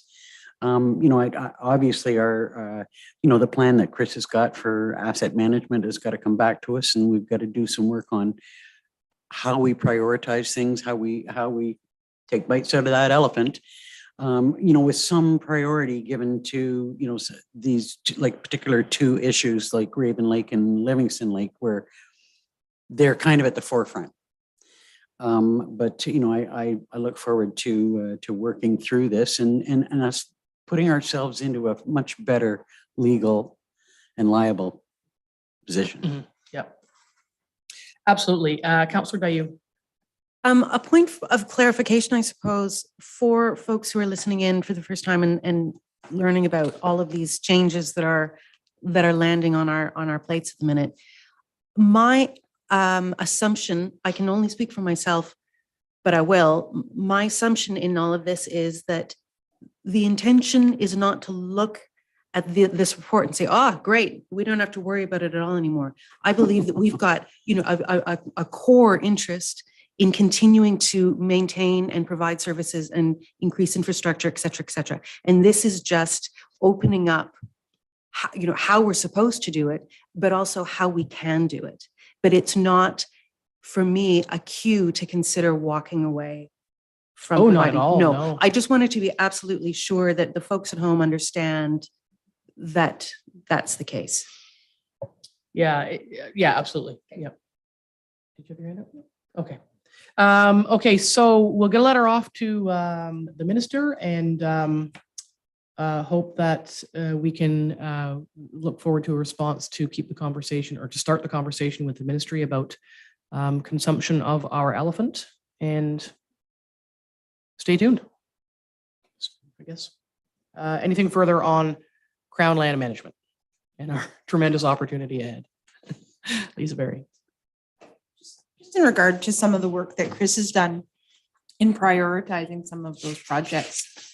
How does this look going forward in regards to survey work? Like, would we try and do a little bit of survey work at the time? I guess I'm just wanting clarification on the order of operation in regards to dealing with ministry, dealing with surveys, and also looking at sort of priority work that Chris has sort of said in the area. Do you want to take that? I can. Go ahead. I would recommend that while we begin discussions with the ministry on what process we should take, that we continue to undertake what council has already approved. So, there's not 6 all at once. So the next one, we'll do the survey. If it's on Crown land, we should apply for a land use permit. Absolutely.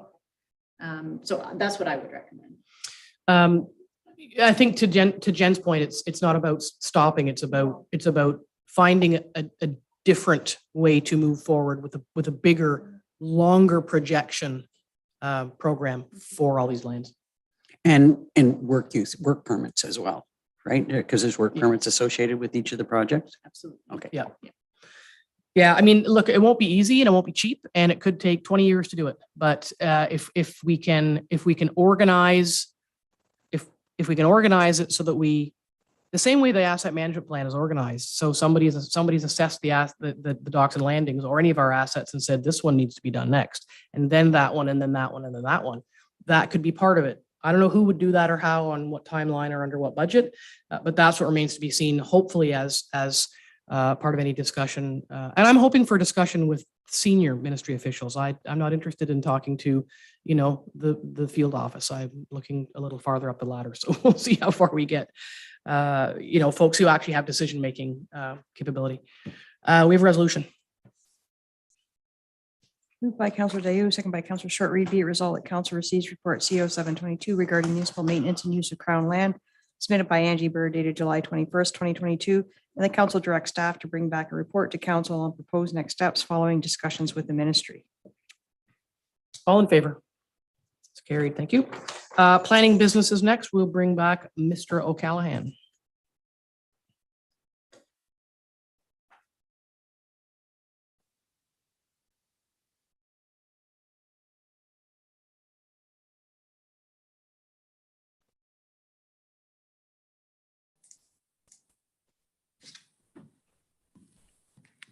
Welcome back, Sean. Thank you. First up for you is an application for consent.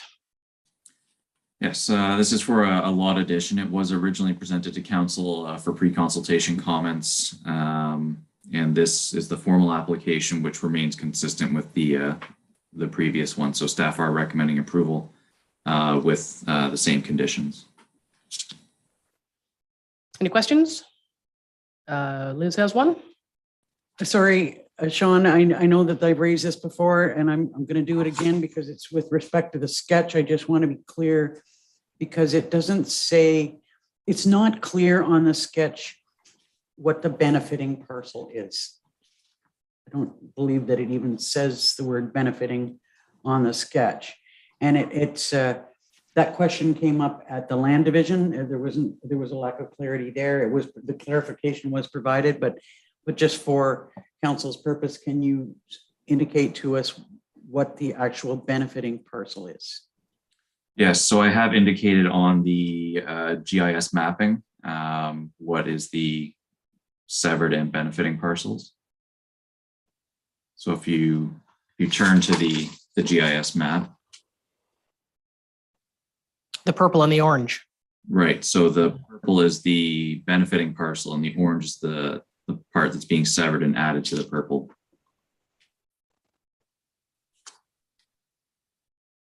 So the big red lot's giving away the orange part to the purple people. Correct. Thank you. Carol, clarification. Any other questions on this application? Resolution, please. Moved by Deputy Mayor Danielson, seconded by Councillor Barry. Be it resolved, council receives report PLAD 722 prepared by Sean O'Callaghan and dated July 21st, 2022 regarding proposed application for consent located part of lots 4 and 5, concessions 3 and 4, geographic township of Stanhope located on Boshkong Lake. And further, council approves the proposed severance subject to the following conditions. 1, payment of taxes, including penalty and interest. 2, settlement of 5% parkland dedication or cash in lieu in the amount of $100 for the severed parcel shall be paid to the Township of Algonquin Highlands pursuant to Section 51(1) of the Planning Act. 3, a copy of the draft reference plan be submitted to the planner of the Township of Algonquin Highlands for review and comment prior to the registration of the plan. And 4, that the severed parcel merge in title with the benefiting lands. All in favor? That's carried. Thank you. Next is a proposed shore road allowance closing in the name of Edie on Kawagama. Yes, this is an application to close the shore road allowance in front of this property, and staff are recommending it proceed through the regular process. Any questions from council? Go ahead. Moved by Councillor Dayu, second by Deputy Mayor Danielson. Be it resolved, council receives report PL 8822 regarding the proposed shore road allowance closing fronting property located at part of lot 27, concession 14, geographic township of Sherburne, Kawagama Lake, and the council approves in principle application OSRA 1122 made to stop up, close, and convey the said shoreline road allowance, and that the applicants are requested to proceed in accordance with the shoreline road allowance closing procedure. All in favor? It's carried. This one's coming back. Proposed closing. This is a property that's been under dispute. So take us through that. Yes, so this is a property where there has been a dispute between the two property owners on what the projected lot line should be over the shore road allowance. As council will recall, there was a deadline imposed of January 1st of this year for the parties to come to an agreement. Otherwise, we would consider a straight line projection. So no agreement was reached between the two parties, and this application has been received from McGuire for their portion of shore road allowance, displaying a straight line projection over the shore road allowance. Any questions from council? Anybody need a reminder of who's where? All right, go ahead. Moved by Councillor Shortreed, second by Councillor Dayu. Be it resolved, council receives report PL 8922 regarding proposed shore road allowance closing fronting property located at part of lot 22, concession 4, geographic township of McClintock, Kawagama Lake, and the council approves in principle application OSRA 1222 made to stop up and close and convey the said shoreline road allowance, and the applicants are requested to proceed in accordance with the shoreline road allowance closing procedure. All in favor? It's carried. Thank you. Coming back, another shore road closing for the group of neighbors, a group of neighbors. I'm not going to name them all on Boshkong. Yes, yeah, this is a joint application between some adjacent properties on Boshkong Lake. And this is the bylaw to close the shore road allowance in front of each of their respective parcels of land. So it was circulated, no comments or objections received or easements required, and staff would recommend approval of the bylaw. Questions? Go ahead. By Councillor Dayu, second by Deputy Mayor Danielson. Be it resolved, the council receives report PL 9022 regarding proposed shore road allowance closing fronting property located at part of lot 12, concession 1, geographic township of Stanhope, Boshkong Lake, submitted by Sean O'Callaghan, dated July 21st, 2022, and the council deems the said shore road allowance to be surplus and directs a bylaw stop up, closing the bay. The said shore road allowance be tabled for further consideration. All in favor? Carried. Thank you. A subdivision agreement. Well, I didn't think I'd live to see this, but I thought it might have been like the 8-year approval for the Maple Lake landfill expansion, but it's longer than that. Yeah, hallelujah. So take it away. Yeah, so council, I'm sure, is quite familiar with this subdivision. So we're happy to bring forward here the draft subdivision agreement to fulfill one of the conditions of that draft approval. It did go through several different drafts, so this is the final that we've come to. But staff are happy with it and would recommend entering into the agreement. Any questions from council? Just say yes. Hurry, just say yes. Go ahead, please. Moved by Councillor Berry, second by Councillor Shortreed. Be it resolved, council receives report PL 9122 regarding subdivision agreement for part of lot 17, concession 9 and 10, geographic township of Stanhope, Greg Bishop Surveying Consulting Limited, submitted by Sean O'Callaghan, dated July 21st, 2022, and that council directs a bylaw be brought forward authorizing the mayor and clerk to sign the agreement between the corporation of the Township of Algonquin Highlands and Greg Bishop Surveying and Consulting Limited. All in favor? It's carried. Thank you. I think that's it for you, Sean. It is, yes. Thank you. Thank you very much. External boards is next. I think I'm just going to say, does anybody have anything they'd like to say about their respective boards or externals? Anybody? We've got some, nice to see the, again, previously with the museum, it's just nice to see committee work getting back underway and people getting together and doing things. Okay, if there's nothing there, general businesses correspondence, Old Mill Marina looking for the letter of significance, and we've crafted that language because we don't really like the changes from the AGCO, so we've crafted our language specifically to allow it, but per event. So any questions, comments, concerns? Go ahead. By Councillor Berry, second by Councillor Dayu. Be it resolved that council receives correspondence from Alicia Dudesky, General Manager from Old Mill Marina, requesting council's consideration to deem their Saturday, July 30th, 2022 event of municipal significance to meet the requirements of the Alcohol and Gaming Commission of Ontario's AGCO in order to apply for a special event liquor license. And the council declares Old Mill Marina's event to be held on July 30th, 2022 of municipal significance for the purpose of AGCO liquor licensing requirements. All in favor? It's carried. Thank you. Are there any notices of motion? Correspondence? Nothing moved. So resolution to receive the listing. Moved by Councillor Short-Reed, second by Councillor Berry. Be it resolved that council receives the July 21st, 2022 correspondence listing for information. All in favor? It's carried. Resolution for bylaws. Moved by Deputy Mayor Danielson, second by Councillor Dayu. Be it resolved the following bylaws be received and read a first time, considered, read a second and third time, and finally passed with a corporate seal affixed. 2022-67 to provide for the naming of all public and private roads within the Township of Algonquin Highlands. 2022-68 to provide for the regulation of township cemeteries. 2022-70 to appoint a bylaw enforcement officer, Josh Porter. 2022-71 to appoint bylaw enforcement officer, Kristen Glass.